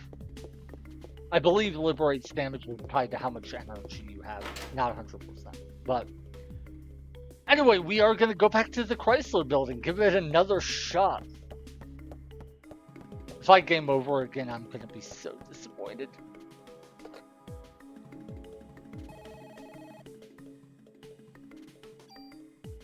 The worst part about that game over is I used heal 3, and as soon as I did it, I said, I forget my exact words. I wanted to say, oh shit. But as soon as I did it, I realized I could have cast pre-raise and I didn't. And that was such a colossal mistake. If I had cast pre-raise, we would have come back to life, and sure, I might have gamed over not too long after, but 1, the fight would have gone longer. I would have had a chance to win. And 2, even if I lost, I would have at least learned more about how the fight plays out. Big problem we are facing is I died so fast, I didn't learn anything about that boss. I did learn that we can just run up and attack it, and it's not too bad. There's some contact damage because it kind of has like arms or whatever. I don't know if those are considered like arms or what. They weren't antennas. Anyway, the arms or whatever in front of it do make it so there's contact damage that can be a little tricky to navigate when you run up to it. But other than that, seems like it's pretty simple to run up and attack it. The big problem is just the attacks it uses. So this shouldn't be like the cockroach fight where we had to worry about the gimmick of the fight, there being multiple sections and then killing both at the same time or anything complicated like that. No, we need to go left, not right. So there shouldn't be any complicated gimmicks of like who we target or anything. I think it's just beat the main body down and kill it. And then maybe kill the side pieces along the way if we need to. So that part's good. I also think, unlike the cockroach or even the crab fights, it doesn't seem like it's going to be difficult to hit the boss. The boss doesn't seem like it's going to run around and dodge a lot. So that much, good sign. I think, we've learned that the boss is quite manageable. Oh, shoot. Let me put our floor back to... Oh, no, it was on 60. For some reason, I thought it was on 70. Anyway, so we kind of learned that the boss is not going to be difficult in terms of hitting it. Or at least not too difficult. So the main trick of this next boss fight seems to be dealing with the damage it deals rather than figuring out how to deal damage ourselves. Mind you, that was based off like maybe 10, I think it really was only like 10, 20 seconds of combat. So who knows. But the other part, of course, is even if that's true, we don't know anything about how to avoid the damage it deals yet. So, alright, liberate. But yeah, if the fight goes so poorly that we can't beat it on our next attempt, I will take a break from this challenge run of 1 to 2 days. Honestly, it would probably just be 1 day, except it might wind up being 2 days if I start a new playthrough of this game, just so I have a chance to finish that playthrough. But yeah, I have very much been looking forward to doing a playthrough of this game with guns. And it's been like weeks of not being able to use guns, and it's been a little sad. So that's why I wanted to kind of take a break, maybe. It's just so I can play this game in a more normal way. Also, Liberate didn't hit the Dogman a single time. Not super important, but I thought that was interesting. We did also burn a medicine 4 there, which is a little sad. That said, we have a decent chance of either stealing or looting another one. We might even get a revive. I think I remember that's a possible drop from this battle.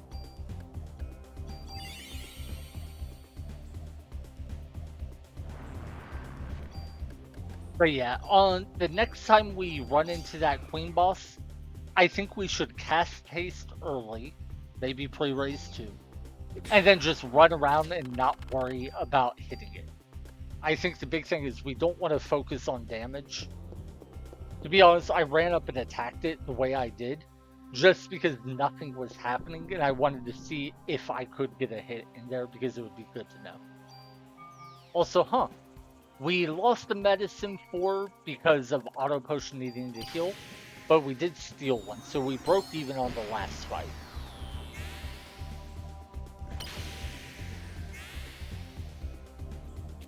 Okay.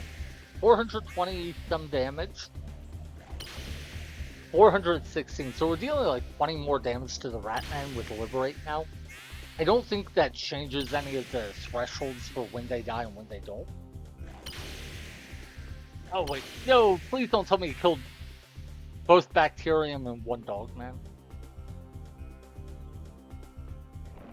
Okay, good. One Bacterium did survive. Thank God. The reason I want that Bacterium alive is just so I can prolong the fight to let our energy regenerate.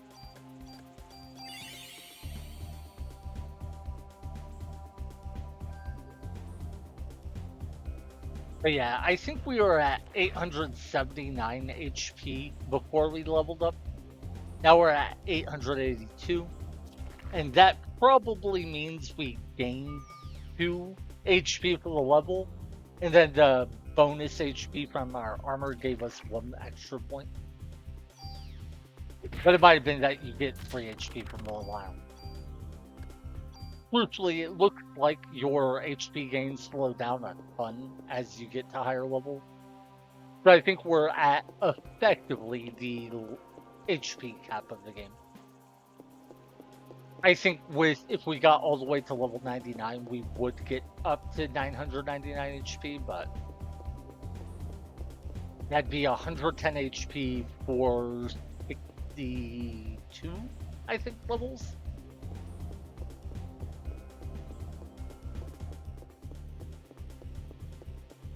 Also, if we wind up in a bad situation like we did on the last attempt at the Queen Bee boss, where on the way to it we run into like 3 Dogmen and we can't use the Liberate, I think I need to just aggressively try to run away.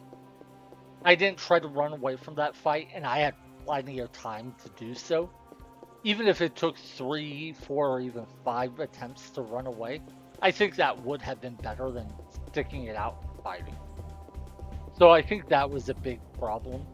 I think if we would have just ran away from the fight, we probably would have only burnt 1, maybe 2 revives.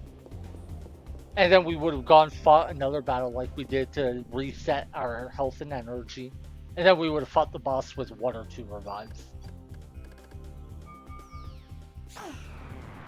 Yeah, whatever. Okay, there it is. Yep, and I don't feel bad about using Liberate. I'm annoyed.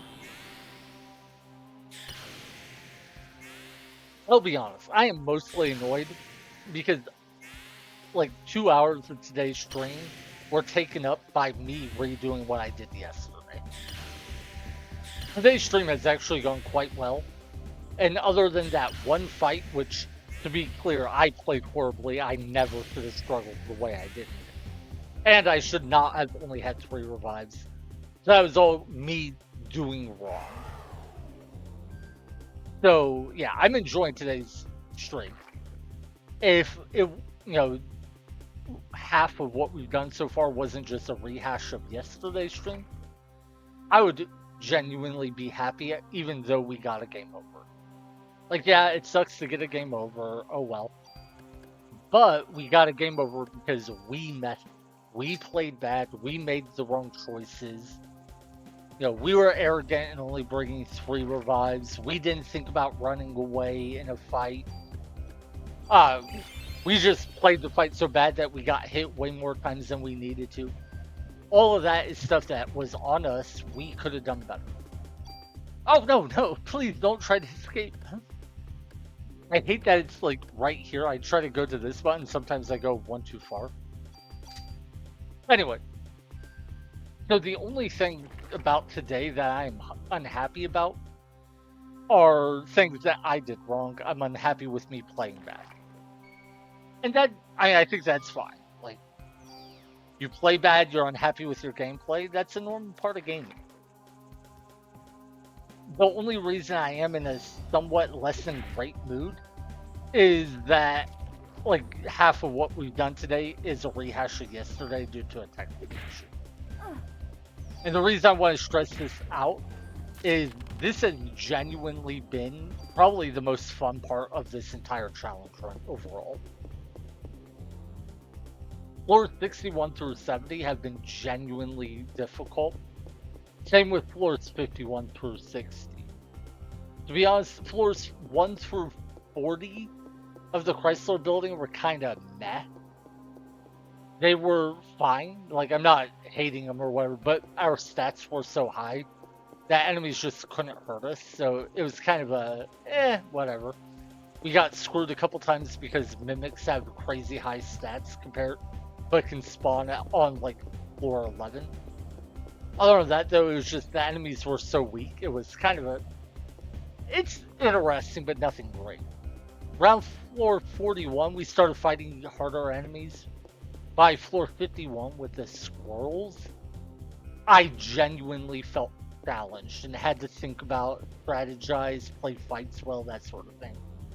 And then getting to floor 60 and dealing with everything that entailed, yeah. Genuinely the best part of this challenge run, other than maybe like certain individual fights. Like, there were certain boss battles that I really enjoyed, but other than that, floors 51 through 70 have been by far my favorite part of this challenge run. They've just also been very tedious, and I hate squirrels. But actually, it's weird. When I first dealt with the squirrels and how nonsensical they were so frustrating. But being that frustrated and working out how to deal with them, how to improve, how to get better, how to overcome, felt so satisfying. Same thing with floor 61 through 70. First time I came here, I struggled so much more. And that sucked. And I felt kind of miserable. But then as I went on, I improved, I adapted, I learned, and it felt good, and I felt happy. And like, that's something I haven't really gotten from some parts of this challenge run. And it's my favorite part of challenge runs. The finding difficult situations, problems that are not obvious, like the solution to, or a problem where the solution isn't obvious, and then working, learning, and improving until you figure out how to make the problem manageable. It's not easy. That's what makes me love challenge runs. And I think floors 51 through 70 have done it more than any other part of this run so far. That said, huge shout out to the Triceratops boss on that was floor 40. That boss fight was still the most intense fight I have ever had in this game. Best fight of the stream by far. I loved it. And it is the no doubt it is the highlight of the entire run. I don't think anything will ever outclass it. Other than that, the centipede fight, learning how that worked and getting to where I could kind of figure it out and beat it, I am really proud of that. I think that was the one that took the most work just to understand the mechanics of the fight and how to handle it.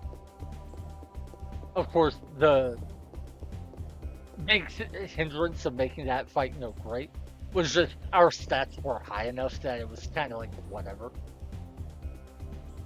I don't want to like trivialize the fight, but it really was.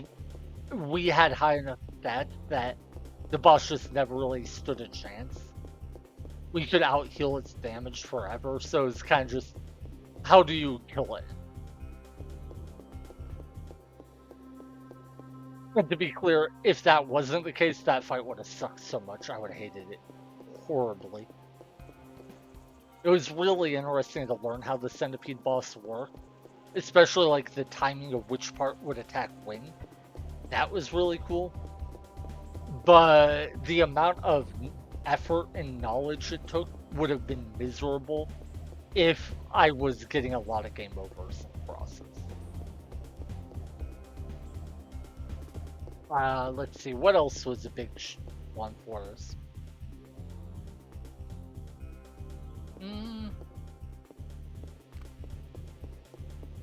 Rodon, the dinosaurs in the museum. They were way more interesting to fight this run than in my last attempt at this challenge run. Turns out you really can dodge their attacks reliably.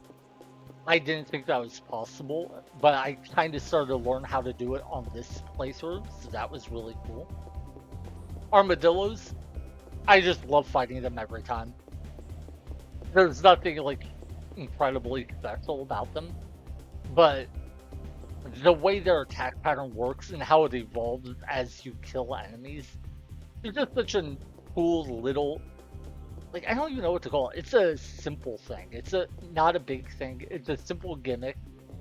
I wouldn't even call it a gimmick. It's just a simple mechanic, and it's a ton of fun. I love it.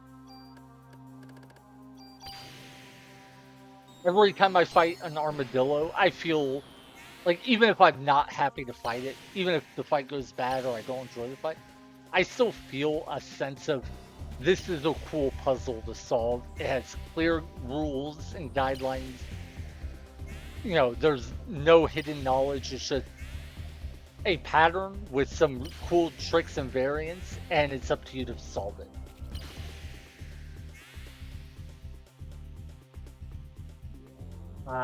Let's see, beyond that,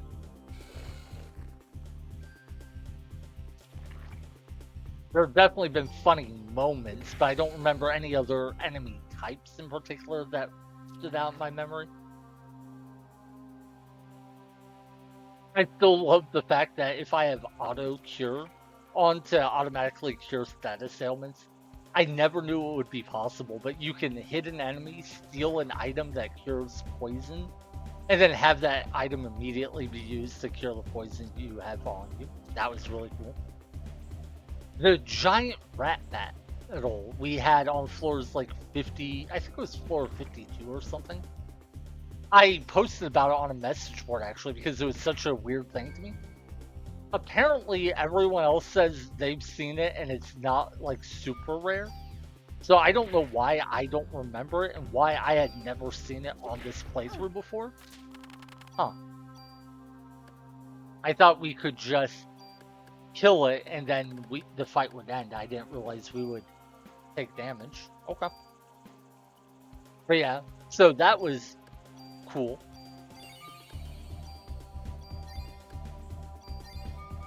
But yeah, that giant rat fat, I guess maybe it's more common than it seemed to me. But we went through like 20 floors where in theory could have spawned it, it never did, except for that one time. So that was really like a what sort of situation. We've also had tons of little things like where an attack that seemed like it should have hit just missed, and I don't know why. And the mystery of that is still intrigues me. Man, I keep thinking about that Triceratops fight. That was so close. I kind of want to go back and analyze it in detail just to see exactly how close it was. Like, how many times were there where if I get one more hit, or I take one more hit, I can't win? Like, even if that hit doesn't kill me, I just wind up in a situation where I can't out heal the damage I'm taking. Stuff like that.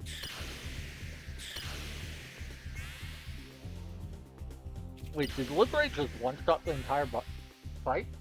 Or did the one bacterium survive?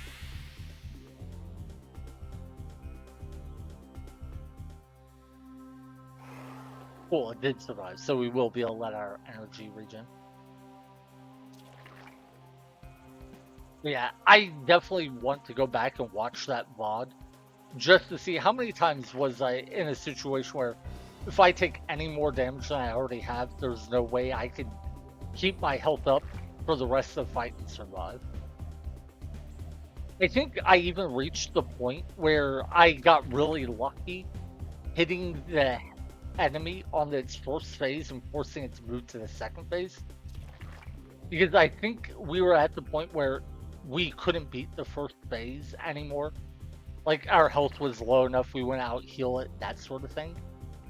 And then we hit the first phase enough times that it advanced to the second phase, and that gave us the opportunity to survive. I do think it was that close. I think like one fewer attack landing would have left in its first phase and it would have hit us again and we would not have won. But obviously, the memory during the fight can be a bit inaccurate, so I definitely want to rewatch that fight. It's one of the most intense fights I've had in any video game, just because of the margins. I've had plenty of fights in video games that were super difficult, but I can't think of many, if any, fights that were like on the knife's edge the entire fight. Usually a difficult fight, it's like, okay, yeah, this is really difficult, but oh, I just die. Or, oh, things went smoothly, I won. Rarely do I feel like I spend 5 or more minutes of if I make one mistake, I die, and then I still win. So that was really cool.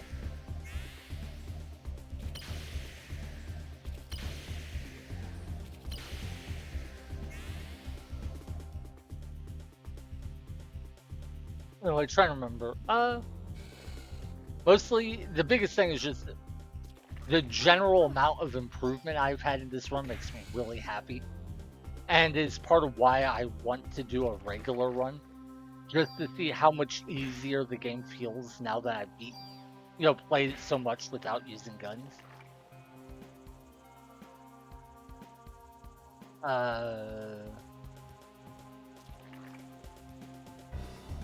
Thinking. Oh, it looks like there's going to be an ad break. Sorry to anyone who gets hit by it.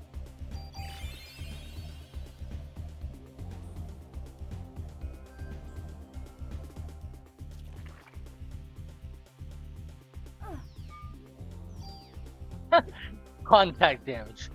The biggest thing this challenge run teaches me is that contact damage is probably the biggest threat in the game.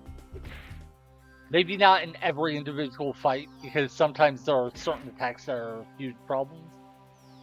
But over the course of this entire run, contact damage has, without doubt, been the single biggest obstacle. And in some ways that sucks, yes. But at the same time, it does really make it so that good movement and understanding like pathing, stuff like that, is rewarded so much. Like understanding where to walk, when to walk, there, stuff like that. Genuinely, it it is genuinely the most skill rewarding thing in the entire game.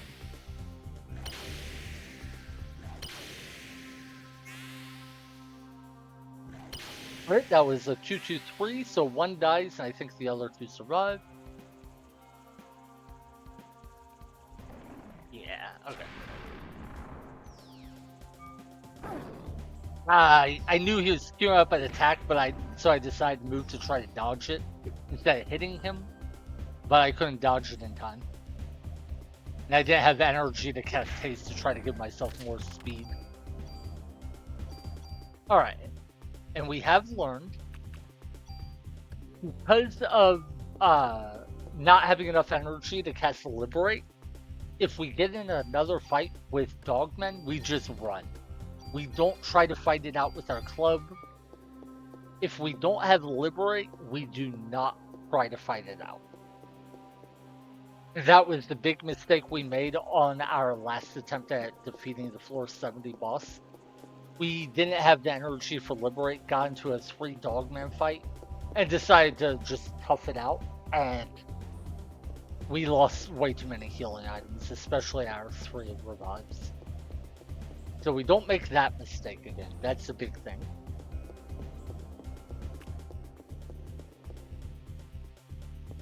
Man, it sucks though because I want to fight them without Liberate so I can learn how to fight them better.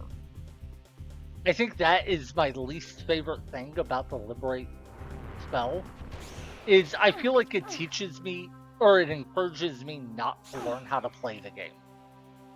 The biggest thing for me about this challenge run is I feel like it teaches me to play the game better than I would with a gun. Like with a gun, I don't need to learn how to dodge attacks so much and stuff like that.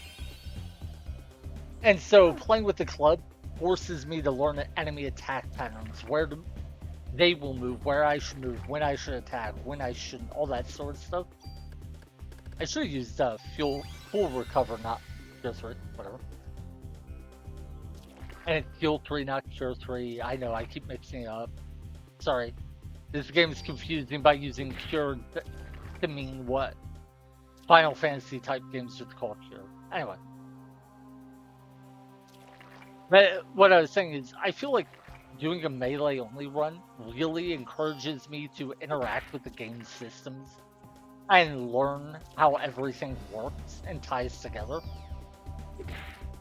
And then I go and use Liberate, and I'm like, oh, this just encourages me to do this one cheesy thing and win for free without any, like, knowledge or skill.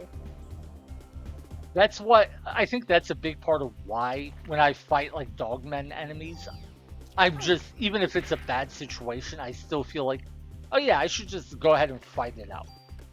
Because that's how I would learn and improve. Whereas if I don't fight it out and I'm just like, oh, run away, then how am I ever going to learn how to fight those enemies? Or the counterpoint to that is, hey, learning is great, but maybe you shouldn't worry about learning when you are an hour away from your last save point and you might, like, screw yourself over. Like, maybe practice in a better environment for practicing. One of those things where practice is good, but maybe you shouldn't practice when it's like the big game. Like, hey, I would have like tried this new thing I've been thinking about. It's like, okay, yeah, that's great. But this is the Super Bowl. Maybe you shouldn't be experimenting at this point. Like this is the final match of our entire year. Maybe you can wait to experiment until the next time we do a scrimmage.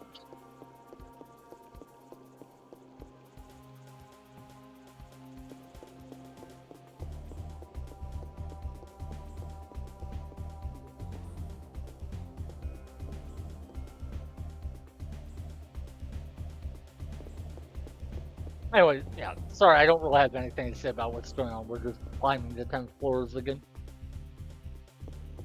We've been up these 10 floors like 4 times and down them 1. So, This is sort of like 60 floors that we will have gone through. Now here, a small part of me wants to just run away because I do want to get into the habit of running away from fights more. But another part of me is like, I have the energy to liberate. It would be nice to just kill these guys, mostly because they annoy me.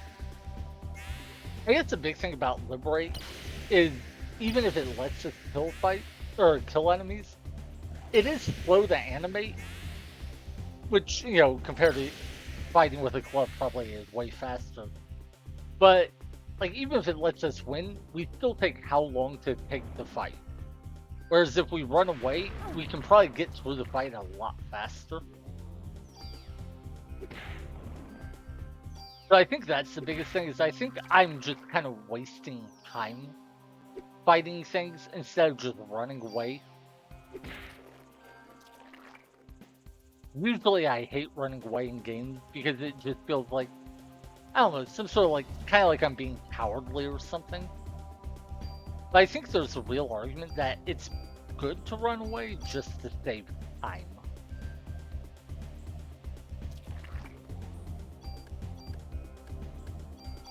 I'll use skill 3 even though that's massive overkill.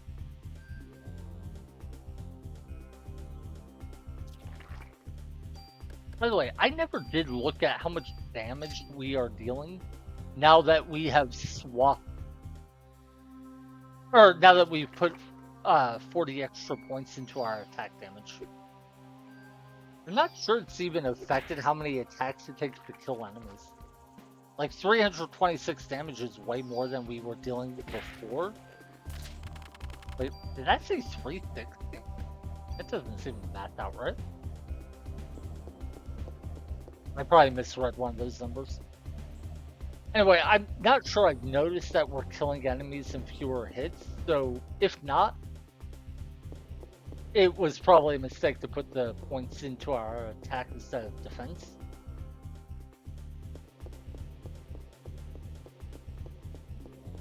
That's a big misconception I see in a lot of games, that people think, oh, this gives me however much more damage, that means it's great. But often, like, the damage doesn't matter. Because in the end, it's not about how much damage you deal to enemies, it's about whether or not you kill them with a given attack, or how many attacks it takes to kill them. Okay. I couldn't remember. I had just realized that because we got a game over, we hadn't checked the... Oh, never mind, I'm stupid. I was thinking about how when we went up, there were 2 floors I wasn't sure we had checked, 62 and 65. I hadn't checked them for loot. I was thinking, oh, we got a game over, I need to make sure I check this room for loot. Well, no, we didn't check them for loot on the way up, but then on the way down we did check them, and then we saved, so there's no reason to check them again.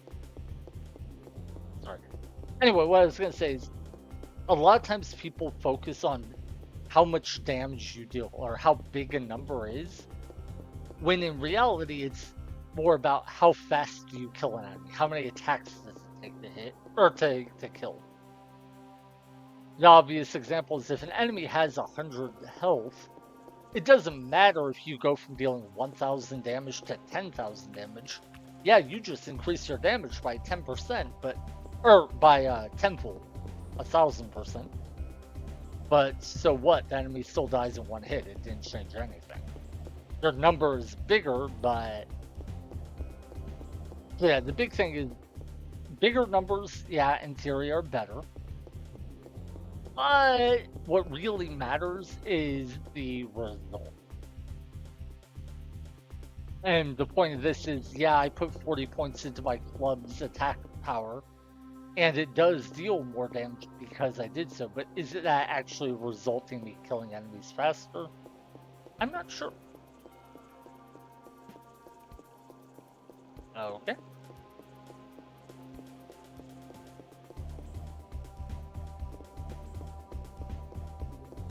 Not gonna lie, I am bored. I'm just rambling at this point.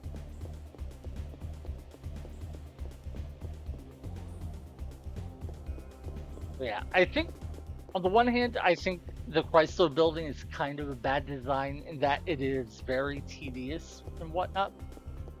On the other hand, I do think that was an intentional design decision, and I get what they were going for.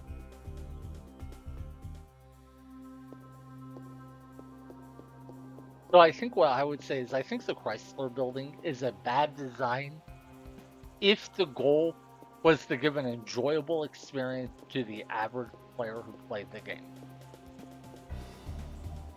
But I think it was, I'm not going to say great, but I think a lot of the problems with the Chrysler building are problems only in that they are viewed from the perspective of someone who doesn't want to play this experience. Basically, hey, the main game was relatively short, quick pace. I enjoyed that. That's what I want. Then no, the Chrysler building does not give you that. To that person who wants that experience, it is an awful design.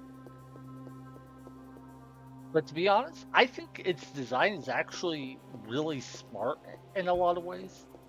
Because I do think the tedium and the boredom wears on you. And that makes the moments of breakup where you get in fights all that much harder. Because you can have a fight where it's like, oh, this is an easy fight. I've done it a dozen times. But sure, you've done a dozen times. It's not very difficult in and of itself. If you could go save the game and reload right before this fight, you'd breeze through it. But if you've done 8 fights that are all somewhat similar but a bit different, and then you go on to the 9th fight, are you still going to be as sharp when you go into that 9th fight? Probably not. I think a big part of the Chrysler building is about wearing you down, not in terms of resources, but just endurance. Like your ability to stay focused, stay cognizant, be clear-minded, all that sort of thing. And I think that is an experience a lot of people wouldn't care for. But I don't think it's inherently a bad thing. That said, I do think the movement speed is too low. I think that is a real problem with this. And a number of maps in the game in general. I think the speed you move when you have haste on you could have been a speed you could move at all points in the game. Like, maybe you need to find some special item to unlock it, like, I don't know, sprint shoes. Or it could be oh, that's something. It could be a mod on armor. Like, one of your armors could have an item that says, like, increased move speed. I think that would have been fine. Because I do think just the number of seconds it takes to walk through a screen can be too many, quite often. And so like on stuff like that, I do think the Chrysler building is flawed. But I think it's a lot better of a design than people give it credit for. Because I think a lot of people just aren't interested in what it is going for. Like, I very much think the Chrysler building was intended to be a test of endurance more than anything else. And I think it's just, in the end, if you want to play a certain way, then, maybe it'll work for you, maybe it won't.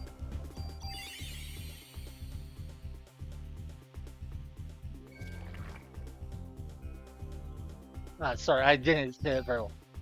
Anyway, what my thought kind of is I think if you want to play a particular way when you approach the game, there's a good chance this will not be for you. Because basically, it's only going to be for you if the way it's designed is what you want to play. But if you approach the game with an open mind, looking for just an experience with no preconceptions as to what that experience may be, I think the Chrysler building can work. And if you happen to be a person who likes this sort of experience, then I think it's actually pretty good. The movement speed still sucks. I wish you had a way to increase it by, like, even just 20% would be enough. But yeah, I know for a fact if I could save the game, then go fight the floor 70 boss, I would be able to beat it. I have no doubt about that. If I can just save and then fight the floor 70 boss when I'm fresh, ready, my mind is there, I'm not distracted, I'm not stressed out, I'm not bored or tired, it'd be in fact, I'll go so far as to say I don't think it would be very difficult. I'm not gonna go so far as to say it would be easy, but it would probably be a whatever fight. Maybe a little difficult, but nothing too special. But having 10 floors to grind you down, wear down your mental stack, not even mental stack, just wear down your ability to focus, think, sorry, I can't talk while I'm fighting. The multitasking does not work well for me. But anyway, what I was saying is having 10 floors to just kind of wear you down as you're going and come before the boss makes it so the boss, even if the fight itself isn't especially difficult, the boss is still surprisingly challenging. The other part of that is there's also just so much more stress. If you can fight a boss over and over, reload right before the boss fight, then there's no real stress to beating it because, oh no, I lose. Who cares? I'll just reload and try again. Not a big deal. But if you have to, when you reload, it then takes you 30, 45, maybe even 60 minutes to get to the boss. There's so much more stress, so much more pressure. Okay, now we run away. Or at least, pick me. Or at least try. We learned our lesson. We do not fight Ratman without access to liberate. Okay. Yeah, see, if we had done that when there was a 3 Ratman fight before, we would have maybe taken some damage, but we would have escaped with all 3 revives and most of our medicine wars. So definitely learned my lesson. I need to be more aggressive about running away from fights that are bad for us.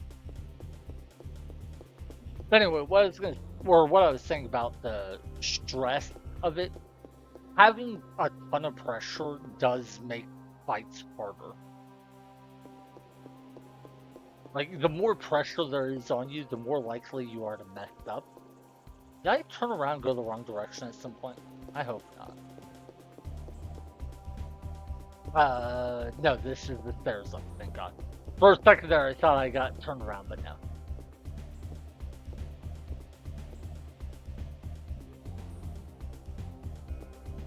Anyway, the greater the stakes in anything, really, the harder it is to perform optimally. Even the best athlete in the world will, might struggle a bit with nerves if they're at, like, the world championship or something. Whereas if they're playing some pickup game at the local courts, there's no pressure on them. They can do as, they can treat it casually. They'll probably play. Maybe they won't play their best because they're, viewing it as a casual experience. But the point is, they're not going to play worse because, oh no, if I lose this, something bad happens. Whereas if you've been playing a game for an hour and you are like, oh god, here's a boss fight. If I die here, I lose an hour of progress. That's going to put pressure on you. And for most people, that's going to add some amount of stress. Actually, when I say most people, I think all people, let's be real. It's going to add some amount of stress. Different people will be affected by that stress to different extents. But all of us will feel some amount of pressure, some amount of concern, based not on what is in the fight, but what has come before the fight.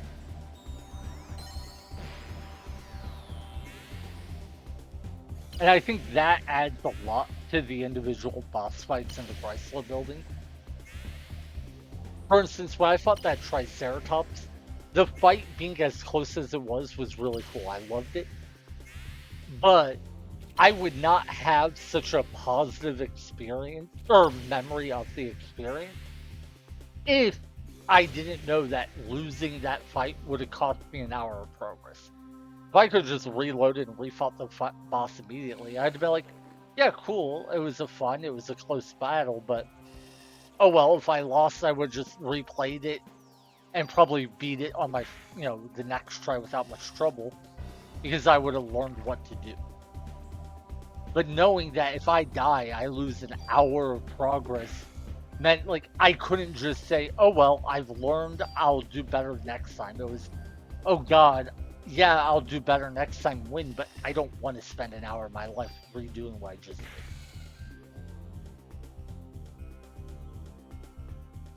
And I just wish more games would embrace that design. I know a lot of people hate it. They're like, oh my god, I died. Why did it cost me an hour of progress? But I genuinely think having a real penalty to dying makes games more fun. That said, if people don't want to play those sort of games, totally cool, get it. Don't play them, that's fine. I just feel like very few games anymore seem to be designed that way, and I wish I could find more. Also, no, I don't necessarily want it in the main game. One big thing I will say is Parasite Eve in the main game gives you tons of save points, so if you do ever die and get a game over, you don't lose much progress. What makes me respect this dungeon is they very clearly designed it to be an entirely different experience than the main game. If the main game had been this punishing, I would have said the game sucked and probably never beaten it. Because, like, if I'm playing a game casually like this and I die and lose an hour of progress, it's like, man, that's gonna suck. No, I don't want to redo all that. Because, in the main game, there's story and all this stuff that I have to go through. And, like, that's just an entirely different experience than what I'm currently subjecting myself to. Like, right now, I'm willingly subjecting myself to a slog, a grind. That's what I signed up for, and knowing that, I'm okay with a boss killing me, causing a game over, and making me lose a ton of progress. Like, that is what I signed up for.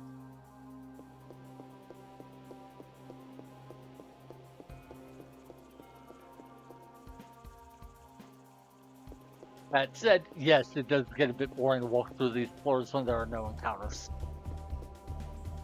God, I feel like I'm just talking to myself while walking around in circles.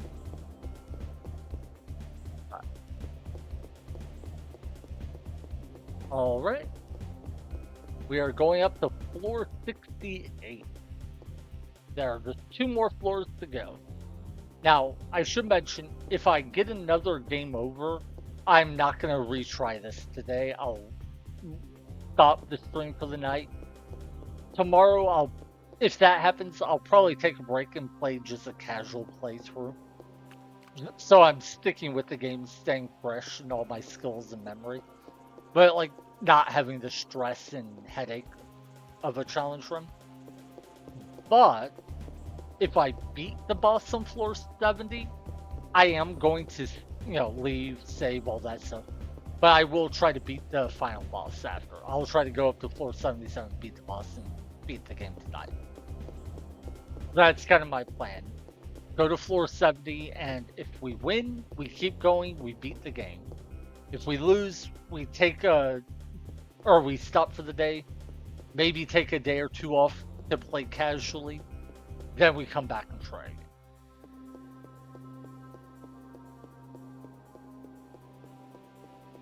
The main thing is, if I beat the floor 70 boss, I want to immediately go try to beat the game, because the last 7 floors are nothing compared to the, everything that's done before. Basically, the last 7 floors are not designed to be a maze, so you can go up them very fast relative to the previous 70 floors. Wait, is this a dead end, or is it the stairs up? I would assume it's a dead end, but it might be. No, it's the stairs, isn't it? Okay. That's actually a really great map layout. That's like the almost... Actually, yeah, I think that might be the best map layout you can possibly get in the Chrysler building. Was not expecting it. Nice. Wait, are we at full energy? I don't remember. Not quite, but very close.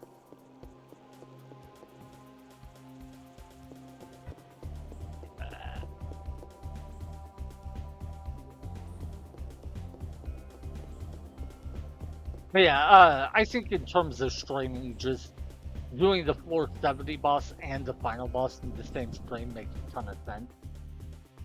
I wouldn't want to split those two up into two separate sessions, most likely. I think this can potentially one-shot the entire enemy party, depending on how the attacks land. We'll see. What's interesting is if we got in the same fight in a horizontal corridor, it would be impossible for Liberate to one-shot them. The difference is in the horizontal corridor, you only get, or you get 3 snakes, not 2. And Liberate can only kill 2 snakes plus the bear, not 3 snakes plus the bear. Alright, both snakes die. Yeah, we will go for the kill. If we get into a fight in the next corner we come across, we run away. We do not fight. Well, I don't know. Maybe if it's the rat plus amoeba, or I guess bacterium fight, maybe then we do fight. Yeah, we probably fight that one. But if it's any of the corner fights with Dogman, we don't. Yeah, now that I think about it, I think the rat plus amoeba fight I was talking about may not spawn in the quarters that go down left, or even the ones that go down right. I think that may only be able to spawn in the up left or up right battles. 100%. Yeah, there are definitely different fights depending on if it's a corner fight or a corridor fight. But I think depending on the direction of the corner or the direction of the corridor, the fights can be different. Alright, you know what? Let's fight.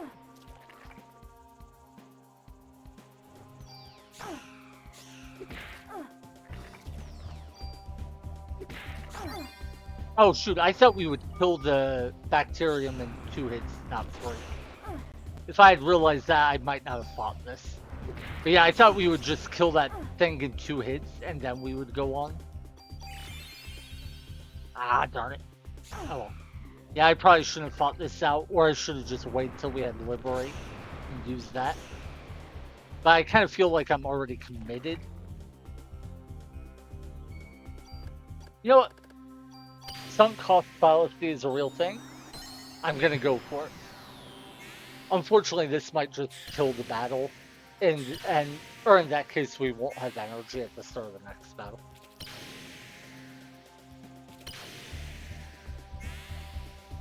By the way, me attacking like this is entirely the sunk cost fallacy.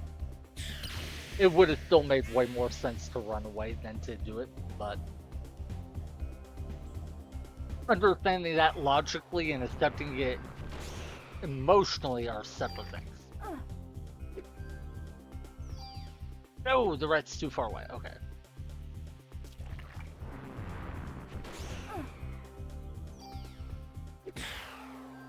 Alright, we did get a medicine 4 though, and that will, I think, make up for the healing we used.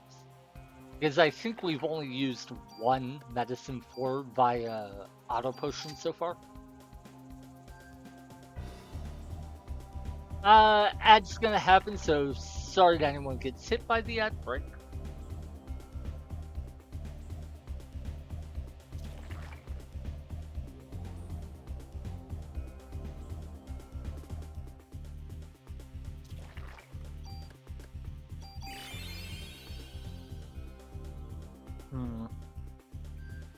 Well now, I can't talk. Okay, what I was trying to say, well now all those non-ad block users are gone. That's not how I meant to say it all, but I was gonna make a joke pretending like I was talking to people who don't use or talking to people who are smart and use ad blocks so they don't get hit by ads, but I messed it up so many times that I can't even do it. For the record, I hope anyone who watches my stream does use an ad block. There's no reason to watch ads on my stream, and I do not aim to make money off it.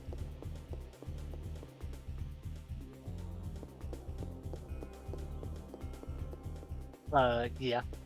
I do feel bad at the idea somebody will like watch, 3 minutes of ads in a single hour watching the stream. To be fair, if somebody's watching that long, they probably all have a fair bit, like watch it, have it on the background. In that case, seeing an ad probably isn't such a big deal. Anyway, we are back to floor 70. Now the encounter rate should be back to normal, which kind of sucks.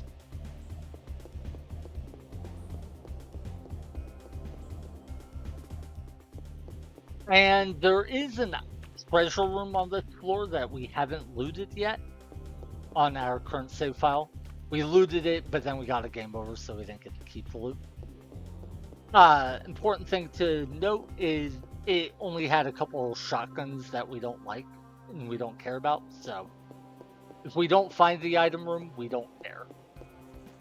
And if we really want, after defeating the next boss, we can just come back down to the floor since there won't be any random encounters.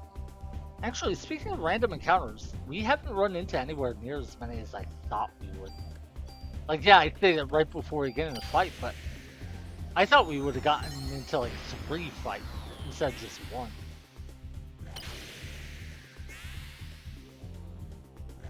By the way, getting an extra like 20 to 30 damage on each liberate attack from leveling up might matter more than it seems.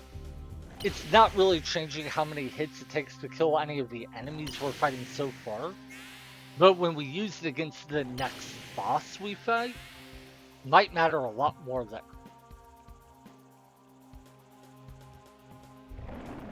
Awesome, we killed 2. I think we hit this guy just once, so we probably need 3 attacks to kill. Ooh. 1, a bit of contact damage. 2. Oh, it's only 2 attacks. Nice. Another 90 bullets that we can't use.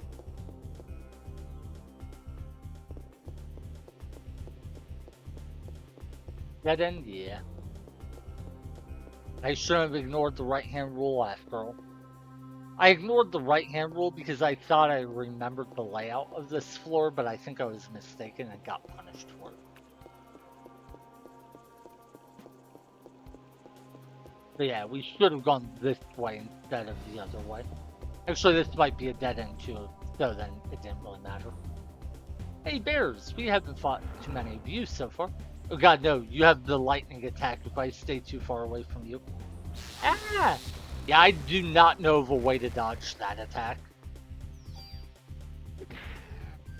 On the base game, when you fight the bears in the zoo, that attack is definitely dodgeable.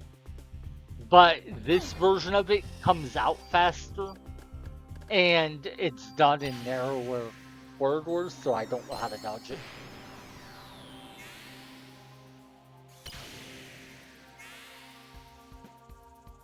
Alright. Ideally, this kills the bear in like 2 snakes. But I don't think it's gonna kill the bear. Oh wait, it may be. Yeah, we did hit the bear one time with our club, I believe, so maybe the bear does die. So that's really good for us. We can dodge the snakes way easier than we can dodge the bears. Yeah. Okay, killed only one of the snakes. That's fine, though. It's so weird. These snakes are so easy to dodge, and yet they give me so much trouble.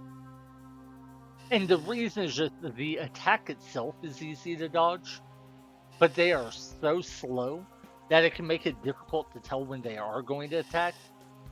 And often they'll just be kind of standing in a spot, not attacking, and then you walk up, like, say, to try to hit the bear, and then they're like, I've been standing here with an attack ready this whole time. I'm just gonna hit you because you walk close.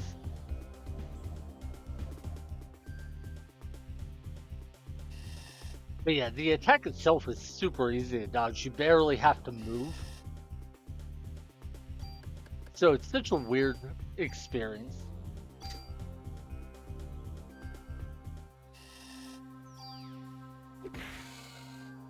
Alright, we got a medicine 4. Ooh, another medicine 4. I think we are capped out in inventory space. Oh no, because we leveled up, our max inventory is 35, not 34. I didn't realize that. Cool.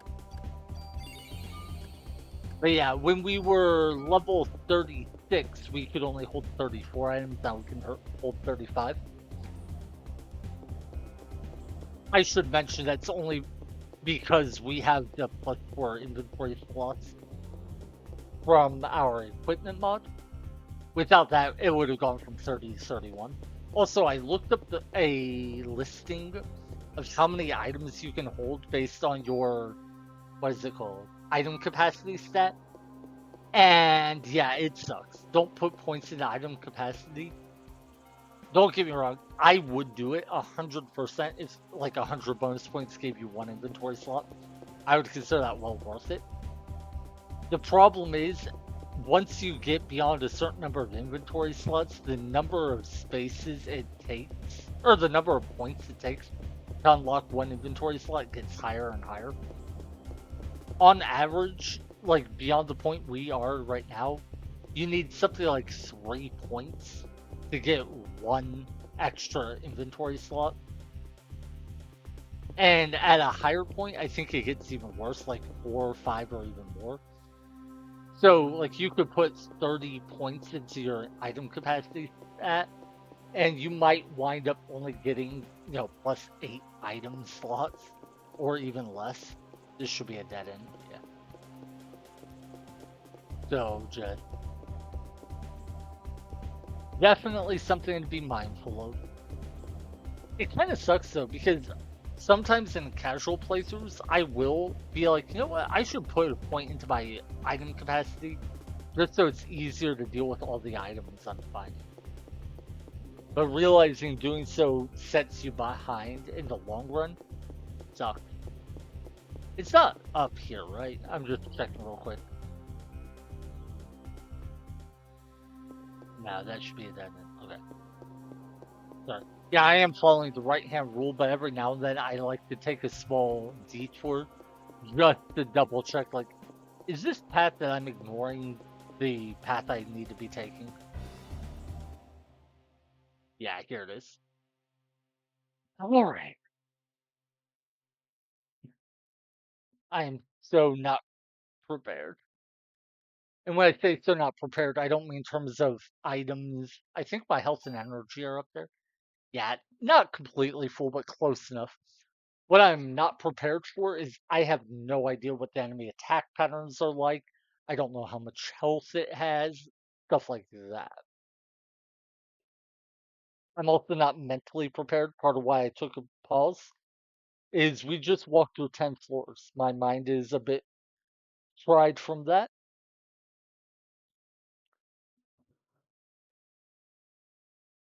I was not focused or locked in during those floors. I was kind of just mindlessly going through them. So I'm taking a small break just to mentally reset. I am also pouring myself another drink. Ugh. Unfortunately, there's nothing we can do in terms of like, upgrading armor or anything, strategy wise. It's just we've done everything we can. It's time to fight the boss and see how we do. Real quick though, let's see how many items we have. 4, 5, 6, 7. So 14 medicine for 16 medicine fours, 9 revives. That is a pretty healthy stock. There's like, yeah, that is way better than the last time we came here. Last time we came here, we had 0 revives. I think only like 5 medicine fours. So at least there's that. Hmm. Sorry, I really am nervous. It took us like an hour to climb those floors.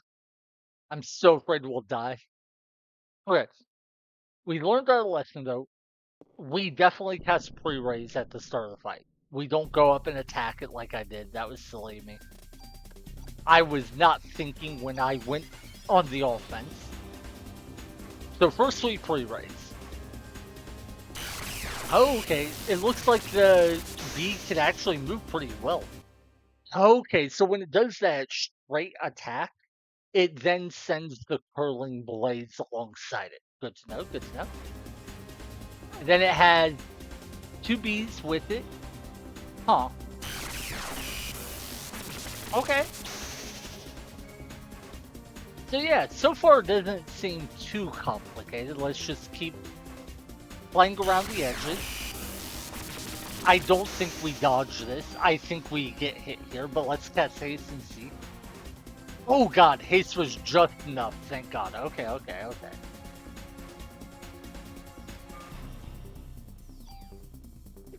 Yeah, I don't. Ah! No, we get hit here. Yeah, okay.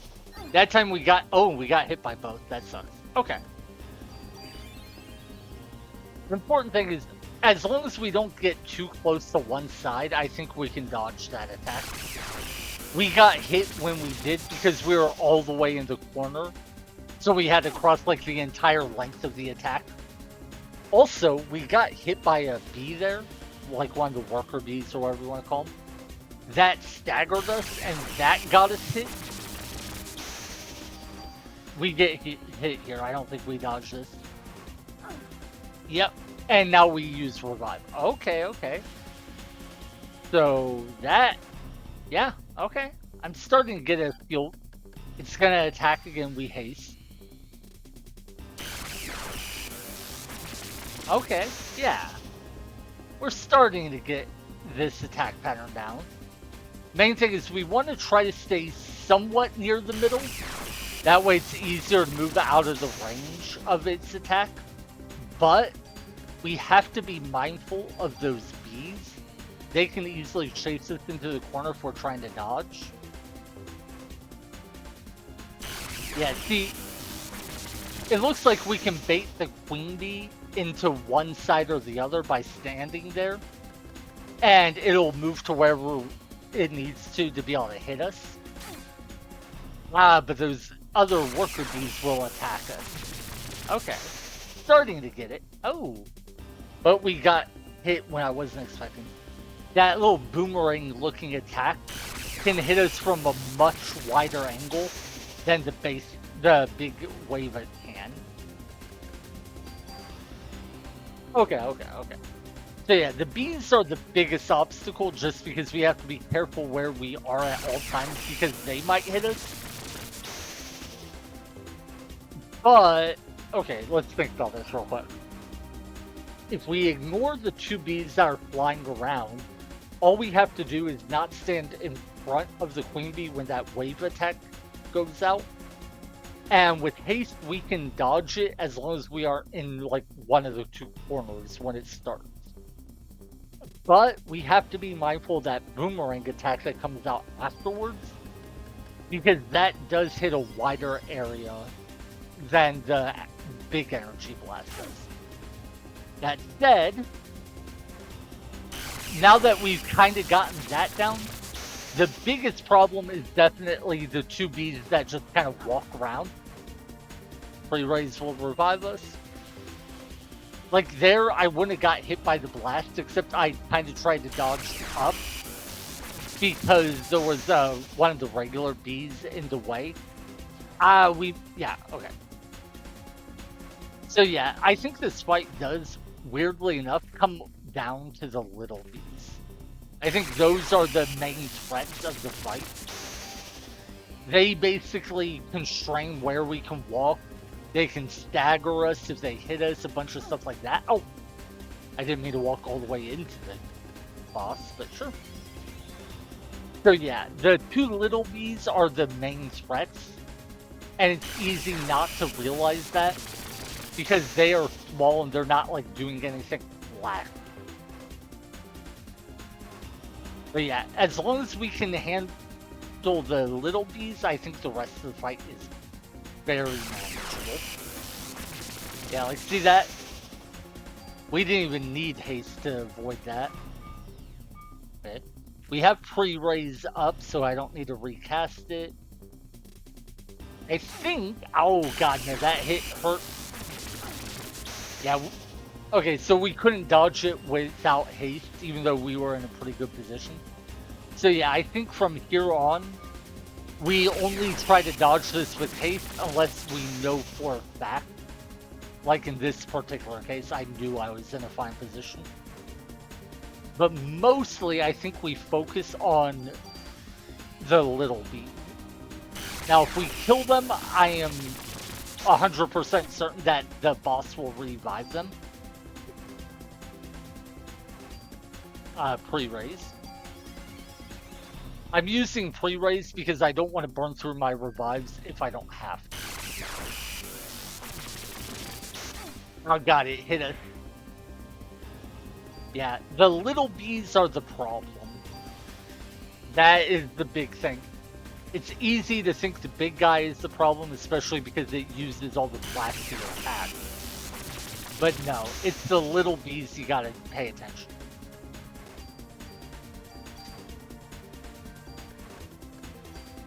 Reset our regen rate. I think I need to catch pace again. Yeah, I do. But I'm going to go for a liberate to try to take some damage.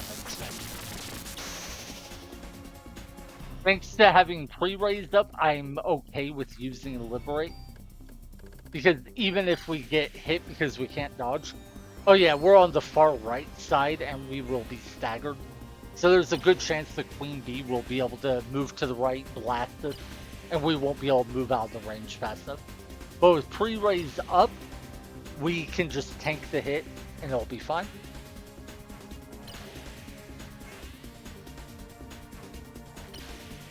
Plus, who knows? Maybe it'll kill some of the little bees and, you know, give us a bit of a window without having to worry about them.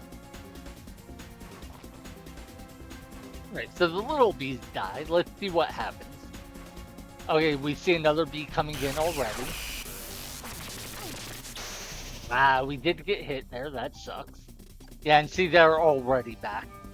They came back that fast. Killing them did not do any good. Also, they did just heal the boss, but not for a lot of health. I think that was only a couple hundred health. If so, we're not too worried about that. We are losing a lot of our medicine to auto heal, so let's use one curative ourselves. Oh, okay. So yeah, that bee will both attack us and try to heal the boss. You can do both. That is a little worrying. Oh yeah, we do have pre-raise up. Ah, no. Okay.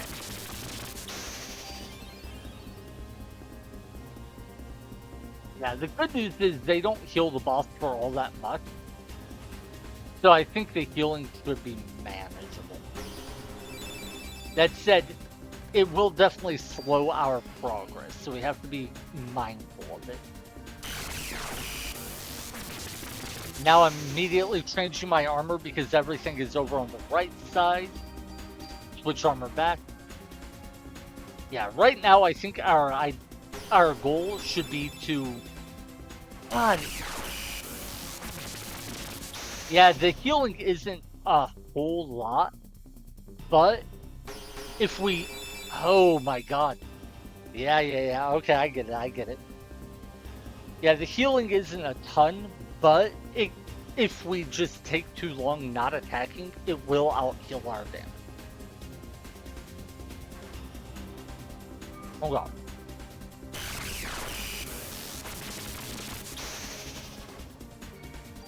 So we definitely need to focus on dealing damage. We can't just not attack.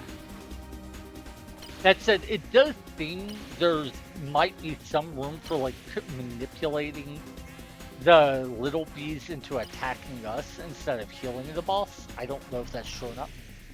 Wait, no way. You just hit one of the little bees 6 times and the other little bee once. Liberate literally did no damage to the boss.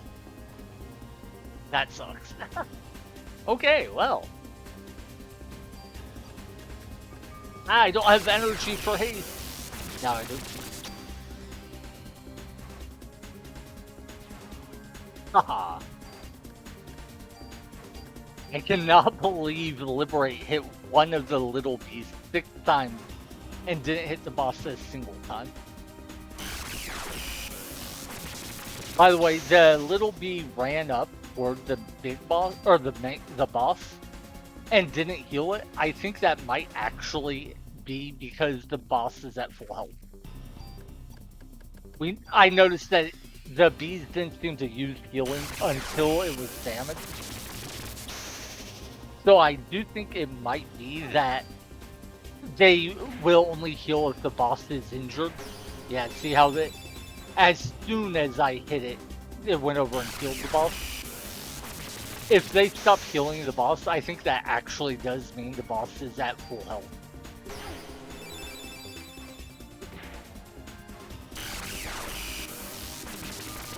Make sure we move out of the way, then we'll liberate. The good news is it seems there's only one bee right now. I don't know why the second one hasn't spawned yet. But this should at least make Liberate much more likely to hit the boss instead of one of the helpers.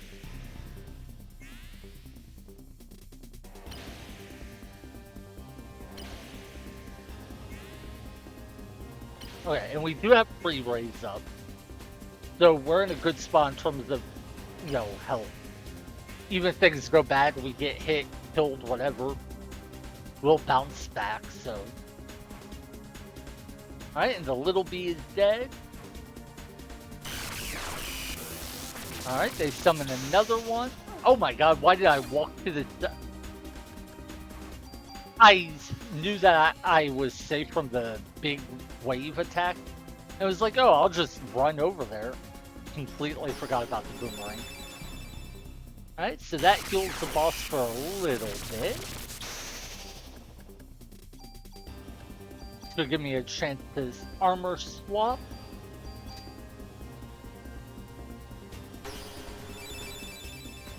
Okay, heals the boss a bit more. I don't like that, but it's fine. It's undoing a bit of my progress, but not too... Oh my god, I walked right into that blast. What is wrong with me? And then I took contact damage and knocked me far enough back that I didn't hit with my attack. Oh my god, I'm messing up so many ways. Okay. We need the haste so we're ready to dodge. And then I need to get pre-raise up before I go on the offense again. It sucks to lose ground in terms of damage, but I gotta do it. Also, we did just see another bee come in. That sucks because, one, more enemies to attack us, and two, I think both of them are going to start healing the boss now. Oh my god, I walked into that.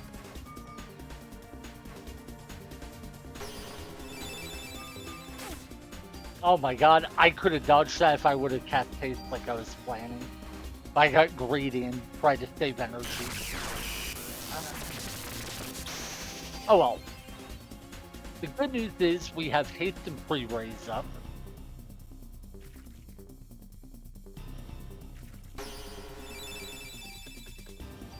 I think we can go for the armor swap trick here? Yeah.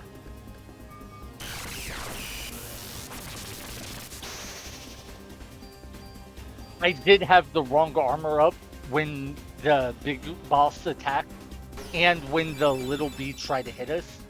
So I was just 100% banking on haste getting us out of both attacks. And it did. But if we had got hit by either attack, it would have done way more damage than usual. Because I was angry. Also, those stupid things. Okay. Liberate. But yeah, I think they've healed the boss for like 1,000 damage since we last used Liberate. There does seem to be some sort of delay as to them respawning. So killing them does seem to have value. But maybe not as much value. Stop hitting one of them 5 times! Seriously, what is with Liberate? The last time, or not the last time, the first time we used Liberate, it hit one enemy 6 times in the other one once. This time it hit one 5 times, the other once, and then the boss it actually did hit 1 time at least, thank God. Like, man, is it too much to ask that, like, your 1 in 3 chance roll the favorable 1 in 3 at least occasionally? Oh well. It does look like it'll take a moment for the next bee to revive, so that's good for us. Also, imagine doing this fight without Liberate, trying to out-heal the healing of those little bees. It would suck so much.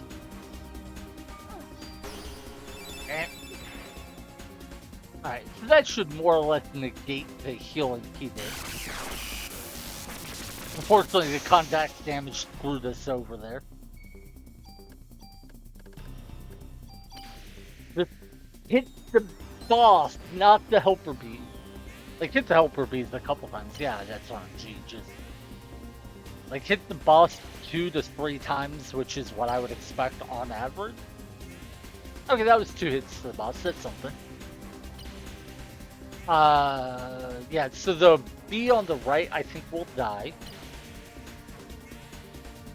Okay, gotta say, I was complaining about RNG, but it did just hit the main boss 4 times. That is good luck, so we had a good roll there. It wasn't perfect because I think it did hit the bee that it killed twice and only needed to do it once. But, like, yeah, that was definitely a good roll. I can't complain. Come on, come on. Move over here and attack me. Get past this bee attack, armor swap spray.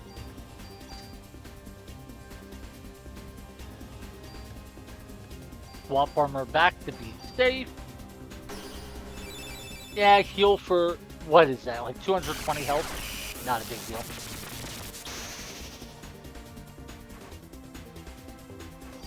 I'm not even using haste here.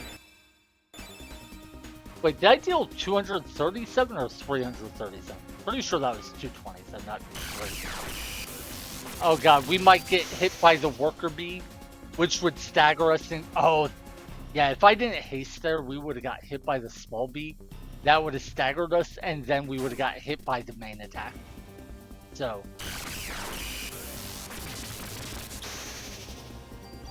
What happens if we cast the Liberate as it's about to attack? Do we hit it, stagger it, and then the attack goes off, or does it negate the attack? I'm not sure. Let's find out. By the way, I would not be doing this if I didn't have pre-raise up. If I didn't have pre-raise up, I would be playing much more safely. Thing is, we have auto potion, very nice. But, you know, I'd rather not waste medicine force if I don't need to. But the big thing is, if we get hit and die and revive, totally chill. I'm fine with that. I'm fine with that. Oh my god, it actually did negate the attack. That's incredible. Did you see that? Yeah. Liberate, I don't know if it's because it hit the boss or just because it did the animation. But whatever the case, Liberate literally negated the boss's attack. Just, the boss was about to use its big wave attack, we liberated, and the boss didn't get the attack at all. Anyway, we are about to have an ad break. Sorry that anyone gets hit by that.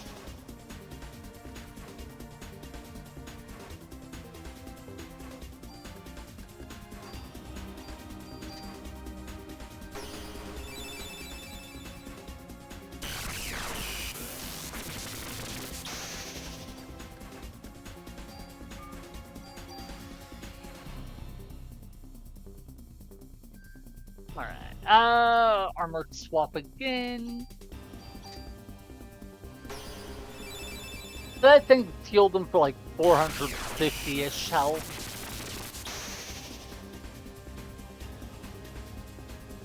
I mean, honestly, do we even care about our max HP, or our current HP right now? I think we just use the Liberate again. Yeah, let's do it.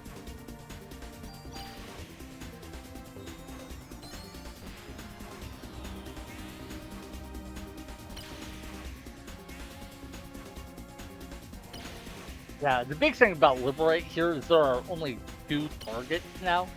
That greatly increases the chance we'll hit the main boss, not the worker bee. So far, we've hit the worker 4 times. 5 times. Okay. On average, our Liberate rolls have sucked. I think one Liberate had a genuinely positive roll. Another one was kind of an average roll. And then the rest have been bad rolls, so... Yeah, Liberate has not been rolling well in terms of RNG. I do think there may be a bias in who it targets, though. So I don't know how much of it is me getting unlucky and how much of it is just the game has Liberate designed to work a certain way. But yeah, anyway, when you get to the late game like we are now, magic is just stupidly OP, and that is what we are putting on display right now. I have pre-raise, so I am effectively immortal. If I die, I can just immediately cast haste and focus on dodging until my energy refreshes enough for me to cast pre-raise again. And I can just kind of sit and chill until I have the energy to liberate. I keep thinking I need to get closer to hit with a club than I actually do. Alright, so let's move you over to the right side of the screen. We just come over here, armor swap. So for a moment, there are 2 bees, so let's be safe and change back to our main armor. Okay, now that we're getting used to these attack patterns, this boss is actually way easier than some of the other bosses. I mean, it's way more difficult in that it deals tons of damage, but... Yeah, okay, see, we were able to dodge that boss, or that attack without haste because we knew where it would move and we didn't go too far to the side of the screen. So that shows you can actually beat this boss without haste. Not that I would want to, but definitely doable. Big reason I mention that is my dream challenge in this game is no gun, no parasite energy challenge. I don't think I'll ever do it, but seeing what I've seen so far, every boss has been doable under those rules. Oh my god, we're staggered.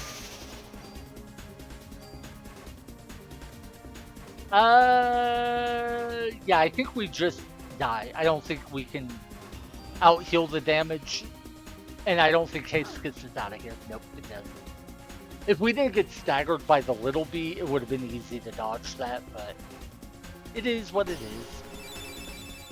So now they will get the opportunity to... Oh my god, we might get hit again.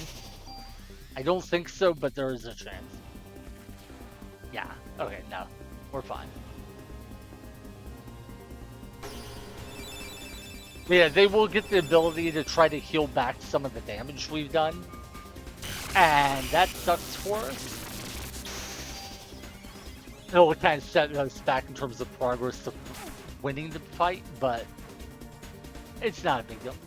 We got pre-raise up. We want to haste again.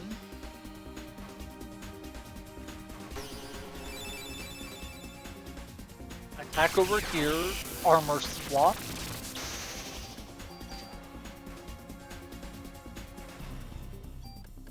If we got hit there by either of them, it would have been a kill.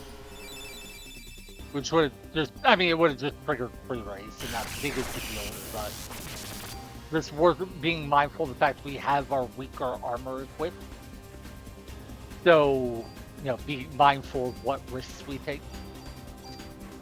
Now we're back to our main armor.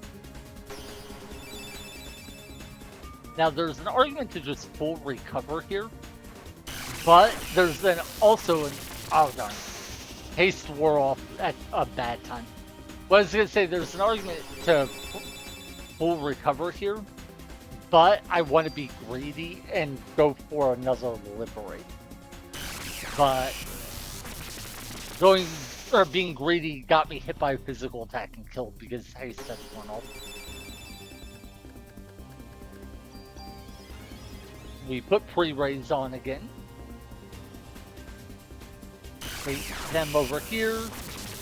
Dodge that attack, dodge that attack. Chill for a moment. We do need haste soon, but not yet. Okay, now we need haste. We go up and right to dodge both. Small bees. Wait, stop! Okay. We can go for an armor swap here, I think. Yeah. Haste is gone, but we're fine. We're way out of the danger zone. I thought that little bee would attack us there, but it didn't. Dodge the little attack, they get a heal off, that sucks. Another heal off, that sucks. We've lost so much progress. But we have Liberate up. Or Liberate ready, rather.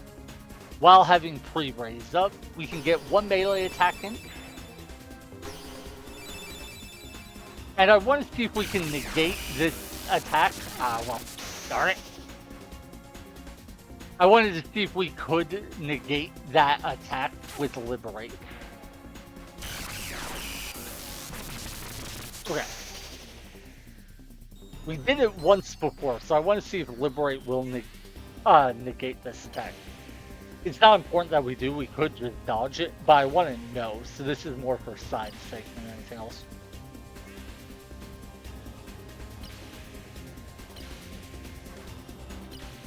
Dear God, stop hitting the little bees. That's 3 hits to the little guy. So we did a 3-3-1 with 1 going to the main boss. That sucks. But the good news is it did in fact negate his attack. That's such a weird thing. I don't know why using Liberate would negate its attack, but it definitely does. I wonder if we can do that elsewhere in the game. I bet we can. I don't know if it's only Liberate that does it, or if maybe we can negate attacks that way in other situations. But it's definitely something we'll have to look into. By the way, right now we really need pre-raise. We'll have enough.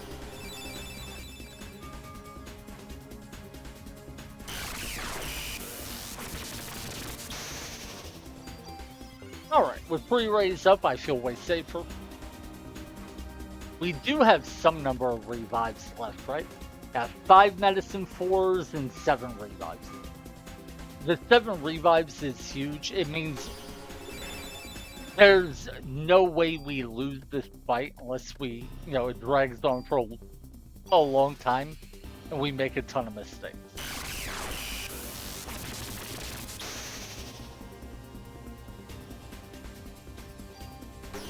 That's it. A big thing I'm noticing is we can be much more aggressive in hitting the ball with our clubs attack.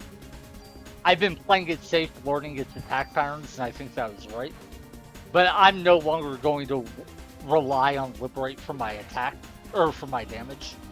I think clubs are actually better than Liberate for damage, which is weird to say. Oh, that's funny. The attack range of the boomerang-like thing is pretty... I mean, it's wider than the big blast, but it's not that wide. So I got so used to not having to worry about it. What I didn't think about is it actually has a pretty wide area that it starts off with, and I just walked right into that. That was funny. But yeah, because it's kind of a boomerang effect, at its widest point, it hits to like here. Oh my god. But for the rest of its attack range, it doesn't hit that wide. But what threw me off was it starts off at its widest point when it is first summoned, and I didn't think of it. I don't know if I'm being clear. When it's first summoned, it gets summoned off to the side, then it kind of curves, and then it reaches its maximum range out to the side here. So you have this big open spot like here and then here that you can stand and dodge it. My problem was I was in this range. I'm like, oh, so I'm completely safe from it. Then I walked up here and hit it there. Anyway, yeah. We do have pre-raise up, so I can be kind of aggressive. There are 2 Bs though, so that's a little important. That'll make it harder to walk up and not get hit.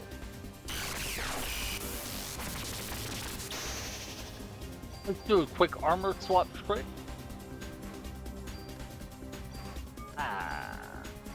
Okay. We will need haste again soon, I believe. Yeah. Haste, so it doesn't wear off mid-run. Start over this side. We will go for a club attack when it comes back to the middle. And then we will liberate. Actually, no. Let's use the liberate to negate and... Oh my god. Yeah, okay.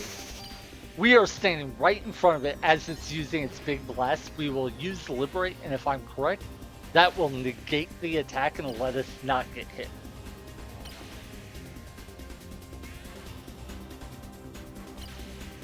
Okay, and we did get 3 hits to the boss, so that's good.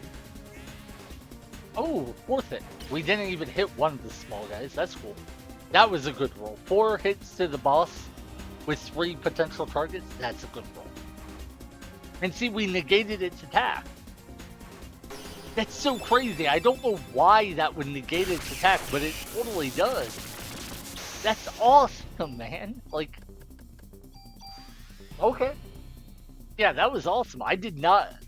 Like, when I first entered this fight, I never would have guessed that Liberate could negate an attack like that. That is so cool. Anyway, we armor swap.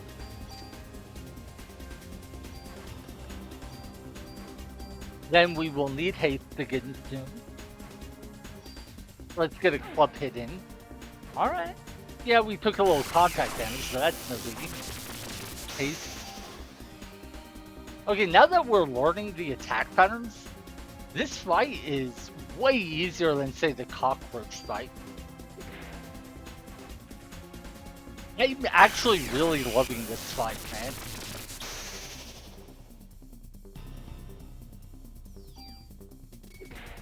I genuinely want to try this fight without parasite energy abilities. I want to do this fight club only, no magic, and see how it goes. I think I can do it.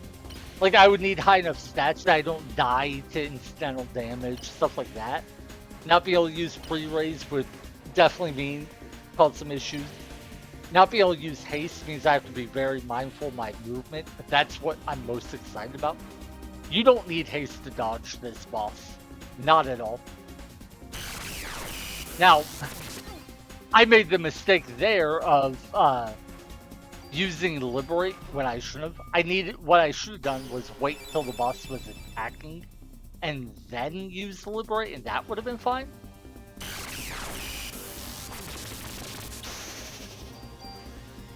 But also, I'm noticing that it takes very little movement to dodge the melee attack of those little bees. I would need some practice, but yeah, I definitely think I can dodge the little bees without haste. And the big boss, you can 100% dodge it. What you do is you just bait it to one side or the other, and then just make sure you stand like roughly in the middle. Like, if I stand here and I bait... Wait, what the... Okay, I just want to say, I regret everything. I never should have mentioned that this fight was easy in any way, shape, or form. I don't think I said it was easy, but I don't know what's happening. I'm afraid I might die.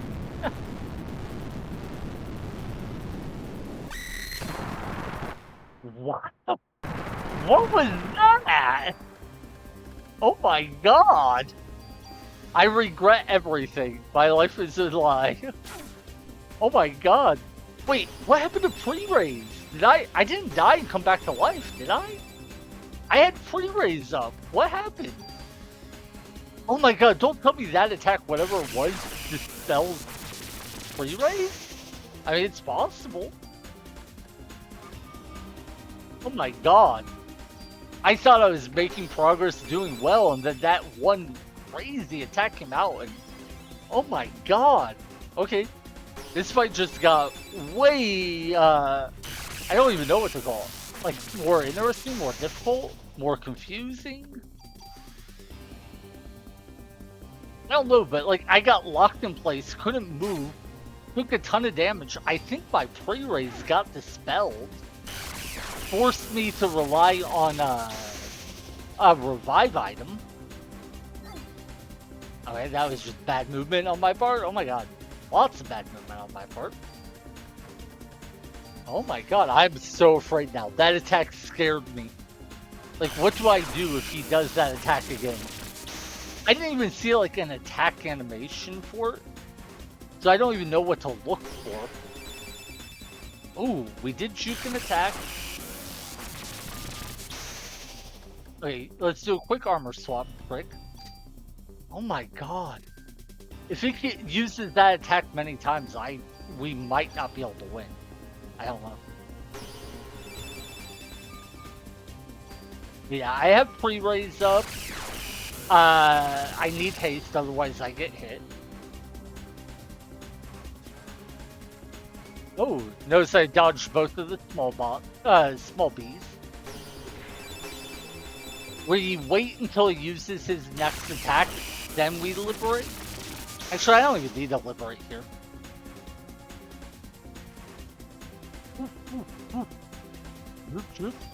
Hit him. Hit him. He goes for his attack. We liberate. This cancels the attack.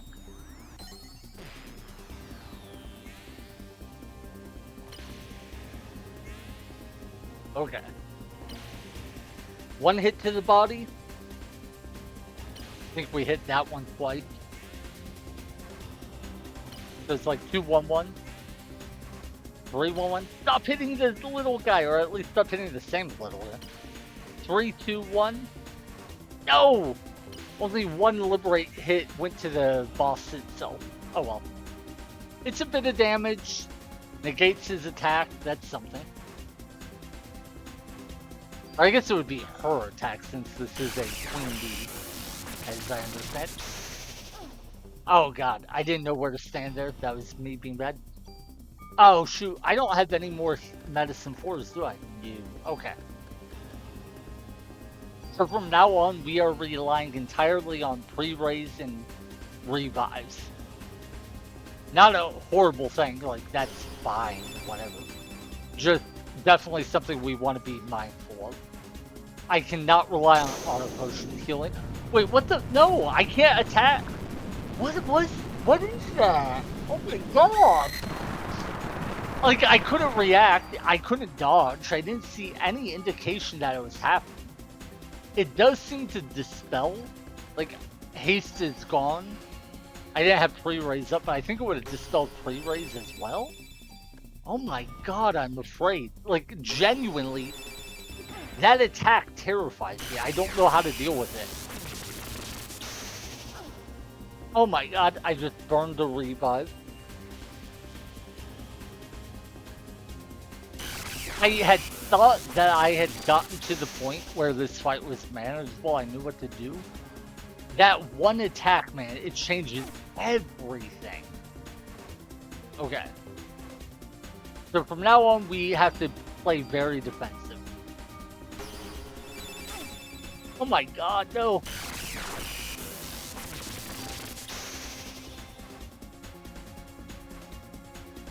I thought I could dodge that attack and I instead got hit.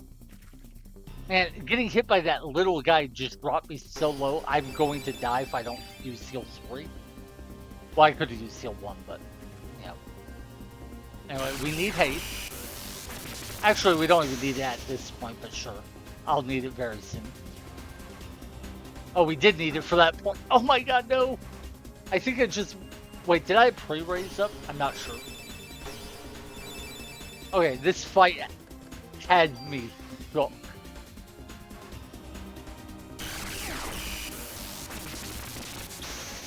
Oh my god! I just lost the revive. Okay. This is, I mean, to be clear, or to be clear, I think I said clear. To be clear, this fight has me shook, no doubt about that. But at the same time, this is fun. I mean, I wish I understood what that one attack that catches me, holds me in place, is how it works, stuff like that. But, oh my god, I got hit for no reason. But, like, this is the sort of experience I enjoy so much. Trying to figure out how all of this works, how it ties together, that sort of thing. I'm loving this right now. I'm also hating it. The fact the boss heals is so interesting, because it's not like it heals for a ton per... Oh my god. It's not like it heals for a ton at a time, but it heals enough that it definitely sets your progress back. And it forces you to not just be defensive, which is my normal strat for hard fights. Normally, if I get a hard fight, I'm like, okay, I just chill, relax, play defensively, make sure I don't die. Eventually, I'll be able to slip in and deal a little bit of damage. In this fight, that's not an option. You have to be on the offense. And that adds such an interesting layer to this fight. Okay.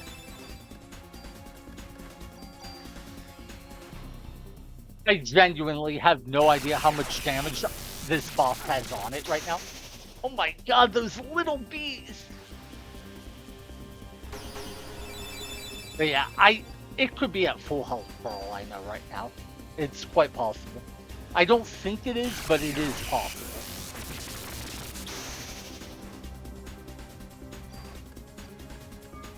Need a bit more energy for pre-raise. By the way, leveling up to 37 actually was very valuable here, because it means that we, oh god, pre-raise, I need this so, because I'm about to die, pre-raise will revive me. I got pre-raise up just in time, thank god. I don't even remember what I was saying before. I'm stressed, this is intense, I'm loving it. Okay.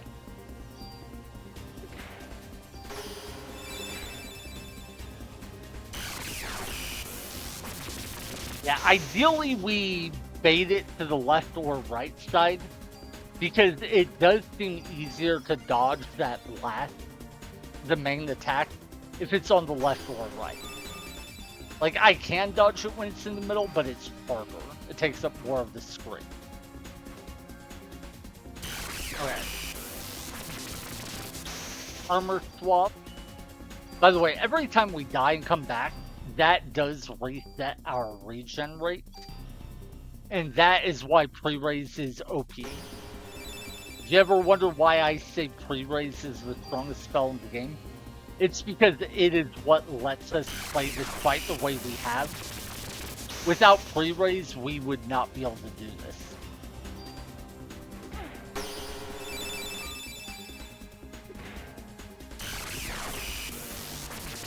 Is that in the right spot? Yeah, okay.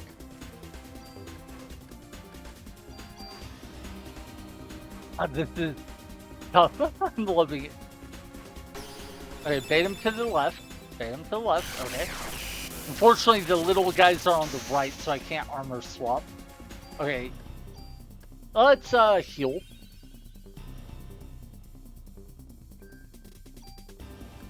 We do need to recast haste.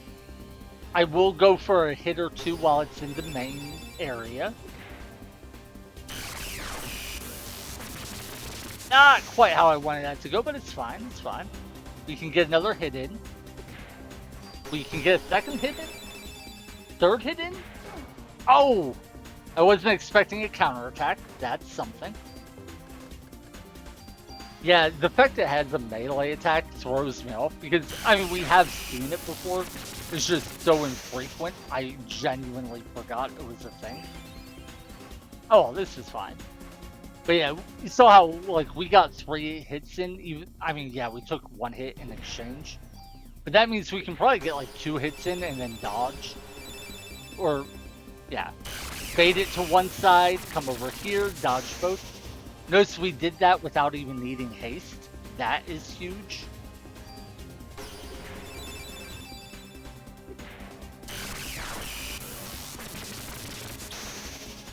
All right. But yeah, we got 2 hits in and then moved, dodged it.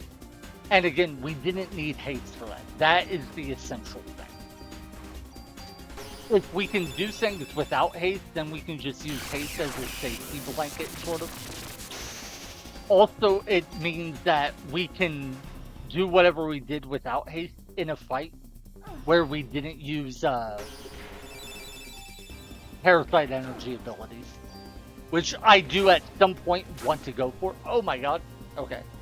I wasn't expecting to get hit by a melee attack from the main body and then a melee attack from each of the little guys. But that is why pre-raise is the most powerful spell in the game. Come on, come on, come on. One side or the other, doesn't matter too much which. Ooh, okay.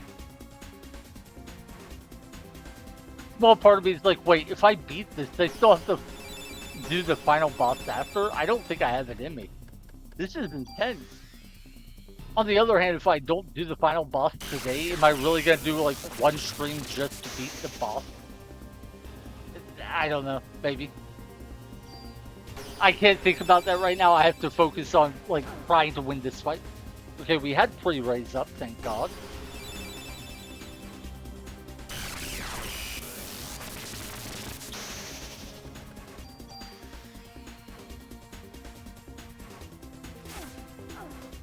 Oh my god, okay. We got hit by one of the little guys, which staggered us and got us hit by the main attack. Which means we lost the revive there. We very well may game over, by the way, in case that's not clear. I'm getting to the point where I feel comfortable in this fight, but it is definitely a fight we can lose. Like, I'm not confident in my ability. Oh my god! No, I didn't have pre-raise up yet. It's another revive we lost. Oh my god, we have 3 revives left.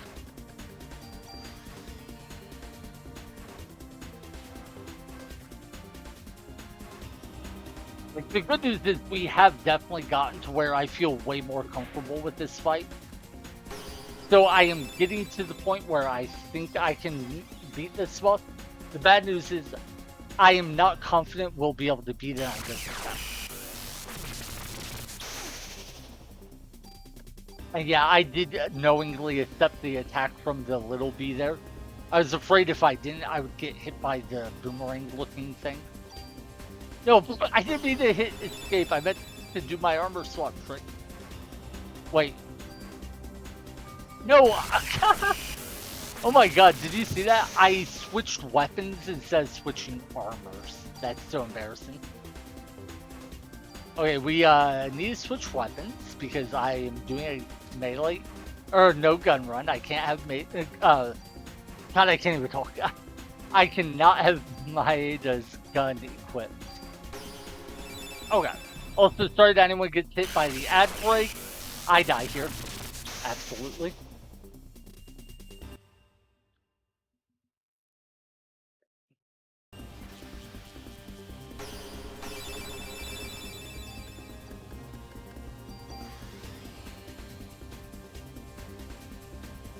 Alright. We dodged that. Easy peasy. Do we have enough for pre-raise? Not quite, but close. Now we do. Okay. So yeah, the key right now is to just always make sure we have pre-raised up before we go on any sort of offense or anything else if we can. We will need haste here because it's about to move to the right and attack us.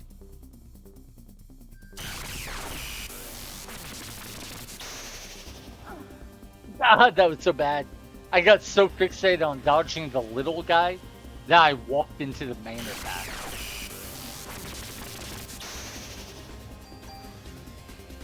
Let's say step up. We should be safe here. Yeah. Okay. Thank God. Bait him over to this side, hopefully. Yeah. Pre-raise. By the way, this is why I say the pre-raise is the most powerful spell in the game. It effectively makes it so if we do things correctly, we can never die with, the caveat of, yeah, technically we die, but then we just come back to life.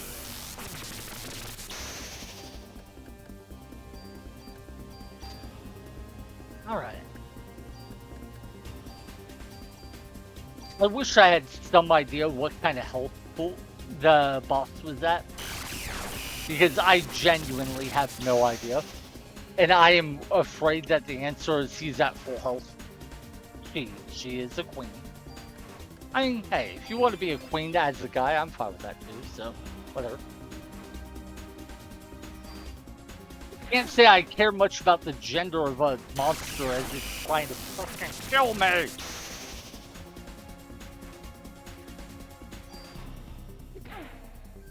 Okay, we did take a little contact damage there, which is unfortunate, but I don't think it'll matter in the long run.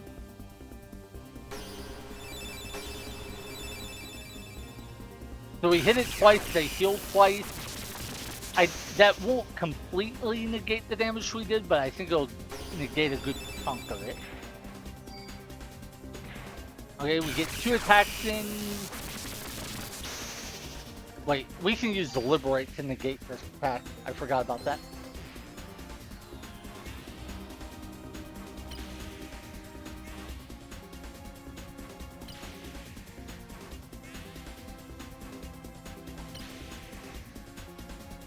I just wish I had some idea what kind of help the boss had. Also, I'm really worried about that one attack it does sometimes. Wait, did this just really not hit the main boss a single time? I think it hit the 2 small bees 7 times and the main one 0 times. I mean, the good news is that does still negate the boss's attack, I guess. That's good. But, like, really? That was such unfortunate RNG. Yeah, we're definitely not getting great RNG so far. Come on, move over here, move over here. Yeah. Now we armor swap.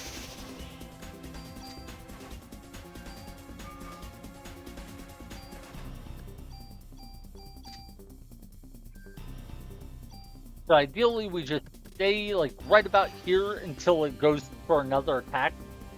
Then we move to the side. Yeah, okay.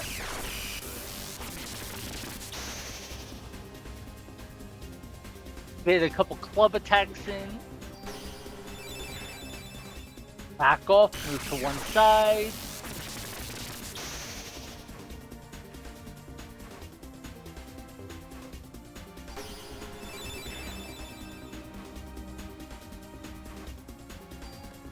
We will want haste here to be safe. It should move, yeah, it attacks over here. And see, this shows the basic attack pattern I think we want to go for. I am going to heal rather than go for an attack. And then I'll go for an armor swap trick to reset our energy regeneration rate. The reason is we have no medicine 4s, we are very low on revives. So I want to try to be as defensive as possible, while still, getting damage in. Notice how I baited that attack out and then went in. Oh, okay. It caught me off guard by going for a melee attack. Definitely threw me off. I wasn't expecting that. With my full energy, I was waiting for the animation for its big laser attack. With my plan being, oh my god, I almost got hit. With my plan being, as soon as it went for the laser attack, I would liberate.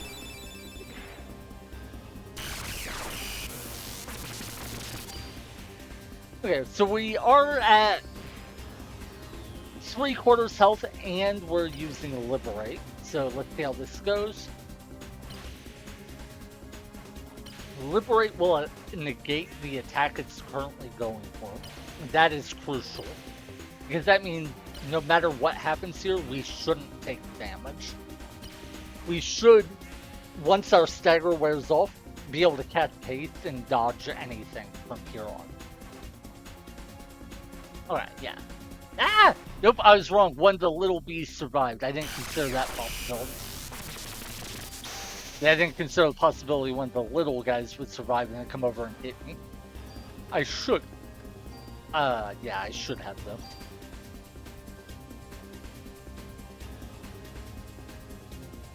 Notice I'm not even going in for attack right now.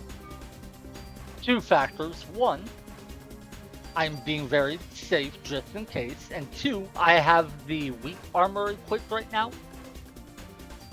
So I have to play extra safe. Oh my god. The second bee walked right up next to us. I was afraid I was going to get hit. Alright, so we pull it to that side. Yeah, big thing is I want to try to work on keeping the queen bee on the same side as both bees. When like both bees are on one side, I want the queen bee to be on the same side. Now sometimes the small pieces aren't both on the same side, and oh well. But I have definitely noticed sometimes I get both of the small guys on one side and then the queen attacks the other. And that makes things a lot more tricky than they could be otherwise. And here we have a small guy on each side, and that's a pain.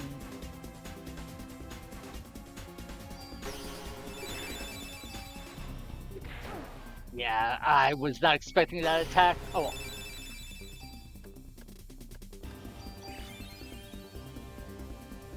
Well, we got 3 hits in there, and they used 2 healing instances, so... Okay, we juked both of those little attacks. Ah, they're in my way. I couldn't walk up to the main boss. Okay, 1 hit. Yeah, they both heal, so we actually lost damage there.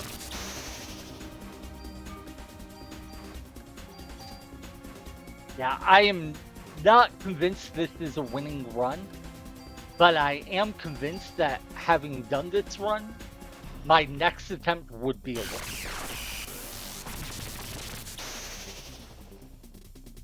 Like, I am convinced that I understand how to beat this boss now. Whether or not I can win from my current position, I don't know.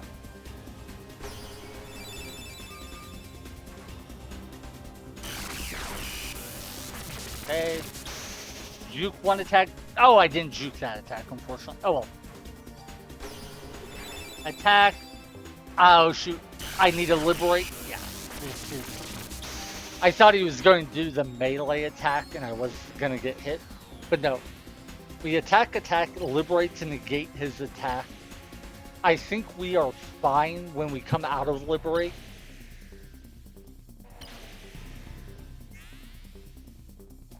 Okay, liberate did hit him twice. 3 times. That's what, 330 something damage? So 3 liberate hits is 1,000 damage, more or less, to this boss.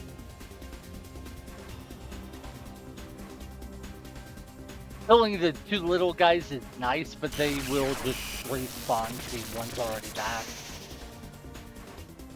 I'm not sure what controls it exactly, but it does seem like you can kill one without it immediately respawning, but if you kill both, one will just immediately show up. There. Getting that hidden. Oh god, no. Like, what is this attack, man? And see, it... I don't know if it negated free raise or if it just killed us. I can't tell. Okay, yeah, I don't think it negated free raise. Because I think we only had 3 revives before it killed us. But like that attack, man, is so like, what do you even do against it? Like it literally seems to lock you in place so you can't possibly interact, and then it just does this huge burst damage. Like I don't know if there is a counterplay to it. I guess maybe the counterplay is to stay at high enough health that it doesn't kill you. That might be your only counterplay. Oh.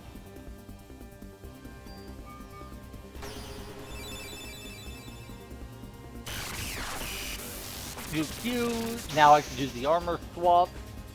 Notice I did specifically juke both of the little guys. That was 100% intentional. I needed to make sure neither of them were ready to attack me before I went for armor swap. That said, they did just heal him for like another 450 health or something. God, no! I went south to dodge a melee attack and ran into the boss's main attack in exchange. I don't have pre-raise up right now, and that scares me greatly. Okay, took a little contact damage, but that's no biggie. God, this fight is taking forever already, and I have no idea how close I am to winning. What scares me is the answer could be not close at all, and it wouldn't surprise me. That attack I mentioned, not knowing what to deal with, I'm guessing he may only use when his health is lower. So when he stops using it, it may mean that these little guys have healed him so much that his health is no longer low. And if that's the case, then I'm just so sad. Okay, pre-raise. Thank God I did put it up. Then that heal probably just took him, or negated all the damage I just did, more or less. Come on, yeah. No, don't attack the middle area. Ah! I didn't want him to stand in the middle lane when attacking, because that is the way worse one in terms of dodging, but it worked out. So yeah, we definitely want to focus on using our club attack on this guy instead of relying on Liberate. Liberate does not deal enough damage often enough to be an effective kill tool on this.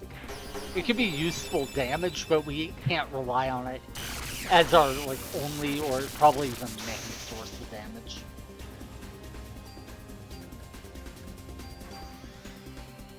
Especially since there are the two little guys to soak up some of the liberated.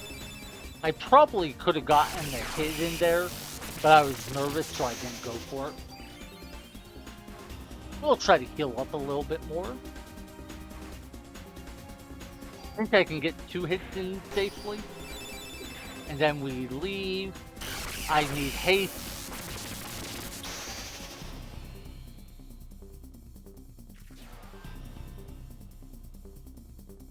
Dodging those little guys and that boomerang looking thing was so difficult. Okay. They did heal the main body twice, but we got 2 melee attacks in, so I think that will negate their healing and actually out-damage it by a small margin. Alright, it's good attack over here, yeah.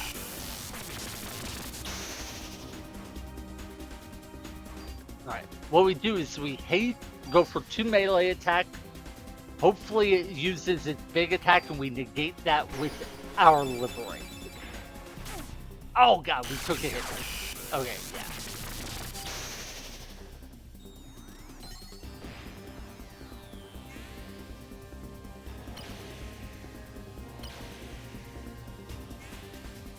Alright, 2 hits to the main body, that's good.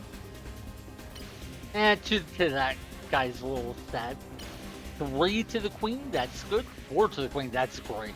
Okay, this is a good Liberate. This is a high RNG roll. More Liberates like that, please. We get staggered. It should attack over here, I think. Wow. Took a lot longer to attack than I expected. Oh, I wonder if that's what it is. Maybe when the game has one of the little guys go for the heal, that locks the queen in place so she can't move. So it takes her a little bit longer to move than it would otherwise.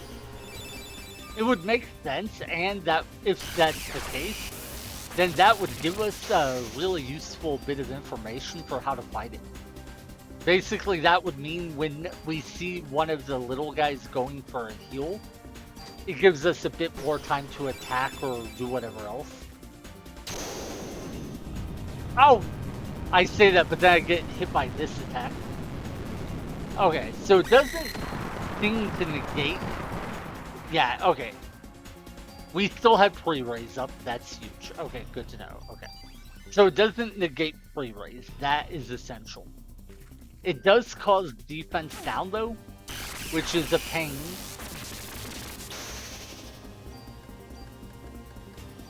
So yeah, it seems to lock us in place, making it impossible not to get hit. And it applies a debuff. So that's, you know, something. But it doesn't seem to negate pre-raise. So I think it's totally manageable. It's interesting though, because as far as I know, it is the only attack we've faced in the game so far that locks us in place and makes it impossible to move. Also, that heal there got effectively negated by us attacking, same with this attack negating the heal. Also, yes, we are doing this without haste right now.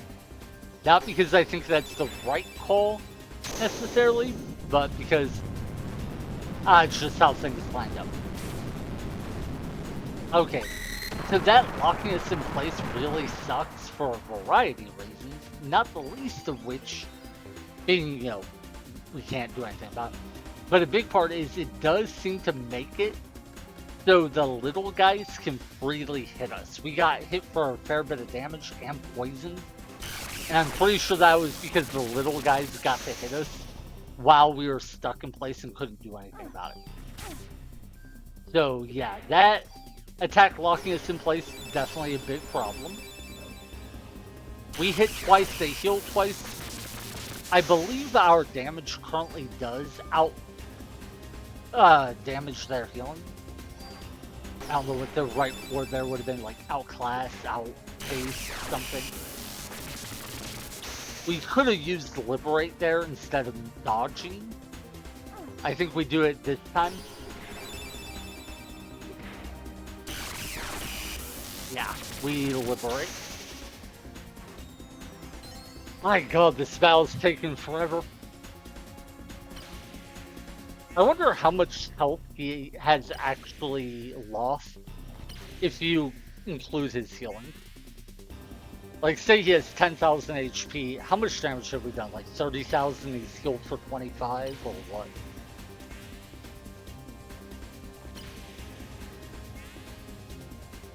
I genuinely have no idea.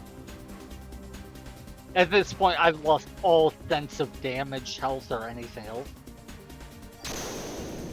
Oh my god, we get hit here. No! The attack I can't do anything about.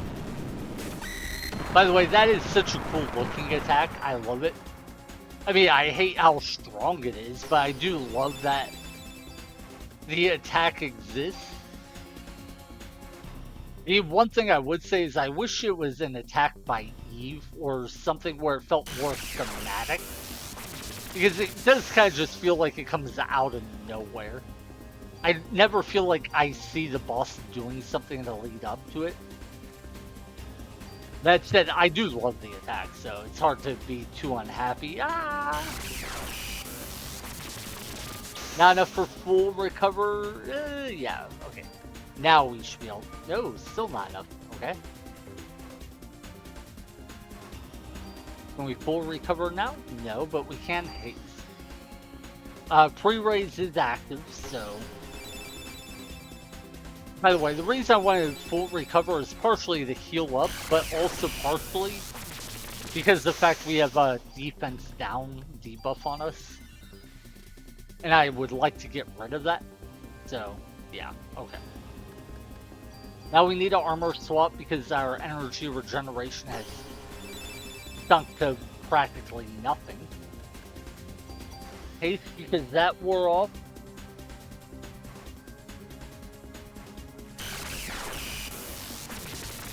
Wait, is that a third? Oh my god, I didn't know 3Bs could show up. This is, worrying. I wonder if it's because of how, like, low the boss's health is.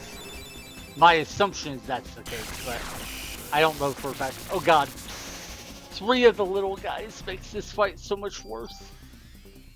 Okay, so I guess, like, it's probably something like when the boss's health drops 25%, he can start using that big attack I've been hyping up. And then when the boss's health drops below 50%, he can summon a third B. I mean, I don't know that's what it is, but I'm guessing it is something along those lines. The worst part is now Liberate becomes even worse, because there will be an additional target to soak damage. So yeah, I definitely think we need to rely on our club damage more than anything else. That said, I will use the Liberate to negate this attack. I think I would have been able to dodge it otherwise, but we'll see. Wait, that doesn't make sense. We won't see because I'm negating it. Anyway, I think we would have negated this attack without Liberate.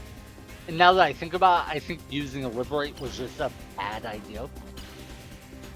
But we will see how it plays out. It should kill at least 2 of the little bees, so that's something. I don't think it hit the big bee a single time, actually. Which is kind of funny. Oh my god.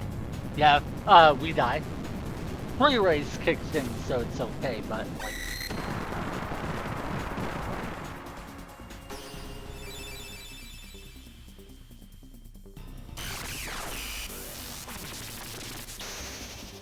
By the way, pre-raise kicking in means our energy regeneration rate resets. That is what makes pre-raise so busted, is the fact that you get your energy regeneration capped out after it goes off. I could probably go for a second... Oh, sorry. Keep perfect. I could probably go for a second attack before pre-raise, but I want to be safe. So...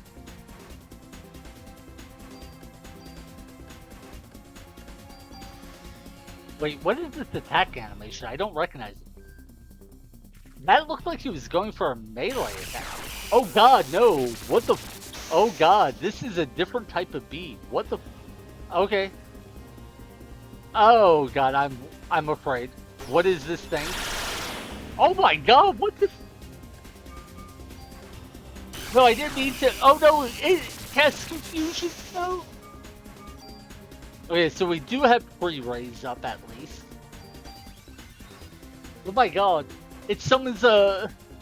I was not prepared for this. I was not prepared for this.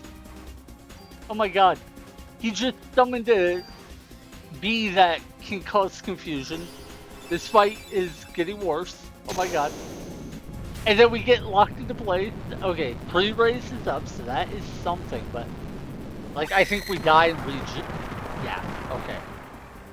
What is going on this fight, man? The only good news is, that laser attack the thing has, which is like the squirrel one, went off while we were still reviving, so we were invincible and didn't take damage. That is clutch. Okay. But, oh god, I'm so afraid. I'm so afraid.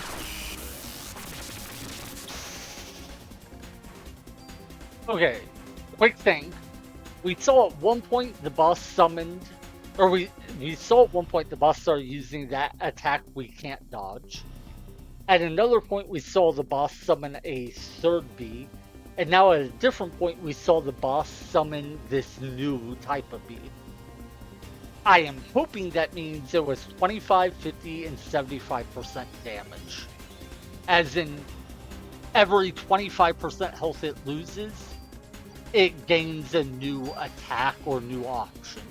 If so, that means it is currently below quarter health. And that would be huge. Oh my god, no fusion!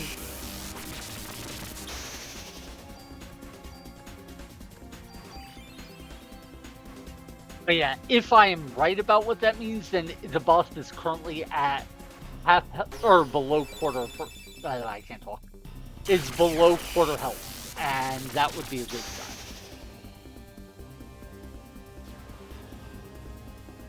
Mind you, I don't know for a fact that's the case. That's just kind of what I'm putting together, based off like video game logic and such.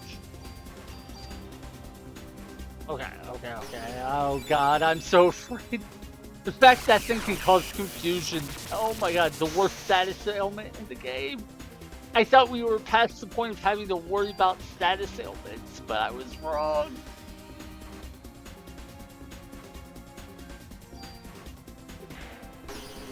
Okay, we got a hit in. That is something. Okay.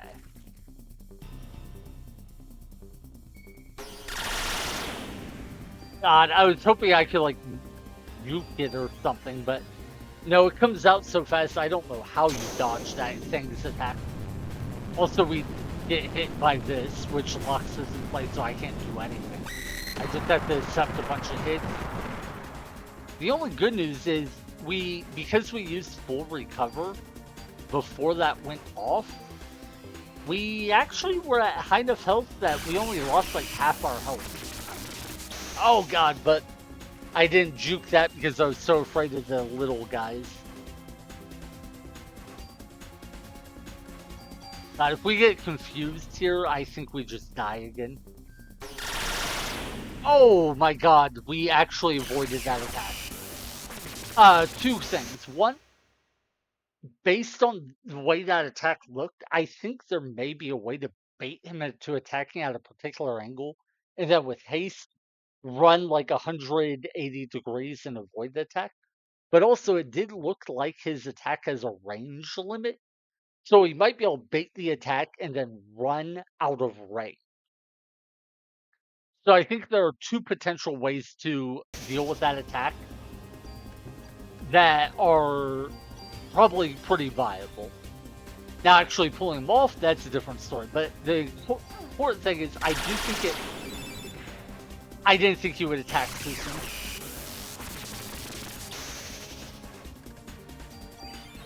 But yeah, essentially what I was saying is, I think the attack is dodgeable. Now, actually pulling off the dodge, I didn't know that. No, this is intimidating. Okay.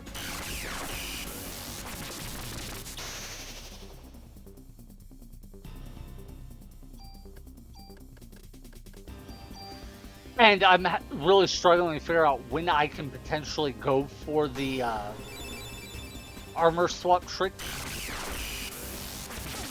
Oh god, I got hit. No. The problem is, oh god, the big B is attacking so infrequently, I can't predict when it will go for the attack. Oh god, no! Oh my god, I actually got out of range. I cannot believe that. Wait. Yeah, pre-raise is up. Thank god. Okay. Weirdly enough, I think this is a good time to go for the armor swap trick. None of the enemies are near us. Oh my god, I can't believe we survived this. Oh my god. I said that right before we died. Anyway, it doesn't seem like there's a range limit on that attack. I think what actually happened is I think it attacks at a certain range based on where you are. And then if you move out of that range, you might be able to dodge it. So I don't think it's that there is actually a range limit. I think it's that you have to bait the attack into going to a certain spot and then just move out of that spot. Not a huge difference, but it is a bit of a difference. The big one being that He can't hit me when I'm this far away. God. I mean, I'm standing right next to him. I might as well get the hit in. Oh my god, I do not think we win this. Oh wait, we dodged that attack somehow. What? I don't know how we didn't get hit there.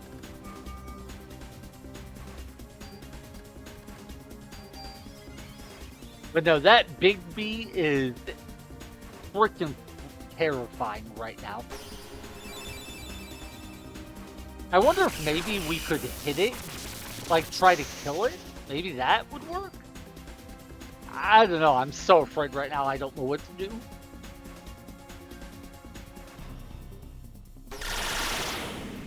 Oh, we actually juked that attack. I didn't think we would. Hey, and we got a hit on the guy. Don't know that's going to be helpful, but...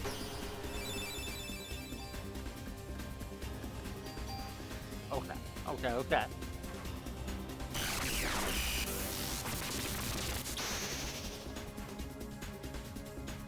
I feel like I'm playing a bullet hell game right now.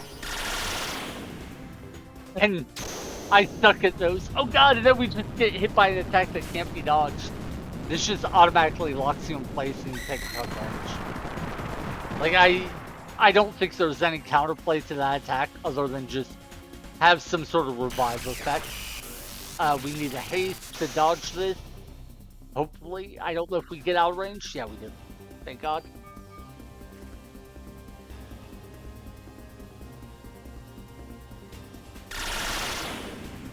Oh my god. This fight is so difficult. Okay. And the confusion status ailment. I don't know which button to press to move to the right. No! It was down. I hit up, tried to move to the right, but I needed to hit down, not up. Oh my god.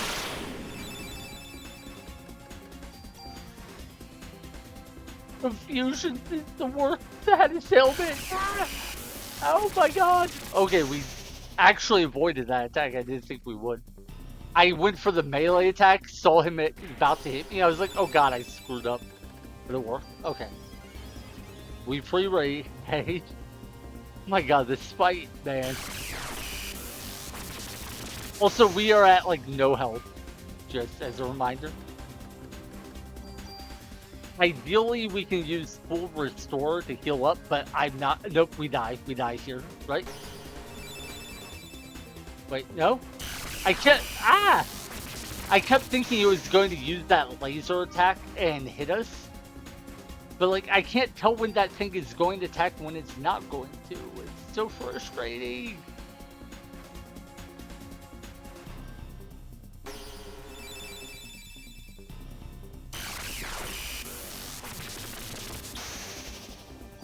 It's weird. The worst thing that guy that does the confusion attack can do is not attack, because then I don't know like when to dodge or. Oh my god!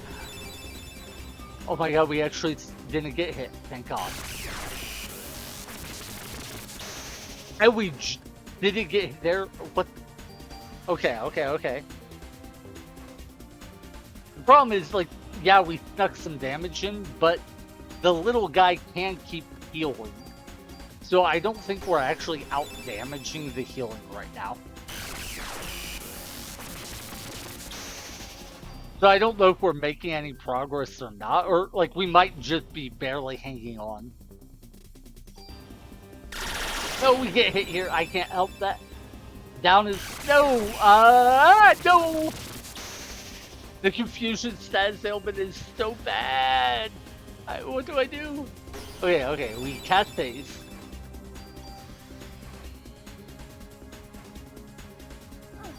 Go for an attack, because why not?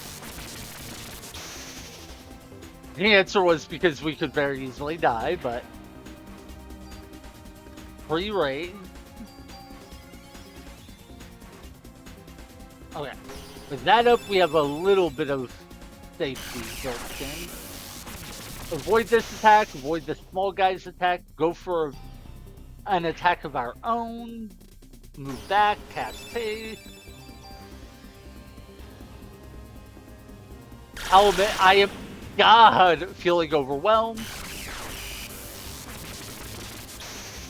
Oh my God, did you see that? I actually managed to move all the way across the screen despite being confused. That, I mean, that was mostly luck. I happened to be hitting the right key when it happened, but still. Oh, God, no, I get hit. I always get hit. Anyway, I think we go for the armor swap trick. Then I cast haste on my next action.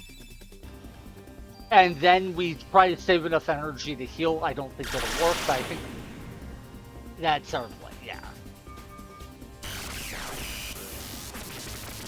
Because we did kind of dodge the attack, we were able to save enough for full recover. We should be able to get 2 melee. Oh God. It used that laser attack so much faster than every other time. Ah! I'm confuzzled. That's the big thing. I don't know when the guy will use that laser attack to confuse us. Ah! So, like, I can't prepare for it. It just seems so random. Alright, yeah. I think we go for the armor swap trick. Yeah.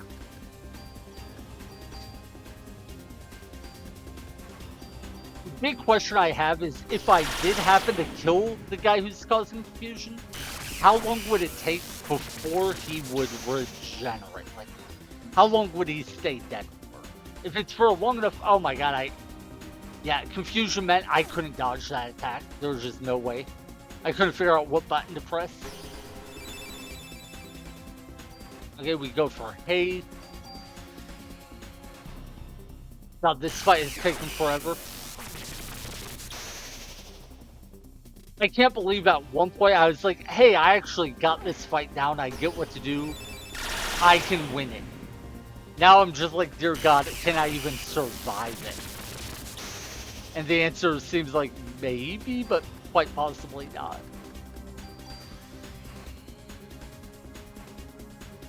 I wonder if anyone's ever worked out the exact logic of the attack patterns in this fight. Or if people just never bother because they don't need to. I think we just lost, yeah, we lost the revive there. Yeah, I messed up there. I was out of range of the big attack, so I thought I was fine, but then that boomerang looking attack got me.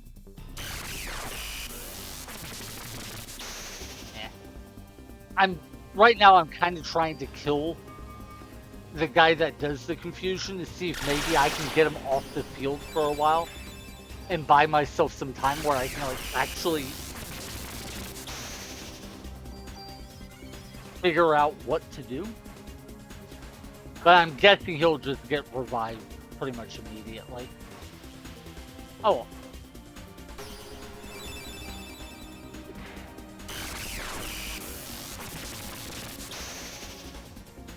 I mean, I did get a little damage in there.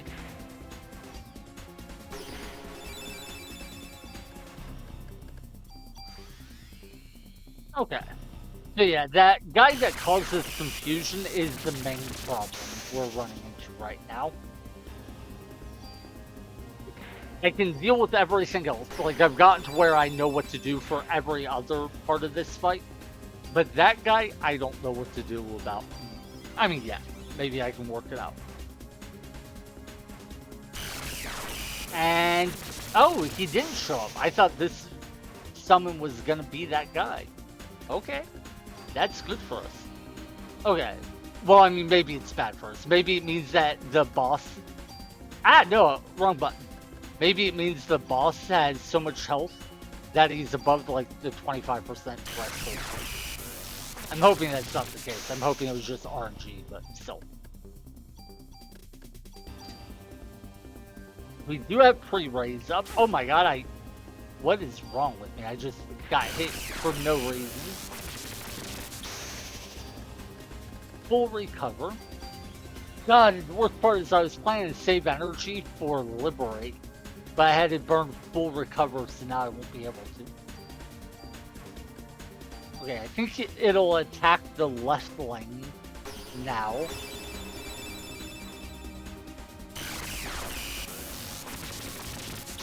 Okay. Let's do the armor swap one more time. Yeah, I do think we want to go for a liberate, but it might be tricky. Okay, yeah. As I said, might be tricky.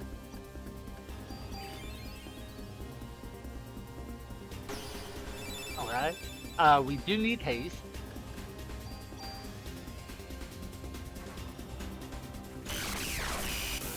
Get over here. Yeah, juke that attack. Oh my god, we got hit by one of the little bees. I forgot I only juked one of them. Let's go for liberate.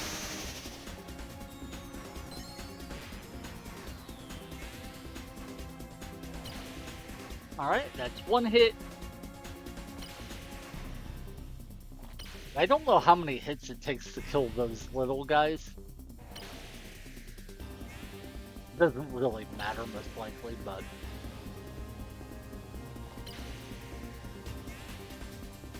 Oh my god, I just realized how long I've been at this fight. This is an insane amount of time for one fight. Okay, another beat. Ah! Yeah. No. That's not fair. That's not fair. I'm reviving from one attack and I instantly get caught in this one? That's some bull. At least we didn't die from it though, so that's something. Yeah, that attack doesn't actually seem to deal all that much damage by itself. I think the main threat of the attack is that it locks you in place so that you will take a lot of damage from other sources. Ooh. I actually got the hit in and then juked to the side before the little guy hit me. I didn't think I'd pull it off. Alright. Alright, we got another hit in. I genuinely don't know if we're making progress in this fight or not. Like, because the boss heals, we may not have actually made much of any progress in killing it. Like, it could, for all I know, it might be at, like, 75% health right now.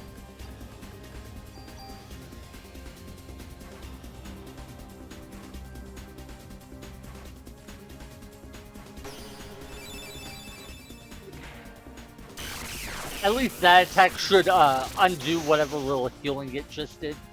But we got clipped by something, which means we die.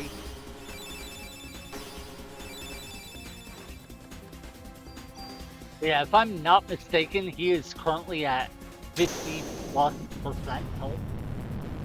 Oh my god, Yep, I die. This burns one of my revives. I think it's a game over.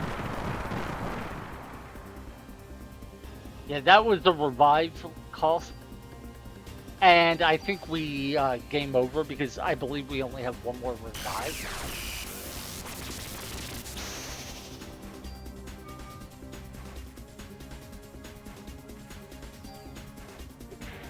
And I think the biggest thing I am learning is I need to be much more aggressive with getting in and hitting the boss with my club.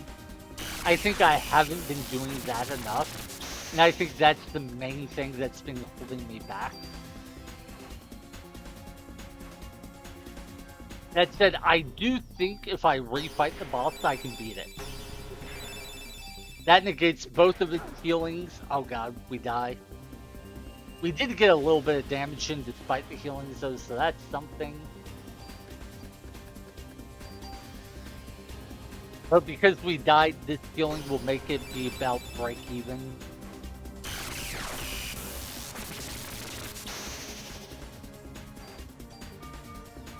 Okay, so this is very much a learning experience. That should negate the heal. Oh, but now we just get killed. See, this is the problem. It has that attack that just straight up kills us. Wait, is this game over or do we have one more revive? I think it's game over. Okay, we had one more revive. Okay. Yeah, I don't think we win this fight. I think we've reached the point where we just lose. Oh my god, I took a hit there. That was so bad.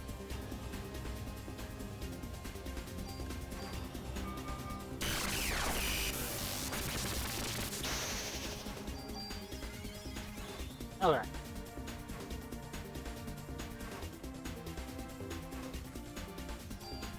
Yeah, I think I need to be much more aggressive with going for these attacks. Getting like 2 attacks in every time it acts. Without that, I don't think I can deal enough damage to outpace its healing.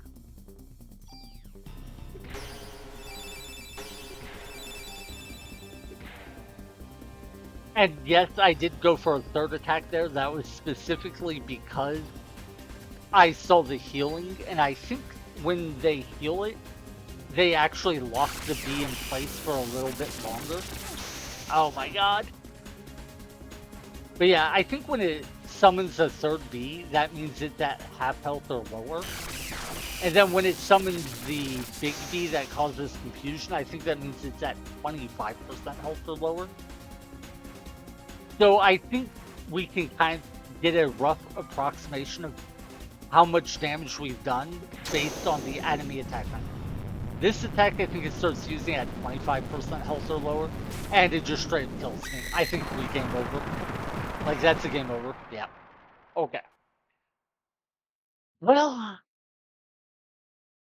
yes, this sucks, no doubt. I am a little sad that we lost. On the other hand, I think we have learned the boss's attack patterns well, and think we are ready to fight it for real on our next attack.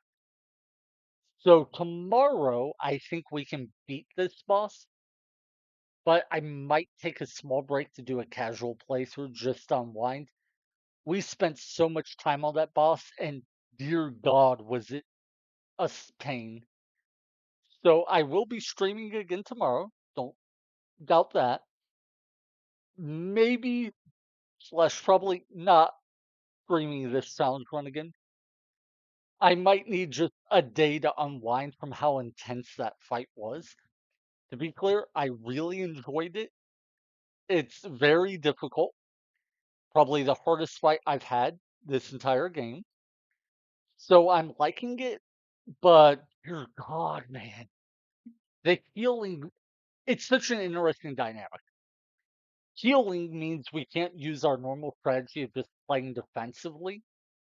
And so it forces us to be more aggressive than I'm used to. And we definitely, toward the end, we got to where I was running up, hitting once or twice. And I think the enemy attack patterns kind of indicated it was working.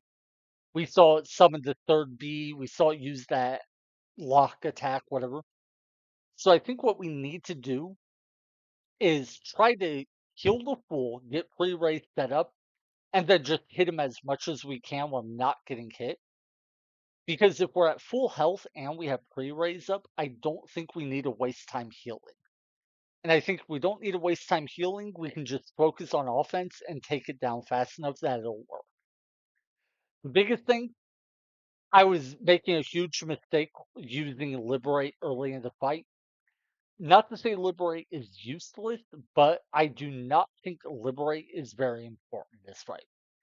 We may be able to slip it in from time to time to get a bit of free damage, but that's not what we want to do. For the first half of the fight, I was really trying to bank on saving up energy for Liberate. For the second half, I really just stopped using Liberate much at all. I think that's for the better. I think we focus on our melee attack, save our energy just for healing, casting haste, or pre-raise, nothing else. Yeah, if our energy is full, maybe we throw Liberate in there just because we can, but that is not at all the goal. Similarly, we don't care about killing the bees. Maybe we kill the bee that is like the squirrels that shoots the lasers that cause confusion. That one, maybe we kill. but the other ones we don't kill, they come back too quickly. And to be honest, they don't do that much. It's pretty easy to juke them, so we just focus on dodging them. If they heal, that sucks. Oh well, we just move on. All told, really fun. Really glad I did this. I'm super glad I got to the boss with like 7 revives and had tons of time to practice.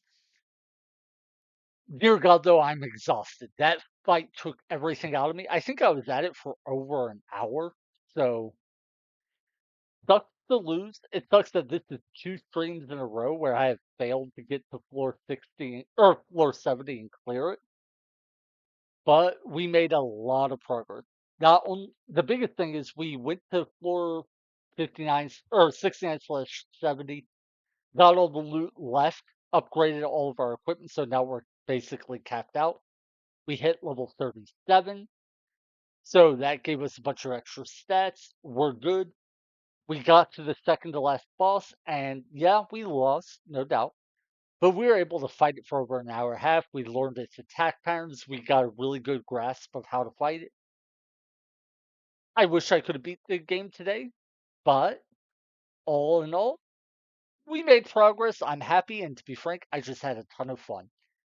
As bad as that fight went in terms of we got a game over, we lost, we struggled a lot, I learned so much in that fight. I'm happy. This was fun. I'm in a good mood.